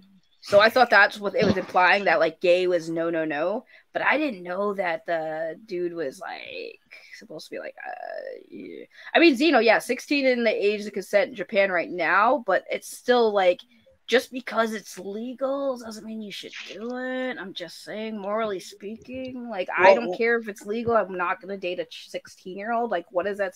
That 16-year-old can't even go to a club with me, bro. I think 16's a legal age in Australia too. Well, here's the thing. Here's the thing. The historical practice, the two characters, I mean, it's historically accurate, like Saggy said. But the historical practice was not one of mutual attraction. It was more of a casting couch type situation where an older samurai would agree to train a young boy in exchange for sexual pleasure. And that was the historical. All right. Yep. We don't got to talk about this crappy show anymore. Thank you, Tony. Thank you, Tony. I didn't know that. Honestly, I didn't think nothing of it. And you're right. If that's... Yeah. Okay. So, anime talk. Have you seen Attack on Titan? I have not. I have not seen it. I hear about it a lot, but I haven't. Me and the old lady got about 2 seasons in, and it's good. I think it's more shock and awe when you watch that. Okay, I got one. Have you ever seen El Hazard? Yes, that's old. That's old, Carl. You're talking about some classics now. El Hazard, the Wanderers. Yep. They're actually all more or less. All right, ladies and gentlemen, we have our guest. Our special guest is here. I thought I was a special guest. No, I mean, you're special, but you know, I'm the only one who's special. Only me. I've seen you before, Vito. Where have I seen you? Do you know? Why am I the only one who has my camera on? I don't want my camera on anymore. Wait, Vito, I've seen you before. Have you been on Andy Signor's channel? I've been outside your window, probably. Vito's Carpathian. That's actually kind of spicy. I like it. But you've been on Andy Signor's channel, right? Yeah, I've been on stupid Andy shit. Listen, yes, I've seen you. Yes, I know who you are. I'm the king. You're awesome. Andy's nothing. It's Vito the Carpathian. Right. We talking about? I saw you in Ghostbusters too. Yes, true. No. I've seen Vito before. I've seen Vito over on Andy's channel. I like Vito. You had some good takes when I've seen you over there. I always have the best takes. We talking Amico still? No. We're not. We can go back to Amico. We can go back to Amico. We're always talking about Amico. I need to make an Amico video at this point. I want to make the Amico talk never ends. Vito, what do you think about the Amico? I think that Tommy Tallarico is a clown show, and that man needs to just look. There's a certain point at which you feel bad for your uncle who's like trying to be cool. You're like, all right, old man, all right. And then there's a certain point at which your uncle's driving his Ferrari around and hitting people with it and losing everybody's money, and you're like, listen, Uncle Tommy, you got to calm the fuck down. You don't know anything about video games anymore. I know you worked on Guitar Hero or whatever. You made the Roblox oof sound. Congratulations. That was legendary. Dude, that video, the second I turned on that Amico stream, and he's like, you guys might know me. I'm a cool guy. I made this thing. I mean, I did. Vito. He is a cool guy. Shut the fuck Vito, Vito, he's the creepy narcissistic uncle. Hold on, pause. My man's Vito came in here like, I'm the man, I got this. And then he's dunking on Tommy for saying the same exact thing. What? No, because I'm big time. Tommy's nobody. I'm big time. Hold on. I don't know. What's your sub count? What's your sub count looking like, brother? 217,000. Okay, I'm going to sit down. Shut up. Thank you. Just think, look. I just feel bad. I go between feeling bad for Tommy and being like, Tommy, you're your own worst enemy. Just shut up. Why? I'm right there with you. Yeah. First of all he needed to do was just not talk to anybody. Don't even go to any gamers. Don't go to any gamers because it's not his product is not built for the gamers. Thank you. Why not talk to me? Thank you. No gamer on earth will ever purchase this because we're all a little too smart. Okay, I'm not like some Midwestern mom who goes, "I'm going to buy Jimmy a new video game." No, we will just buy a Switch because we're not. No, I'm going to buy you an Amico now, Vito. I don't want it. I won't play it. What am I going to play? Too bad. You're taking it. All right, I'm going to play. I'm going to roll dice with my cell phone on First my. Of all, it's freaking free. Why would you take it? It's free, dude. I can do the Ben impression better. I'm going to buy my Master System, y'all. This thing exists to be sold on the Home Shopping Network to moms and grandmas, and just accept that. And if you just accepted that and stopped pretending it was something else, remember when you used to play video games on the couch with your buddies? Yeah, I know. Like when my buddies came over last week and we played Mario Party on my Switch. Yes, that's what we said. Oh my God, still a thing. It is. It is. We've been saying this for the last year and a half to Tommy, saying, you know what? Couch co-op exists. There's many. I mean, there are conventions that exist. They play Street Fighter. They play Marvel vs. Capcom. But he knows this, and he knows that. It's not that he doesn't know that. It's that he's pretending that he's. I don't know if he's convinced himself in his mind that it doesn't exist, or that he just knows it's good marketing. But the problem is he's marketing it to the wrong people. If you told that to somebody's grandma, they might believe it, and they might believe, yeah, okay, that makes sense to me. But my thing is, the rest of us know. But what does it matter? If it's not for you guys, and you guys are clearly not interested in buying it, you think it's a piece of garbage, then why does it matter? But I might buy it. I might. But here, I'm different. I might buy it. You might buy it. I have one on pre-order. Here's the difference. Exactly. Tony has one on pre-order. If you advertise a thing to me and tell me if he wasn't trying to sell it to gamers, then I would have no reason to comment on it. He should have never. It's not. It's still a game. It's a gaming console. Sure. Okay. So if I come over to you and I say I've made the Poop Box 5000, it plays one game called Poopy Shoes and the Clown Brigade. And it's $9,000, and I come to you and I go to all the influencers in your space, and I'm promoting this thing. Jackass Brigade. Are you not Jackass Brigade? Yeah. Are you not gonna go? Well, that looks kind of stupid. Yeah, and then I wouldn't buy it, and I'd move on with my life. Okay, and he doesn't get my money. So what? He doesn't get my money. I mean, both of you do have valid points. The problem. Oh, let Vito finish. The problem is that he's bringing it into spaces. Asking, telling people, look at my cool thing. And we're telling him in response, your cool thing sucks. Stop showing it to me. If he stopped showing it to me, I wouldn't complain about it. But he keeps shoving it in my face. Oh, so he's basically he's in your DMs like, hey, Vito, I really need you to play this thing. Yes. Because I comment on a video about the Amico and I say, this thing looks like shit. And Tommy Tallarico shows up 10 minutes later and goes, well, here's why it's not a Tommy, don't talk to me. Leave me alone. So I have left comments on YouTube videos about the Amico, and I said it still looks like shit, and I don't know who wants it. And Tommy comes in to try and convince me otherwise. He's continuing the conversation. So I would have left it at that. Vito, I like you because you have good takes, but this is not one of your good ones. Because here's the thing: you literally said he's shoving it in my face. Yeah, he's shoving it in my face. But you just said you're commenting on videos, critiquing it, so you're clearly seeking it out. So I was interested in. Yeah, well, okay, he's got a point. No. If let's be clear. I exist in a space as a YouTuber, as an influencer, where it is my job to be aware of what products are coming out, what's going on in gaming, what's going on in comic books, what's going on in movies. A brand like in television, a legendary brand, not legendary, but a known brand, a brand that has existed in gaming for over 40 years says, we have a brand new video game console. It is my job and responsibility to go, all right, I got to take a look at it. I'm going to take a look. I take a look. I go, wow, this looks terrible. This looks like a bad idea. The marketing for it makes no sense. They're telling me co-op gaming does not exist. They're telling me I'm going to really enjoy having a controller with a screen on it, even though nobody used the Wii U and nobody ever used the Game Boy attachment for the GameCube. It has never worked. So you go, you know what? This looks stupid. And then Tommy Tallarico shows up and he tells you you're wrong. Okay?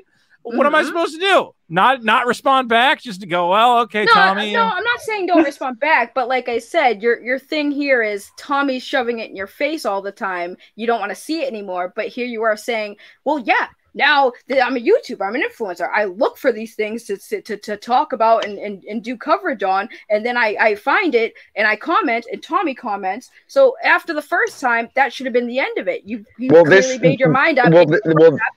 So if it's crap and you've already established it was crap the first time, Tommy keeps making it into a topic. He should have just said, you know what? I accept that it's not for the mainstream gaming crowd. I'm going to stop targeting you guys. I'm not going to show up at E3 because that's going to be so embarrassing for me to take the stage at E3, an event dedicated to true gaming and like the latest stuff, and show off my pile of cell phone games. I'm not going to put that spotlight on myself. And if he just went off and quietly marketed it to the right people, we'd have nothing to comment on.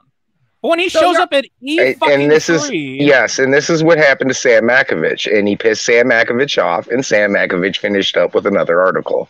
So your arguments here, from my understanding, correct me if I'm wrong, is that Tommy is giving you guys too much to bitch about. Yes. Yes. So yeah, I think that's pretty much it. So maybe just, I don't know, when you have people who are saying things and you've already established that you don't have any favorable opinion about them, you say it and then move on, just like I've done with, Andy Signor. But sure. I don't go actively looking for Andy Signor. I haven't talked about the Amico. Okay, but let's put it this way. Am I talking about the Amico every day of my life? No. But when he shows up at E3 and frankly falls on his face with one of the most ridiculous presentations I've ever seen, I'm going to laugh at it again. And here's the thing. And here's the thing, Saggy. A lot of us have been talking about it, but some of these guys haven't. And that's the thing. A lot of you guys are saying that when the big voices do come out and say that, they haven't been. Ars Technica wasn't talking about this every day for the last 2 years. Guys like me, we might be talking about it for 2 years, but those guys haven't. So when Tommy comes around and does it to them, yeah, you got a problem. Showing the Amico off at E3 is one of the stupidest things Tommy has ever done. That was a terrible idea, especially with a presentation that ends with, by the way, I have no new footage of Earthworm Jim. The only thing any gamer here actually would care about. But you can win an art print that we've had sitting in a folder for the last 5 years. What are you doing? What really surprises me, if he's not marketing towards us, then why is he always mention hardcore gamers and the gamers that he's not targeting in his videos? I have one question I really need to ask. What dumbass decided to ask Digital Foundry to re-examine the Intellivision Amico? It was just probably in their best interest. Wait, did they publish a new thing on it? Did they re-examine it? They did it a second time. Well, yeah, Digital Foundry did. So did Ars Technica, Sam Makovich. Yeah, I think he just pissed Sam Makovich off, and they called it a hit piece. And I wouldn't say it was necessarily a hit piece. It was pretty fair, but it was another one of those things where, wait, I gave you my honest opinion. That wasn't good enough. So now I'm going to give you a brutally honest opinion of it. And he didn't like that either. So, yeah, what happened with Digital Foundry was they did an E3 reaction where they reacted to the whole thing on that date. And there was a little piece, it was like a 10-minute section on Amico where they basically didn't really like it, but they didn't say too much. They got emails and comments calling them names. And harassment. And so Digital Foundry went ahead and did a second look, and they brutally just destroyed. And that's when they actually tried to dig in and talk to developers, and the developers didn't even know what the hell was going on. So, and that's where all this, there's a lot of hate surrounding it. There's a lot of more criticism. I'd say more criticism. I don't think we're haters as much as we are criticizing it. But when you dig deep into it again a second time, and then you really expose, well, wait, we tried, but we couldn't get any information. And that's exactly what Digital Foundry said. So PO Box, I want to make it clear again, I never said no one should criticize anything ever. Never said that. I've said that the criticism sometimes goes too hard because no one's played it yet, but I've never said don't criticize it. But I made it. Praise it. I don't praise it. I'm literally here. How many times have I talked about like agreed on some of the points you guys have made? Does that sound like praise to you, or does it sound like somebody who's just having a discussion? I made a good point. Saggy. I made a good point to Cyrus, and I said, "Hey, look, I don't have to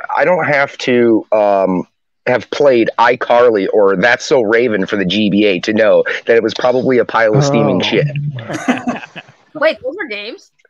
Vito just played That's So Raven. Hey, that game holds up. All right, you can speak on that. What kind of game is That's So Raven? Let's also be clear. It's shovelware.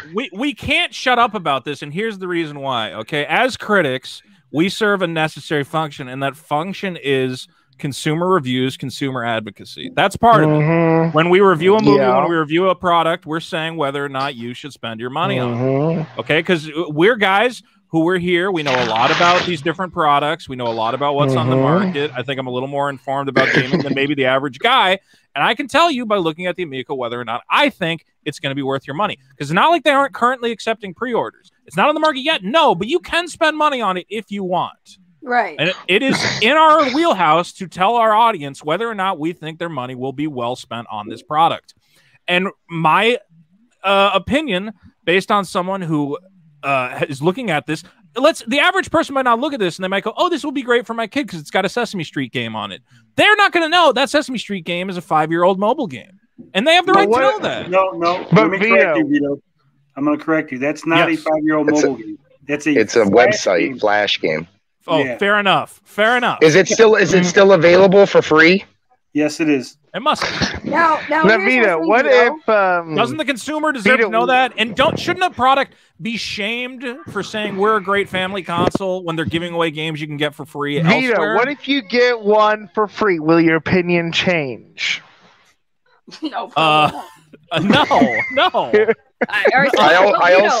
Vito, let me look, ask you I'll a put it this question. way. If I play it and it's really fun, I'll be like, yeah, this is really fun. I can't imagine it's going to be worth $300. This doesn't look more fun than a Switch. Would you also say that it's kind of ironic that the CEO who claims that it's a safe console is also using derogatory, words and the things that he's saying to resign. Tommy needs to stop being the head of marketing. He needs to shut up and just hide.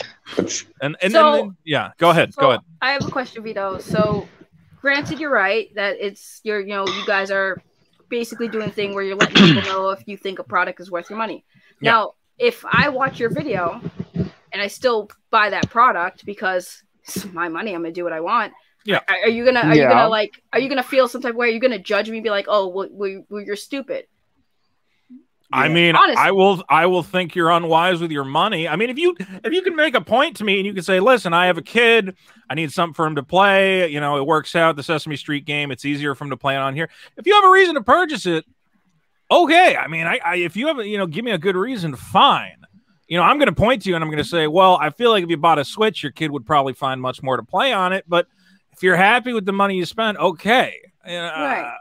And I think that's, like I said, that's where I think I stand is that if I play this, I like it, and I think it's something that I will enjoy, and that my nieces and nephews will enjoy, I'm gonna get it. But I think the issue I have is just the stuff that's around this console. I don't have a problem with people. Well, you don't want. It sounds like you don't want people calling out the people who are excited for it.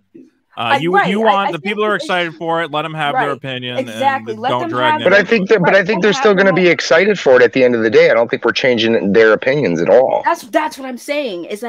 That's why. And I'm not trying to change their opinions. I'm perfectly okay with Pete loving every aspect of the Amico. I just think he could be a little bit more honest to his viewers. I think he's doing his viewers he's discredit to his viewers. That's what I was going to say. Is look, there's a lot of these YouTubers who like the Amico and they want to sing its praises. And we want to make sure you kind of got to keep them in check and go, listen, are you being completely clear with your audience? Because to us, from our professional standpoint, I'll call myself a professional as someone who's worked in game journalism and worked for game companies and whatever else. In my professional opinion, this product is overpriced. It's underpowered. and it's providing a lot of games you can get elsewhere or superior versions of that game. I don't see what it has to offer. So if someone else is out there saying this is the best thing for your kids and there's no other way for your kids to have a couch home experience and it's the new family-friendly thing, I might give them a little bit of pushback and go, I don't know. I mean, if that's your opinion, fine. But I have to say I heavily disagree, and I think families will be better served. Go purchase a copy of Monopoly, and you'll probably have a better time than the music. I don't know. For me, I don't like the Nintendo, and it's because of a few factors. Break my heart. I know. I'm sorry. People hate it when I say that, but kick me in the balls. I'm sorry, but personally, for me, and this is just for me, the Nintendo Switch controls are not comfortable for me, and it takes me too long to get used to them. And on top of that, the games on the Nintendo, get that. Yeah, the games on the Nintendo for me aren't really something like I'm over Mario Kart. I'm over Mario Party. I'm over most of the games that are on that console exclusively. So there's no need for me to have a Switch because most of the games I play, even though they're on the Switch, are much better on my PlayStation. I guess my question would be, what is on the Amico that you think is going to be better than what you're offered on the Switch? I think that the controller is a little bit more simple because it is kind of like having a phone, right? Because that was the big thing compared to that. I think the controls on that would be more simpler for me to get used to because, again, I have a smartphone. So if it functions kind of like that, it has a touchpad, that would be more comfortable for me to get used to because it's already something I'm already actively doing. Saggy, I never really told anyone this, but sometimes whenever I'm playing certain gaming devices, my hands cramp up really bad. So I totally get what you're saying. Right. But you guys do realize there are alternatives to you can play a Switch with a PS3 controller. Yeah. I like. There's a lot of alternate controllers out there. Right, there's ways to play those. Well, that's the thing. I understand that, but again, my other issue too is the games on the Nintendo aren't something I'm excited for. Like when a new Mario Kart, Pokemon comes out on the Nintendo, I'm not like, oh, I gotta have that. I gotta challenge you on that.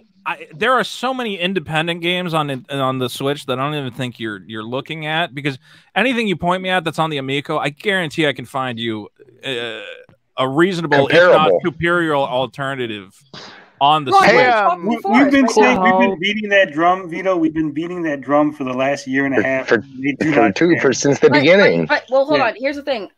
Tony recommended. He said, well, if you like Finnegan Fox, he's asked me, what games would you play on Amico? Yeah, go play Fox and Forest. You can already play it now. Here's the thing. I am playing Fox and Forest now. And I still want to play Finnegan Fox because I want to see the changes that they made to it. And it is kind of like, I don't mind the pixel art because I like it, but I did like the smoothness and the redesign. I'm just not going to pay $300 to play Finnegan Fox.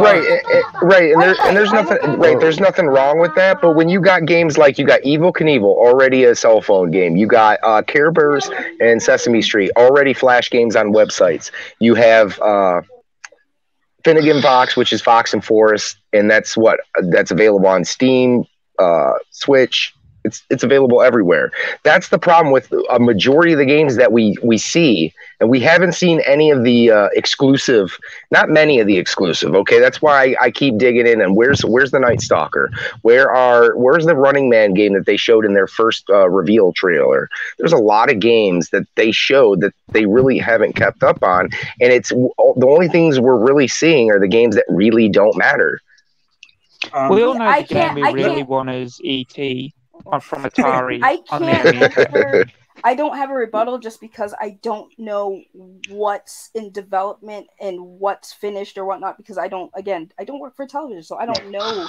Let me jump in here real quick, guys. So Zeno says that there's no video game company is required to tell their customers that a free version of their game is available elsewhere. Now, this is 100% true. That's why people like me, people like Vito, obsessive compulsive, that's our job. We're here for. Right. Yeah. Our job is to inform the consumer. Look, I'm not saying Tommy's got to go out and publish the exact manufacturing cost of everything he puts out there, but a good tech journalist is going to say, listen, man, you're getting a $50 cell phone processor in there, and you should know about that. But see, here's the thing. Vito, let me ask you. You guys, well, actually, I don't even think I have to ask because Compulsive Gamer did mention that a lot of these games can be found on different websites, various platforms, correct? So my thing is, but they're all going to be on one platform. You know, you don't have to go seek them out. That's true. Yeah, that's true. So that's and they will have exclusives. Right, and that's the convenience of having those games on. Look, here's platform. The thing. No one is saying the Amico, like, you plug it in and nothing happens. Like, yeah, it's a game console. It has games. You're going to be able to have fun with it. The question becomes, is the amount of fun you're going to get by spending $300 Amico at all comparable to the amount of entertainment you can get out of any other $300 comparable device? And the answer is, frankly, I can't imagine. I can't imagine that you are going to find a level of entertainment from the Amico. Yes, there will be some people who they get Earthworm Jim 4, and that's the only thing they ever wanted to play in their life. And yes, they'll get more entertainment out of that. But for the majority of people, whoever is rustling their microphone, I'm going to punch you in the mouth. It's not me, for the majority of people, it is my professional opinion as a game reviewer, as a YouTuber, as a whatever the fuck, I think you should just buy something else.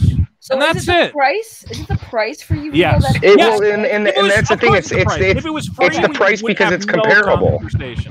So if it was free, I would tell you to get an Amico. Would you buy it? If it was $100 to $150, I think the Amico would be hitting it out of the park. If it was $100, I would even make the argument, yeah, the Amico might be worth it. $100 for a thing that plays some games or whatever else. The majority of the criticism for you, I would say, is just the price is too high for what it comes. I think it's for a lot of people, to be honest. I think they look at it and they say, go ahead. So that's fair. That's fair. If this was a $1,500 device, I mean, how could I really get mad at it? It's like, okay, well, that's not a huge chunk of change. I think $300 is a significant investment, and if I'm paying $300, I expect a lot because I can spend $300. I can get a lot of stuff for $300. So the Amico's really got to deliver at that price point. Right. Vito, so basically, let me jump in here real quick. Vito, let me ask you, how much have you followed this whole Amico saga? I want to say I'm more informed than most. I mean, I go through Pat the NES Punk for a lot of stuff, which I'm sure we'll say is biased. But you've known about it since the beginning, though, right? Yeah, pretty well. Maybe a little bit more into it. When people started once it started to look a little more sketchy, and people were like, "What's going on? Why is it not out?" That's kind of where I think I came in. Okay. I just wanted your opinion. I wanted your opinion on Tommy Tallarico releasing an official video in which he purposely put the controls upside down in order to troll Pat and Ian. The Finnegan Fox video, the infamous Finnegan Fox inverted controls. Yeah. So was that confirmed that he did that? Well, he admitted to it. He said that he had purposely inverted it to fool Pat and Ian, and that there was no lag. He just did it to fool them. Are we quote sure unquote his words? But was that like his cover to pretend there's that no was lag? okay. So he didn't right. He I think it was Leo that pointed out that there was lag, and as soon as the lag was pointed out, his excuse was that he had inverted the controls to fool Pat and Ian. Right. So I think he's a liar because that makes no sense. If he why would you it doesn't make any your sense. Product with lag to get 2 YouTubers again? Well, it seems unprofessional it seems unprofessional from a CEO. Way, it's moronic. It doesn't make him sound better to say, "Oh, I made my product look like it malfunctions," because that would trick 2 YouTubers I'm fighting with. No matter what's happening in this scenario, he's a moron. I don't know. I'm a troll like that too, so I can relate. Why? But he needs to not troll. You have a company that has to produce a product. You're not here to troll YouTube. Right. What is he doing? In Tommy's defense, Carl. Whose microphone is that? It's Carl. What is happening? We're in a wind tunnel. Fix your mic. Holy Lord. In Tommy's defense, he said that nobody that was going to buy the Amico, his target audience, was never going to see that video, so they would never know that this had happened. That's what I don't under. If he wants to fight with Pat and Ian, right? It doesn't make any sense at all. It doesn't make any sense at all. This is insanity. You are a supposed gaming professional who is making a professional consumer device that is priced at $299 American dollars. I don't want you to spend even 1 second of your time fighting with YouTubers, having a little petty slap fight. Go make the Amico. If you post anything to your channel, it should be an update from me, the consumer, about where my device is, when it's getting released, what's going to be on it. Stop it. I agree. This man is insane. This is a crazy person. Why would you start? If I bought a slot at E3 and I devoted the first 3 minutes of my presentation talking about my life story and every stupid video game I ever worked on, I hope someone would shoot me in the head because clearly I have no life left in I have nothing left in my brain. I'm basically a zombie at that point. What are you talking about? Show me the video game. I don't care about you, Tommy Tallarico. This is such a bizarre vanity project that this man has made like his child, and if we don't respect it, it's like slapping his baby in the face. I don't respect your baby, Tommy. I just don't. Damn. You have an ugly, overpriced baby, and I don't want it in my house. You are such a mean, horrible person. I don't want to be mean, but this man is insane. Stop insulting babies, Vito. But you gotta admit, Vito is articulating the point. Very good. No, he's talking about babies. Somebody clip that. We're canceling you. Canceling you over babies. I personally, for me, like I said, I understand being, because like I said, obviously, Vito, I don't know if you know, I'm pro Miko. Tommy's my friend. And fair enough. Overall, right, but it's not because he's my friend. He became my friend after the fact. But anyways, do you think he's marketing this correctly? Do you think that he is making the best possible marketing decisions he could make? You are asking someone who is legit like a female version of him that like 100% would totally be a savage online. So I don't know if I'm qualified to answer that question. Do you think it has benefited the Amico to troll Ian and Pat with some controller lag? So it's hard. Okay, I don't think it is hard. No. I have an answer to that question. No. Here's the thing. It's different because you're asking me, right? Sure. Like I said, I am someone who I like seeing people like go hard. Like that's my personality. It makes you want to buy an Amico. Here's the thing. That's his job, right? Can we agree that his job is to convince me to buy an Amico? Vito, that's his job. I told Tommy once I play it, I'll decide. I haven't even pre-ordered because I'm a PlayStation. So you don't even know if you're gonna buy one yet. Exactly. So he's doing a bad job. If his best friend is not even sure if you're gonna buy one, he's a terrible marketer. This is terrible marketing. No. Here's the thing. Okay. When I first met Vito's him, in the hater folder now.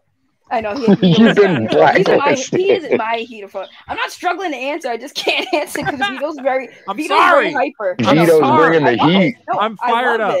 No, I love it. Please don't stop firing up. Hey, Vito, let her finish. Okay, when I first met Tommy, and I'm sorry, guys, you have to hear the story again. But when I first met Tommy, I told him straight up, I'm a PlayStation 4 gamer. This doesn't seem like it's for me. And this is before I got to know Tommy. This is the first time I met Tommy. Right. So he basically, in a nutshell, was just like, can you just give it a chance. You might find something you like. And out of fairness, was like, all right, I will do that. You seem like a decent dude. I will give it a fair chance. Why the hell not? What do I have to lose from it? So that's like where I've gone.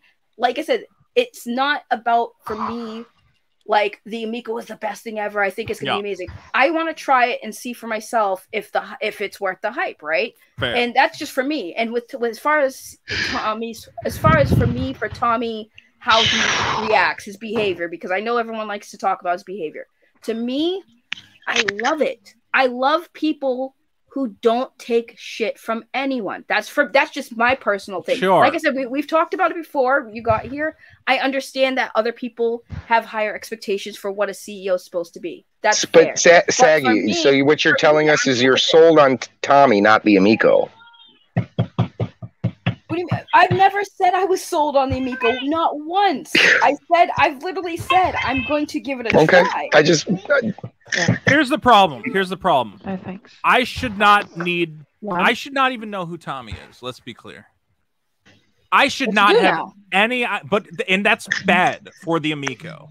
The Amico is suffering because I know that it is involved with this man who is doing insane things to promote it. It has actively damaged my perception of that product. Tommy showing the haters does not make me go, yeah, I'm gonna buy that Amico, because Tommy's such a rep. No, it has not done that. It has made me go, this is that. I don't think they are. You aren't even sure if you're gonna buy one.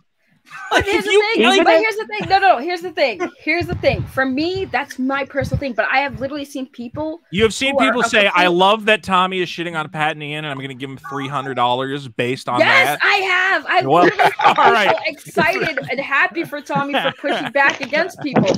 A big YouTuber the other day literally said the same thing. He's like, "I like that Tommy doesn't take the crap from these people." Like who said that, Shaggy? Yellow Flash. I'm not happy about it because I'm not a fan of him either. But still, like other people, I've seen. No. Yellow Flash is only jumping in on it because of Doug. Because Doug, yeah, I knew that. It has nothing to do with Amico or Tommy. But here's the thing. I've seen people say that same thing. Other people who have literally said, yeah, like I like that Tommy pushes back. So some people are like me that like a savage boss CEO who doesn't give a crap. Shaggy, I like those kind of people too. But when you have a baby and you're trying to raise that baby through a cruel and harsh world, you don't go and piss in people's Cheerios. Look, let's put it this way. Anyone pissing in Cheerios. Thank you. If Tommy was calling out the haters and he had a fantastic product to back it up, I might even be there with him. I might even be there going, yeah, you tell him the Amico, what a cool freaking thing. But he's got nothing. He's got nothing excited. I can't get excited for the Sesame Street Flash console. I just can't do it. There's no part of me that thinks you're a hardcore rebel making a console that plays Sesame Street Flash games. Listen, Tommy believes in his product, and Tommy believes in it, and he's confident. He does not have a coherent marketing plan. You can't be the hardcore rebel fighting with all the YouTubers when you're promoting a supposedly family-friendly gaming console that is designed to be as E-rated as possible. This is insanity. You got to pick a lane, okay?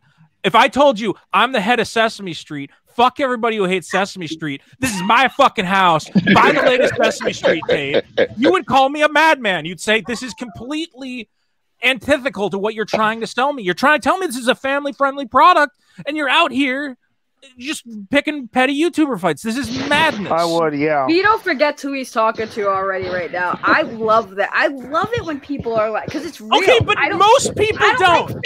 This is bad marketing. Yeah, I will admit that you are a unique what do you call it? Butterfly special person who love not snowflake. Because I was waiting for that. I was like, how am I a snowflake? No. You're unique and special in that you like a children's product promoted by a madman.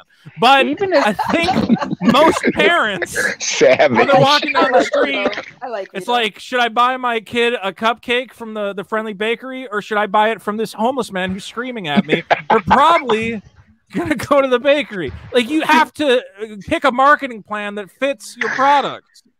And Tommy's marketing plan is to be a crazy person who fights with gamers and then tells them to buy his $300 Sesame Street console. I don't understand. Why is he doing this? How does he benefit? You clearly haven't watched Sesame Street and forgot Oscar the Grouch. I'm just saying, Peter. I'm just saying you're talking crazy here. Yeah. Comparing, no, but I get what you're saying, but again, some people out there are okay with him. I think he's targeting a very. I know you are his audience. You have already said you're not even sure if you're going to buy it, so you're not the greatest audience, but you are his audience. I think the problem is that his audience, he's limited it with the way he's marketing it. He's marketing it all wrong. You should have a guy in a nice, friendly sweater who says, remember when video games and your kids could play them? You didn't have to worry about all that violence or whatever else. We've got something like that. It's very affordable. It's got fun games for the whole family. You're going to have a great time. He doesn't go, the other day I shit on these two guys named Pat and Ian. Fuck those guys, Amico time. Like, no, it doesn't work. They're two different fucking things. You can't do that. Listen, you want Miyamoto to come out at the next E3? Would it be great if Miyamoto threw an Xbox on the stage and pissed all over it? Would you go like, that's okay, to be fair, yes. But the majority of consumers go, holy, what the fuck? No, don't do that. You're like, this is not how to market Nintendo correctly. It's the same You're big into the gaming. You're big into gaming, the gaming industry, right? So you know. Here's my thing. I am so sick and tired of fakeness in all entertainment. Gaming, entertainment. I'm tired of the fakeness. Like it like when people are like, well, he should hire a PR. it'd just be all fake BS to me, and that's going to turn me off. And it's going to turn a lot of people off. Sometimes that's the best way for it to be, though. True. But it is but what he's doing now is fakeness. Because it's fake to tell me I care about a family-friendly console and protecting kids when you're spending all your time fighting with the gamers and being an asshole. That's true. Yes. That's fake. I've been saying that. I don't think Tommy really cares about making a family experience. I think that's a he wants to make money. He's in it for the money. If he was in it for the money, you see all the backlash. I mean, they're a business. They're like any other business. They got in it to make money. But here's my thing. Again, you guys I get your points, but here's the thing. You guys are literally here telling him that he is turning you off and you're not spending your money. And he has not changed. If he wanted your money, he would do everything you guys are telling him to do right. That is not him. He's not. But here's the thing: he doesn't want our money because he thinks he has 3 billion casual gamers in his pocket. Yep. He thinks that market's going to pan out for him. I personally don't see it, and I think if he would have spoken to the retro crowd a little bit better and put his best foot forward and shown those games, the games that we want to see, that the Intellivision was, and that's where I think his market is. You look at the guys who are talking about him now, Pete, all those guys. What do they have in common? Just what do they have in common? They're not 13-year-olds or 12-year-olds or 5-year-olds. Those are a very specific market demographic of guys that have come together and are joying over, they're fanboying over a console that they grew up playing.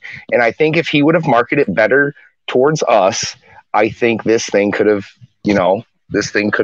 gone somewhere. And like Vito said, it's Earthworm Jim. Earthworm Jim was where you had to come out an E3 and blow people away and say, look at this. This is what we got. That's what I said. That's what I said. I was saying that same thing. I'm just baffled how he's gone about promoting the thing. Like, he chose to go with smaller YouTubers and their opinion. I don't get his marketing tactic. I'm just baffled. I think it's genius. I think that's the thing. I think he's got 50-year-old guys. I think he's got guys that are from their 40s to 50s that grew up with it, and that's where 10,000 units are going to go. I mean, that's you do the math, and that's it's not a big chunk of money, but that's something that can help him get through maybe a year. Well, this is why I say it's genius. This is why I say it's genius. Oh, go ahead, Tony. I've said it before. I really believe that Tommy has gone to these small YouTube channels to create a fake presentation to make it look at all this buzz I have. Right, a highlight reel. Because he's telling investors, go to our channel, go look at our comment section. It's all good. But we know that he deletes negative comments. He removes people and bans people that he knows that are not going to be all cheery and all happy with the stuff he shows. So he's basically using these small YouTubers to create a fake AstroTurf of his product to get more investors to invest into the company. And that's kind of bullshit. I gotta apologize. I gotta apologize to Vito right now because Tommy is watching this stream, and if he's not, someone's gonna send him this. So I'm sure he's gonna be hitting you up, Vito, for an interview to sit down and play the machine.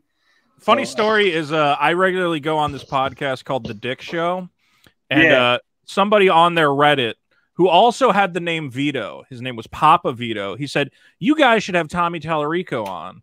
And the booker for the show thought it was me suggesting Tommy. So Tommy got on the Dick Show due to a mix-up where they thought I was recommending him personally, but it was somebody else. And they're like, why'd you tell us to have that guy on? He kind of sucked. And I'm like, I didn't tell you to have him on. I remember that. It was very weird. I'm glad I met Tommy and that he was willing to talk to me, because I would have never, ever met anyone in the gaming industry ever. So it kind of was cool to interact and kind of talk to somebody who has that experience in that industry. So like, I do like and respect that about Tommy, because like I said earlier, the Sony CEO, none of these other big name CEOs will ever talk to you. And I get that you guys are like, well, but it's like none of them would ever give you the time of day. Ever. But at the end of the day, do you think Tommy's going to be a guy that's going to be like, oh, hey, look, Saggy Melons is texting me. She needs to talk. There's a reason. There is a reason why CEOs won't talk to you. There's a reason why, and things like that. exactly why is because exactly what's happening to Tommy. That's why. I'll also That's tell you why there's they a don't talk process. to you is the PlayStation is not an extension of a man. It's a team. When I look at the Amico, it should be the Amico. It shouldn't be Tommy Tallarico's Amico. If the only way I can get interested in the Amico is because I'm personally invested in its CEO. Now, it does work in some cases. I like Elon Musk, and I think Elon Musk is a visionary, and that does get me excited about what Tesla's doing. But hello? Who's talking? Sorry.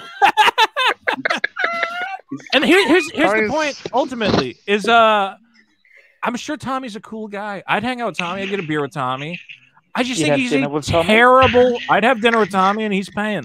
But he don't drink, Vito. He don't drink, and he's. I'll tell you what, Tommy. You buy me a nice steak dinner, I'll give you a 10 out of 10 on the Amico. But a ride in the Ferrari. I'm easily bought off, easily. But clearly, as somebody who has worked on marketing, I have worked in marketing in gaming. I have made trailers for video games professionally for a number of years with billion-dollar companies. And as somebody who's worked in marketing for video games, I look at the Amico's marketing and I am blown away by how incompetent it is. If you don't have anything to show, don't show it because we're going to see through it. At E3, you had nothing to show. And you should not have shown it. You should have said, we can't show up to E3 and not have Earthworm Jim footage, show off the same screenshots of the same games we have before, show off stock photos of people. Yes, I know stock photos exist, but this was not the time to show them. And they were so embarrassingly obvious. If you don't have anything to show, as a marketer, you need to go, we have nothing to show. Pull out of E3. Right. All right? It is going to be worse PR for us than not showing up at all. So I just want to address the chat real quick. Tommy's not using me for one, and two, he is my friend. You can't tell people how their relationships are. That's crazy. If me and Tommy, you can be friends with Tommy. I have no problem with it. Yeah, no, I know that, but this is the argument people will always say: is Tommy's not your friend? He's using you. Using me for what? I'm not even a monetized channel. Like, come on, what is he using me for? Like, and to say that he's not my friend. He is my friend. My relationship with him, though, is none of your goddamn business, for one. But for two, he is my friend. Tommy gave me a hand job behind the Wendy's. He's a friendly guy. But he's not a great marketer. He just isn't. Was it a good one, though? It was pretty good. It got a little sloppy at the end. It got kind of dry. Oh, okay. I don't know why I went in with this joke. I'm sorry, Tommy. This dude doesn't know. Like 10 strokes, you spit. 10 strokes, you spit. Like there's a rhythm. All right. Once it gets dry, like you've given more hand jobs than Tommy has from how. I mean, I know how to do them, so at least people have enjoyed them better. Look, the point is, I just don't understand what he's doing. Why? What? Okay. Do you think it makes sense to start an E3 video and tell me of all the cool things you worked on that aren't the Amico? Does that make sense? I'm sorry, I didn't hear you. Would I repeat that? I'm sorry. Do you think at E3 it makes sense to lead in with, I'm Tommy Tallarico. Here's everything you need to know about Tommy Tallarico. Yeah. Because so the Amico is Tommy Tallarico's Amico. No, it is his. Thing. No, here's the thing. Here's the thing, right? Is that I liked his presentation for an introduction because number one, no one's gonna know who he is, so he has to introduce himself. Who is this guy, right? Who is this guy? What? No. You start off the video and it says Tommy Tallarico. You put a little lower third on the video. Tommy Tallarico, CEO of Amico Industries. And you go, hi, I'm Tommy Tallarico, and I'm very excited to share with you what I think is a fantastic gaming device. And that's it. Right. But giving the context, like I said, no one knows who he is. Then of course he's gonna give you like the history and say, hey, I'm this guy, this is what I've done, I've been in the gaming industry, because people, if I saw that, like, let me switch my bias off, click, it's gone. I don't give a shit. Who is this guy? What is the system? It looks stupid, not for me. I'm gonna not deal with it. I don't know who this dude is. Why should I care? Right now you have, but now he's, you can give a quick himself. Yeah, you can give like a quick like. But I think his best. I don't know, man. I think his best thing he could have led with was, "Hey, look, you know, I did Rock Band. We did parts of Rock Band. I think a lot of casual gamers played that. I think spending 2 minutes was too much time talking about yourself at E3. You know what I would have led with? Here's what I would have led with. Remember in television, That's the brand. Remember the Intellivision? Remember all those great games, hanging out on the couch, playing, and showing off all the great Intellivision games. Remember Breakout, remember Pitfall, whatever the hell. That's your lead. The lead is not, hi, I'm Tommy. You're buying Tommy's video games. I don't care. I have no connection to Tommy. See, you already have the Intellivision brand. But it's not. Why would you not focus on that? Right, but it's like I said, I personally was fine with it because, like I said, I like to know, like, if there's something new and a new person coming out. A lot of the stuff at E3, the people who are coming out, I didn't know who they were. Good. I didn't care. I don't want to know who they are. I don't care. But here's the thing. I would, if I'm going to buy something, if you want to have my money, I'd like to know your background story. I want to know your rap sheet. I do kind of like to know when Todd Howard's invested in doing new. When I go to Burger King and when I buy a cheeseburger, I don't ask, by the way, what's the name of the CEO of Burger King? I don't care. I can name one guy at PlayStation, Jim Ryan. Hey, Tony. And that's by accident. But for movies, for me, if I have a director coming out with a new movie or something I'd like to know whatever they've done. It's not a different story, right? Do you know the name of the guy who invented the projector you're watching the movie on? No. You know the CEO. You know the CEO of AMC? No, he's not a visionary creator of a narrative work of a game. He's making an electronic gadget that plays other people's stuff.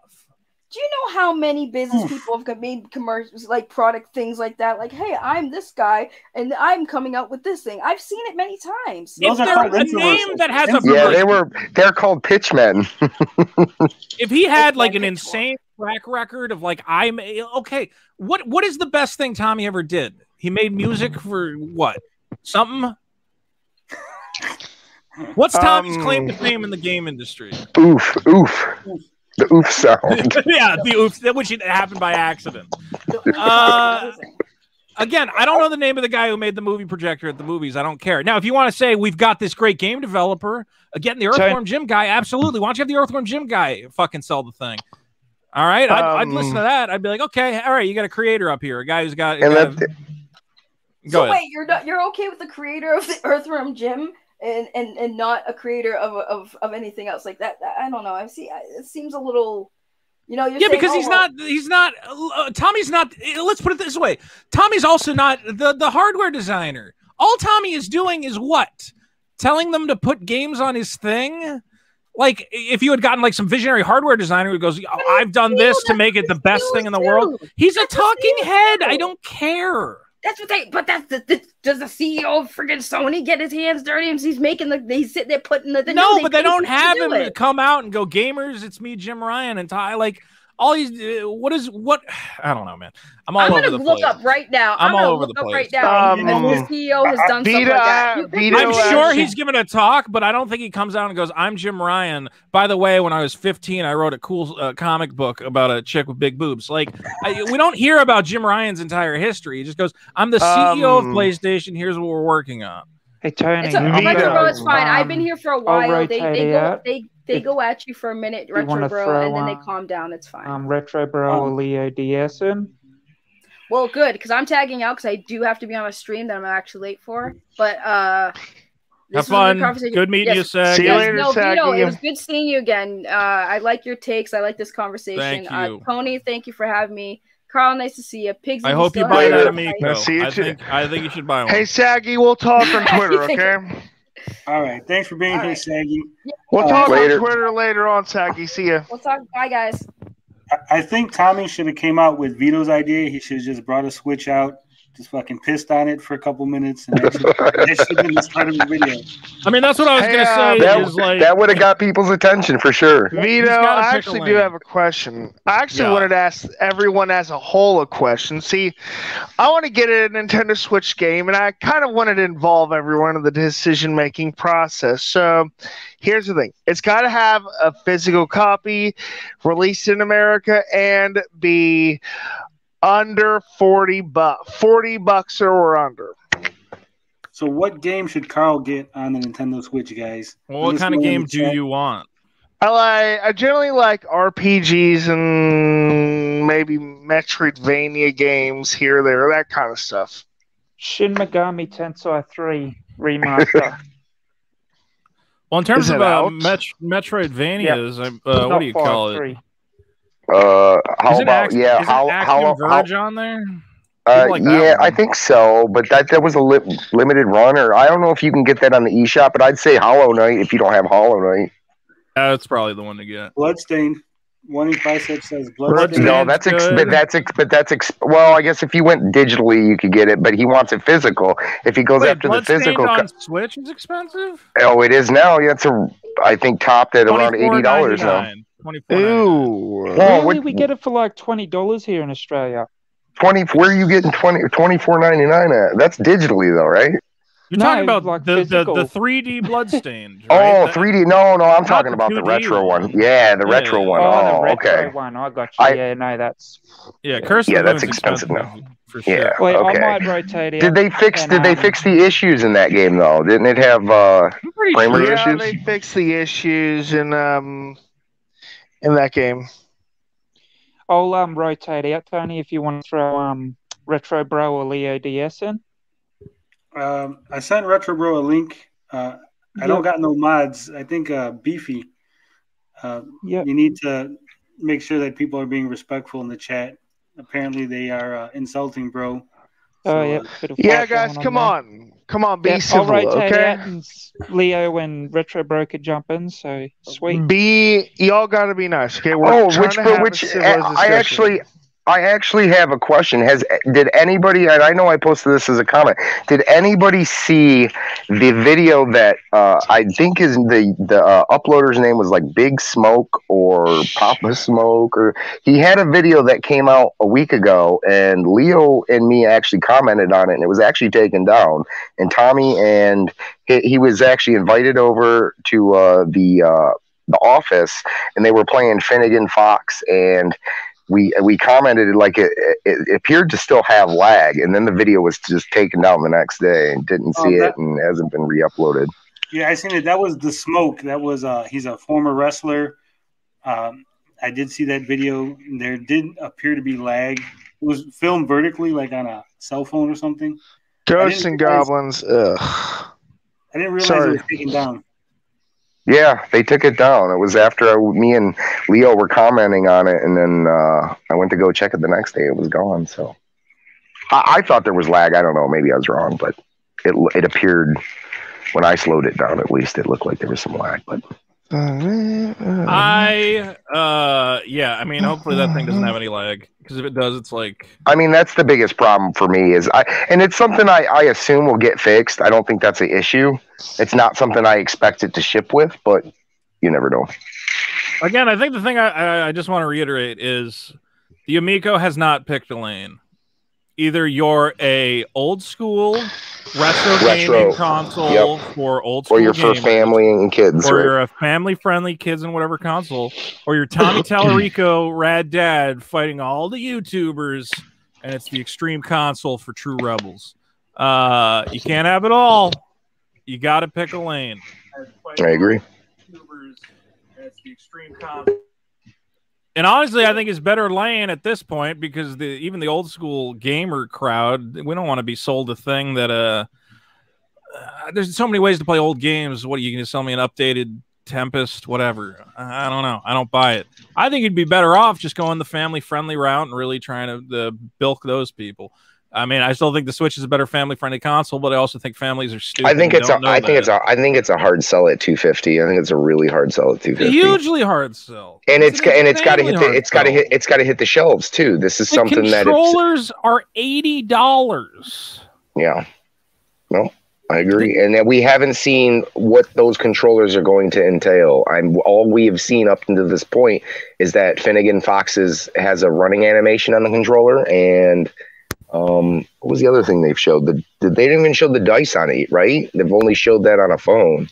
Yeah, they showed a picture of Bomb Squad being played, but not in motion. Now, have they confirmed that you're going to be able to use your phone as a controller? Like, yes. I mean, yeah, that's been their thing. Yeah, that's been their thing from day one. You never have to buy any Amico controllers. No. Well, the experience would be better on a controller than on the phone for some games. Yeah. But you don't technically have to buy an extra controller. Me and Tony actually talked about like a controllerless option that pay 150 bucks for.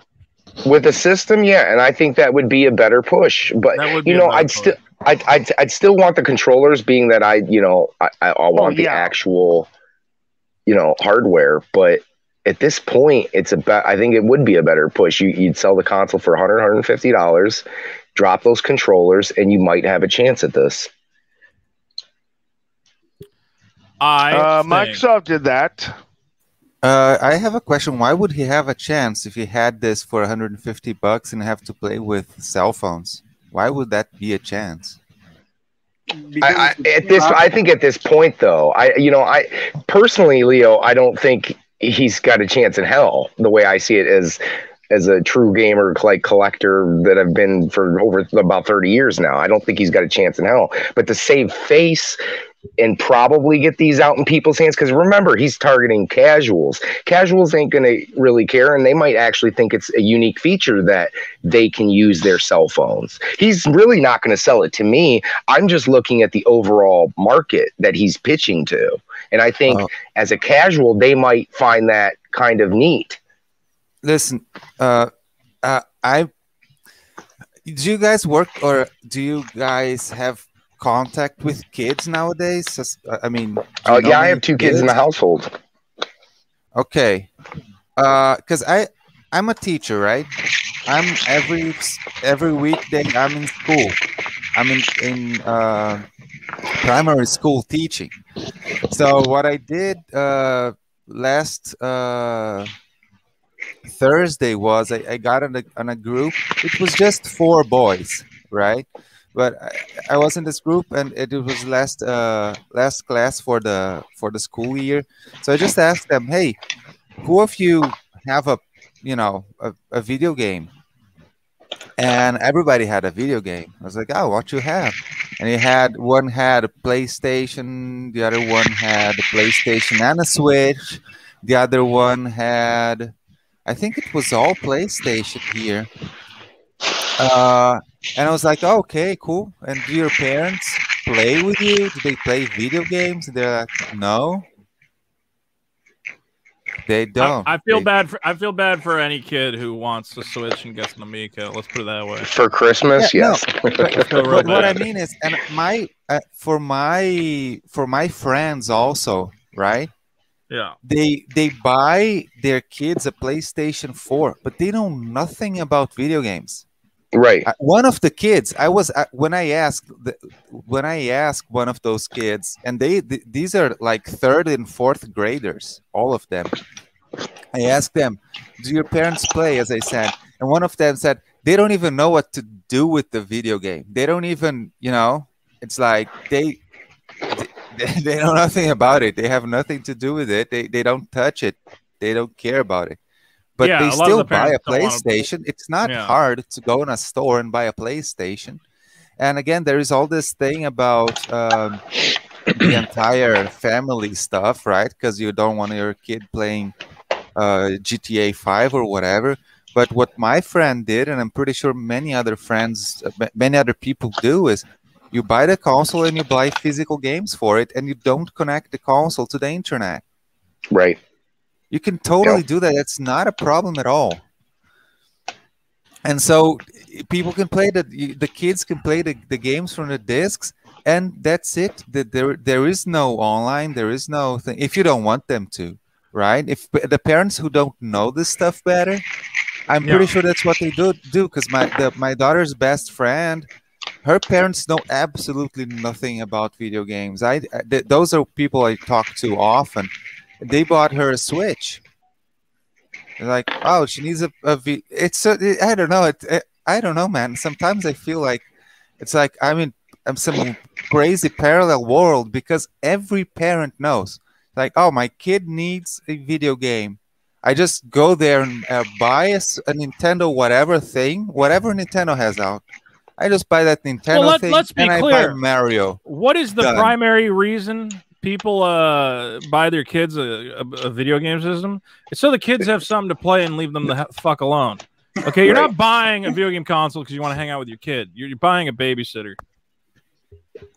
So yeah, again, if you want to hang out with your kids, get a Switch, buy some board games. But the idea that you're going to sit your kid down and play Tempest, play Brick, no, play Mario Kart. Everybody likes Mario Kart. Parents understand Mario Kart. And that, that's a great point. And it's like, I know we've said it a lot, and I know it's been discussed a lot, but who is going to buy an Amico to play cards? I play cards with my friends. I play, spades. We play euchre. We play blind baseball. We play all the great, 5-card stud, 7-card stud, Texas Hold'em. Why would I want to play that on a console where the old timer guys, my buddy's dad, we play with, at least 3 or 4 guys that are in their 50s, 60s. Those guys don't play games often. Do you think they're going to want to play cards the old school way with poker chips, or they're going to want to get into a new console and have to learn how to play cards again? If Tommy was smart, he would have went big on these party games, these Jackbox, to draw a thing, little hidden information games, party games. Okay.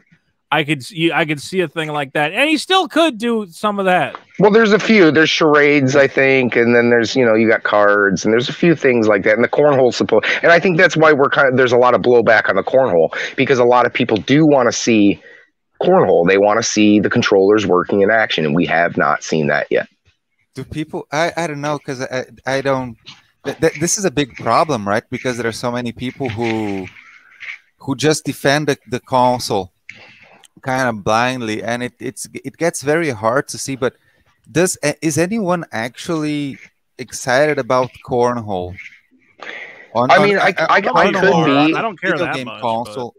I mean, I could see it being pretty decent. I think the whole Wii bowling fad is over, though. I think it had its core, it ran its course, and it's done. You don't see motion. I mean, granted, the Switch does have motion controls in its Joy-Cons, but you don't see that prevalent in every game now. I mean, there was a reason why it came and it went. Do you guys play cornhole? Does anyone here play cornhole? Yeah, we do. In the summertime, right around this time. Not often. Tailgating. You go to a football game. You tailgate. You'll play some cornhole. You'll go over. Like, probably tomorrow we'll end up playing some, but for the most part, no. Not okay. No, but not every day. And you would play that on the console, like on the. I mean, obviously it's a pack-in, so it would be something that would be like, hey, let's try this out. But that's another thing where the controllers come in. If these controllers do have detrimental lag, that is going to be an awful experience to play cornhole on the Amico. Well, the lag, if I'm correct, I don't think the lag is going to influence too much how cornhole plays, because what happened will be just that the bag, you'll see the bag on the screen a little bit later than you would otherwise. But it'll be our calculation of will be accurate. Fast, yeah, I think that's not gonna be. That makes more sense. It's just gonna be more Twitch games, like a shooter or a platformer. Yeah, those are gonna be the games that suffer. True, there's no reaction times to cornhole, right? Right. It was like baseball or something like that, where someone throws a ball, or tennis, someone throws the ball and you see the ball and you need to hit it. That would probably be an issue. But I think for cornhole, I'm going to retire for them. Fine. All right, later, Carl. All right, Carl. Or he's gone again. Bye, Carl. he didn't finish it. For me, cornhole would be something that you would play, on top of the other good games on the system, but Amico hasn't shown any other good games to play. It seems something complementary to your library, like something, I got cornhole, let's play a quick game, not like something I would buy the system for. Right, and yeah. I think most guys who bought a Wii played, I didn't play bowling and boxing all that often, but it was, like you said, it was one of those games that were complimentary, and that when you had a couple people over, you played it, and it was fun for an hour, and that was it, I think, go ahead. I was going to ask you, are you familiar with Tommy Tallarico coming out and saying that there was child pornography and rape games on the Switch? Yeah, I mean he's not wrong, but what he means like the Japanese like erotic stuff, right? Yeah. I mean, what's the worst example of that on the Switch? But see, and that's what I'd like to know, because I think that's all stuff that's not available in the U.S. Is it? Well, there's Senran Kagura, right? And I have that for the 3DS, and there is no rape or it's sexualizing females. But well, to be fair, there is on the Senran Kagura there is a touch mode where you can. Okay, you're right. I stand corrected. Yeah, that's right. You can dress him up and poke at him, and he's got a point there. I can't argue with him. If you want to find erotic content on your Switch, I don't know if you guys have seen a Mega Labyrinth Z, which I do have the limited edition of. Yeah, that's a good one. I actually had them send that to me as like to review because I thought it was funny. But I mean, yeah, it's on there, and if he wants to harp on again, I think that's a great marketing point to say we're the ultimate family-friendly console. But then I think that you shouldn't even have Earthworm Jim. Don't worry about it. It has nothing to do with what you're trying to do. That's a whole different other marketing plan. Focus on the family-friendly stuff. Make it a family-friendly party console. Why are you telling me it's a family-friendly party console? And you go, by the way, it's going to have a 2D platformer, side scroller. And here's the thing. It's not going to be from what they've said. And I went back. Something else. It's going to be a party game for what they said at the beginning when this started. Because I watched the video in its entirety last week, and it has to be multiplayer, and it wasn't going. They specifically said it was not going to be what fans were used to. So I don't even know why they showed that concept trailer the way they did, because it makes it seem like it's going to be a classic Earthworm Jim kind of game, and it's, from what they said initially, was going to be more of a party-esque game. It's because Tommy's all over the place. Tommy doesn't know what his console is. And any good company, you sit down and you decide on a target market. Okay? Are you going after young men aged 18 to 35? Are you going after families with children ranging from 6 to 12? You sit down and you figure out your demographics. Tommy has not done this. Tommy has said, I know gamers. You just put a thing in front of them and they give you money. You don't got to figure out a marketing plan of any sort. You can actively lie and deceive and hope nobody's going to ever investigate whether your thing has lag or a decent chip inside of it. This guy is a madman. He's not a marketer. He should have hired a full-time marketing position guy to design a marketing plan for his console, and took himself out of the equation entirely. Sure, give a couple interviews here and there. I'm Tommy Tallarico. I've worked in the industry for many years. I have an exciting new product, and here's why I think it's going to perform. But to say, I'm going to go on all these shows and appear in all the comments, and the true gamers are going to get on my side because I'm cool guy Tommy. Like, this is embarrassing. This is ridiculous. And yes, there's going to be a slight fraction of people who go, yeah, I love Tommy's stick it to him attitude, and I might get an Amico. Who was saying that? Sunny? What was her name? Saggy Melon. Saggy Melon's going, I love Tommy's stick it to them attitude.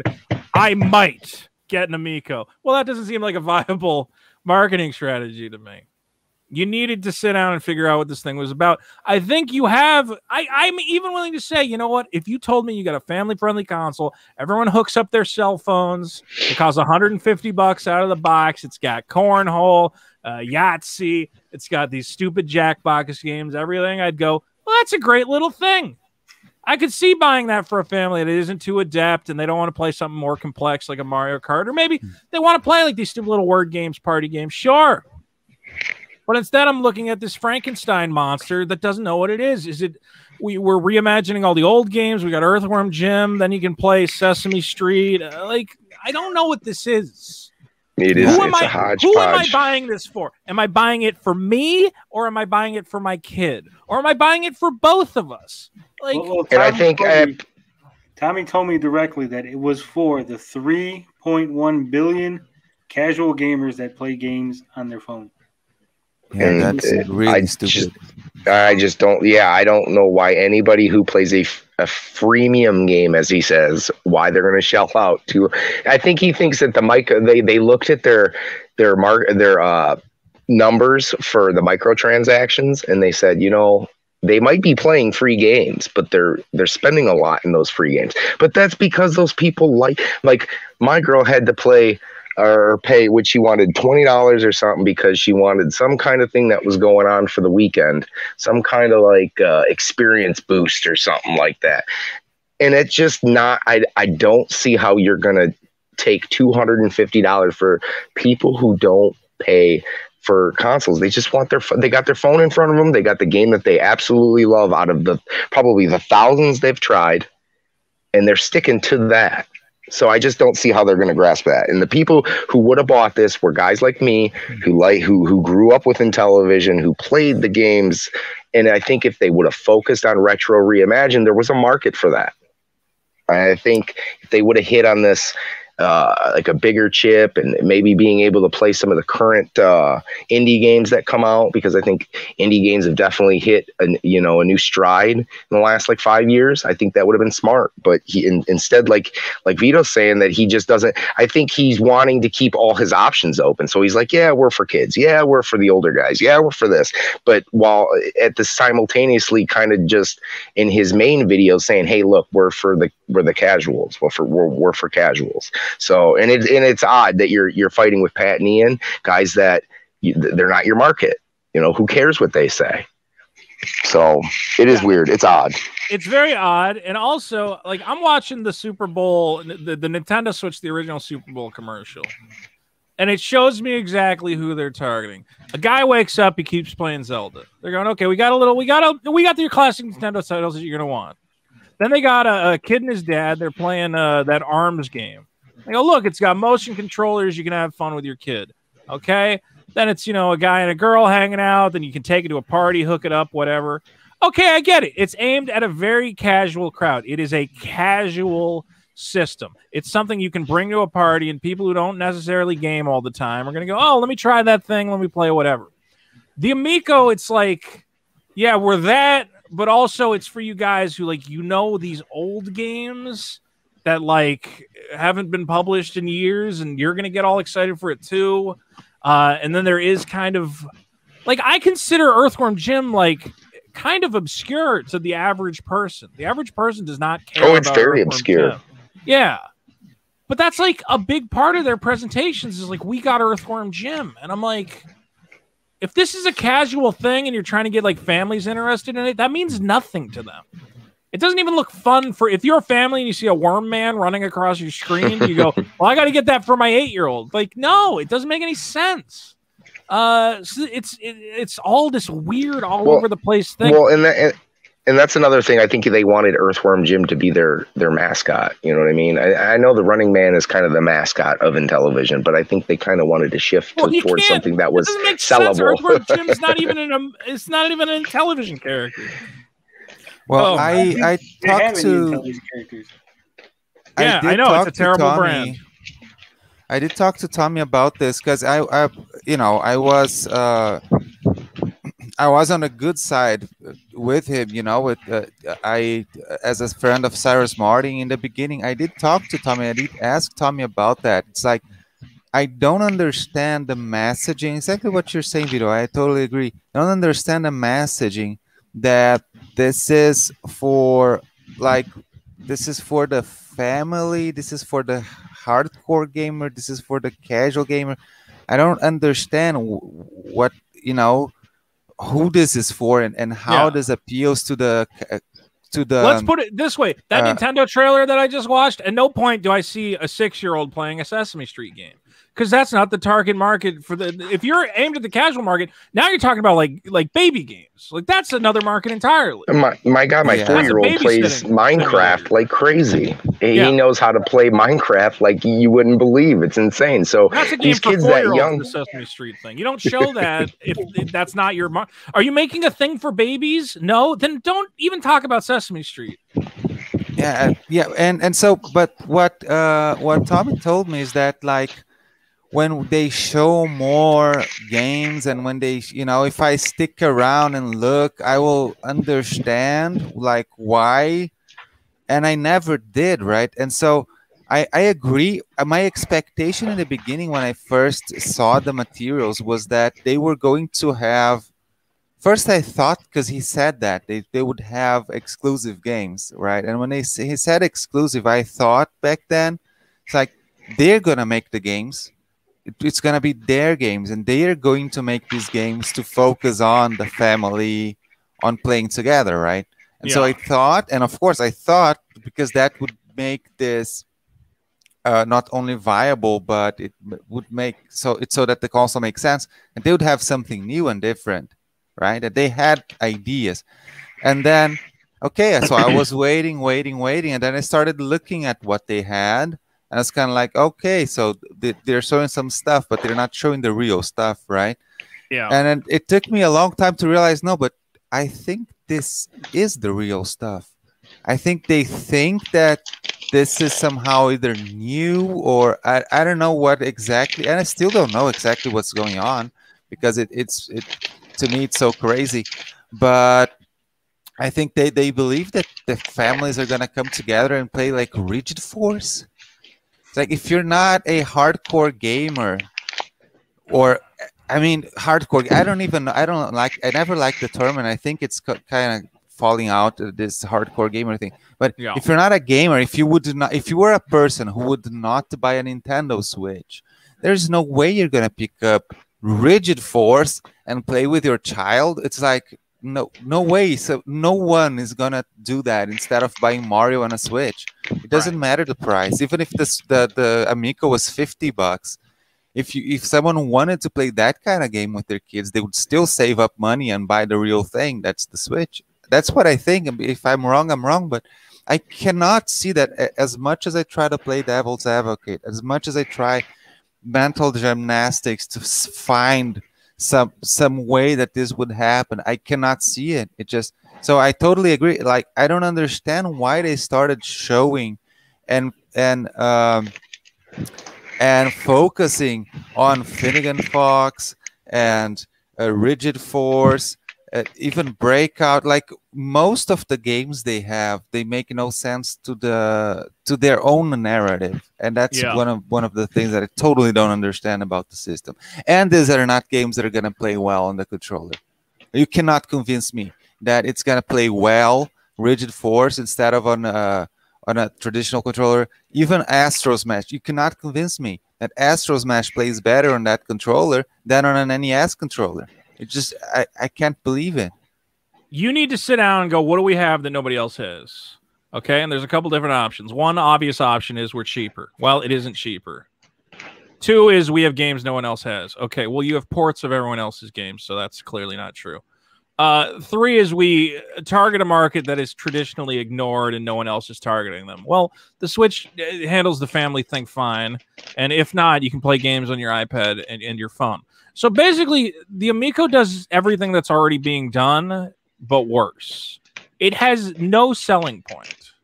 Right. There is no meaningful there's nothing I can point out in the Amico and say, well, nobody else has that, other than, again... Yeah, okay, you have Earthworm Jim. Well, no one's going to buy a whole system, play Earthworm Jim or whatever else. This is a thing with no audience. You needed to see, and again, the only way I see selling this, and if I was Tommy, and there was nothing else I could change about it, I would stop trying to trick gamers into buying it, because you're talking about guys who spend their entire days on the internet, who are very informed. Nerds are the scariest market you could ever target, because we're not idiots. Okay, most nerds are very smart, and we see through bullshit, and we're used to trickery and whatever else. So stop trying to pull the wool over eyes. If I was Tommy and I had this thing, which I have to say seems like a substandard thing, seems like a piece of crap, I'd be targeting mommy bloggers. I'd be targeting old people. I'd be targeting grandmas. I'd be on the Home Shopping Network. The only way you're going to sell this thing is to people who know nothing about games. Well, and that's what Tommy did say. He did say he was going to target mothers, right? Good. Yeah, That's the only thing. Then he should stop talking to us because we're going to keep giving him bad publicity. I'm giving you advice as a scumbag. I am a scumbag. I want to make money in horrible, unscrupulous ways and trick people into giving me their cash. YouTube.com/Vito. Go give me some ad revenue. And I'm telling you, Tommy, you're not going to pull the wool over gamers. This is an industry which is so dedicated to consumer reports and reviews and digging into the specs and telling when gamers are having the hood find an industry where that they don't care as much. Go to these like family toy industries. Nobody cares nearly as much as gamers. We have nothing better to do than pick apart every spec of your stupid thing. And the fact that you would target us knowing you must know that you have a substandard product. Why are you doing this? You are shooting yourself in the foot. Go trick other people. That is my advice as a professional grifter and scumbag. Go trick other people out of their money. It's not going to work here. It just will not. Yeah, I wanted to. Oh damn! Sorry, I forgot what I wanted to say. Not a problem. So I think we've been streaming for about 5.5 hours now. Yeah, I'm working on something else in the corner here. So if you guys need to wrap it up, don't worry about it. Yeah, I think we're going to wrap it up. Thanks, everybody, for coming. Thank you, Carl. I know you're going to watch the replay. Obsessive Compulsive Gamer. Thank you, Leo. Thank you, Vito, for coming on. I'm sure that Tommy's going to be hitting you up pretty soon, trying to get you to come out and try it. I'm going to say this, Tommy, if you're listening, it was the stupidest thing in the world if you try to contact me. It will not benefit you in any. I am trying to, as someone who wants you to trick people out of their money, just not me and not anyone I care about. If you want to go trick some dumb moms out of their money, God bless your sweetheart. Okay, but stop trying to trick gamers. It's not gonna work, buddy. It just will not work. Go take money from somebody's grandma. They're dumb enough to buy your thing. Either that, or you got to take it back to the drawing board and say, guys, we have to figure out how to make this thing $150. It's $300, right? That's the price, right? It's $250 for the regular, $300 for the purple. All right, $250. Get it down another $100. Or either that, or I don't know. You got to bundle it with like 40 games. How many games does it come with? 6. Yeah, you're fucked. You're fucked, Tommy. You're fucked. You are so fucked. No, I said it before. Like they needed, if like I mean it seriously. It's like they needed all the games they showed packed in, and $150. Yeah, are these people? And then it's like a plug and play.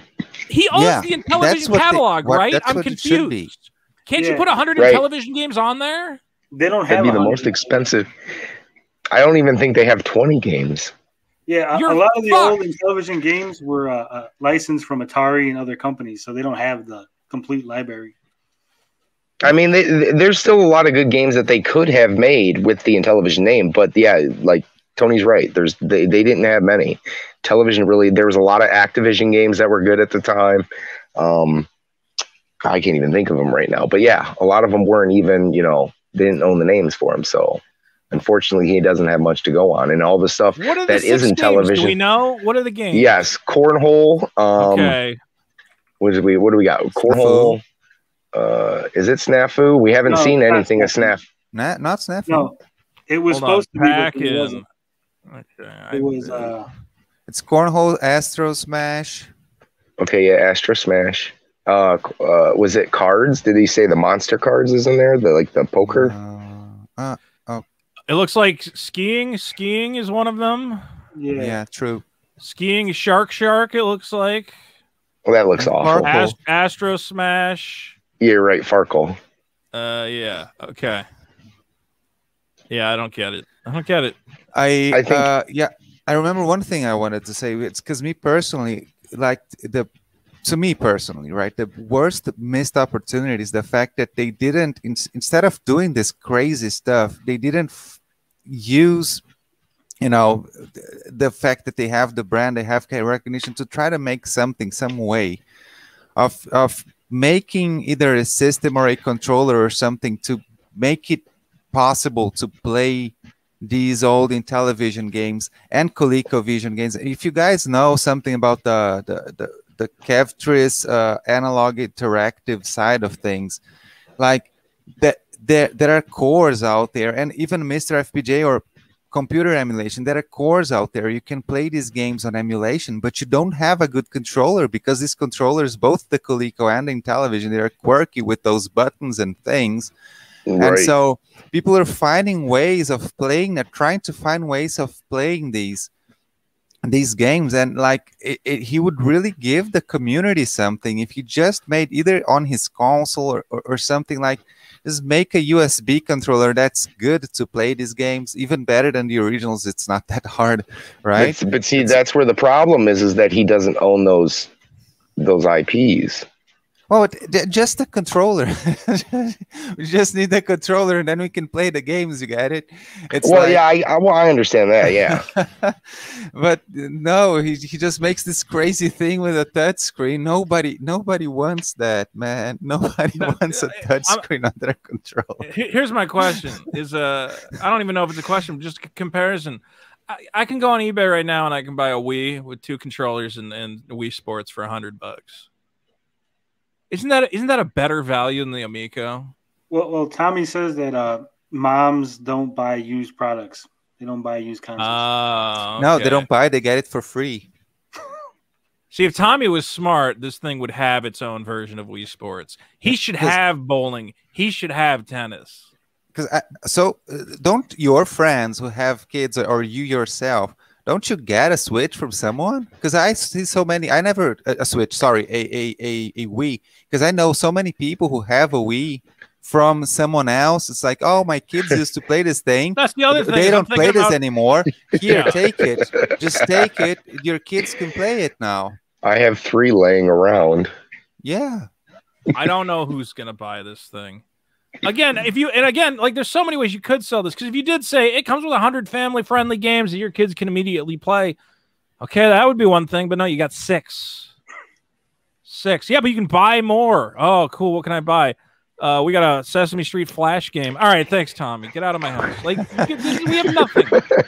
I got this Evel Knievel phone game. Go away. Go record a video where you hold the controller upside down because you're fighting with 2 YouTubers no one's ever heard of. Like, shut up. Nobody. If you're this is so silly. All right, we gotta cut it. Let's cut it. Thanks for having me, guys. All right, thanks for being here, Vito. Tommy, if you're gonna send me a message, look, Tommy, $1,000, and I'll give you your console a glowing review. How's that? That's cheap. That's cheap. That's a good price. Vito can be bought.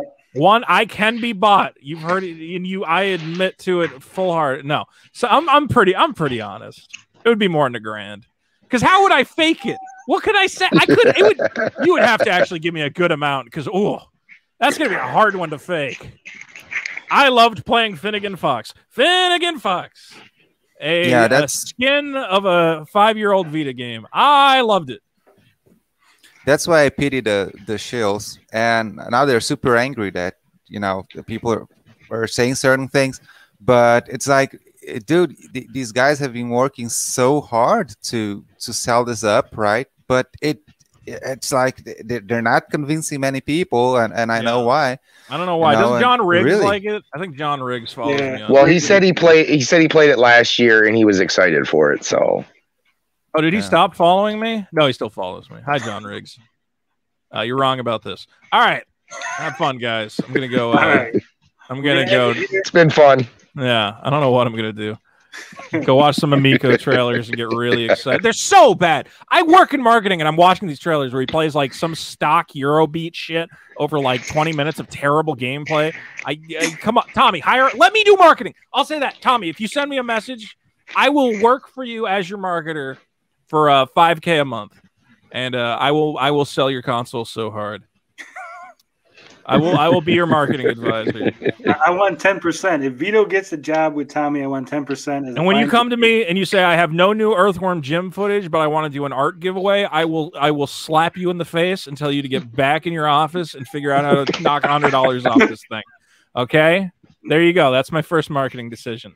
Shut up. Go figure out how to make this work. All right, bye, guys. All right. Later. Thanks for being here, Vito. We're going to cut it. You know how we do it here. Love, peace, booty grease. We out this bitch.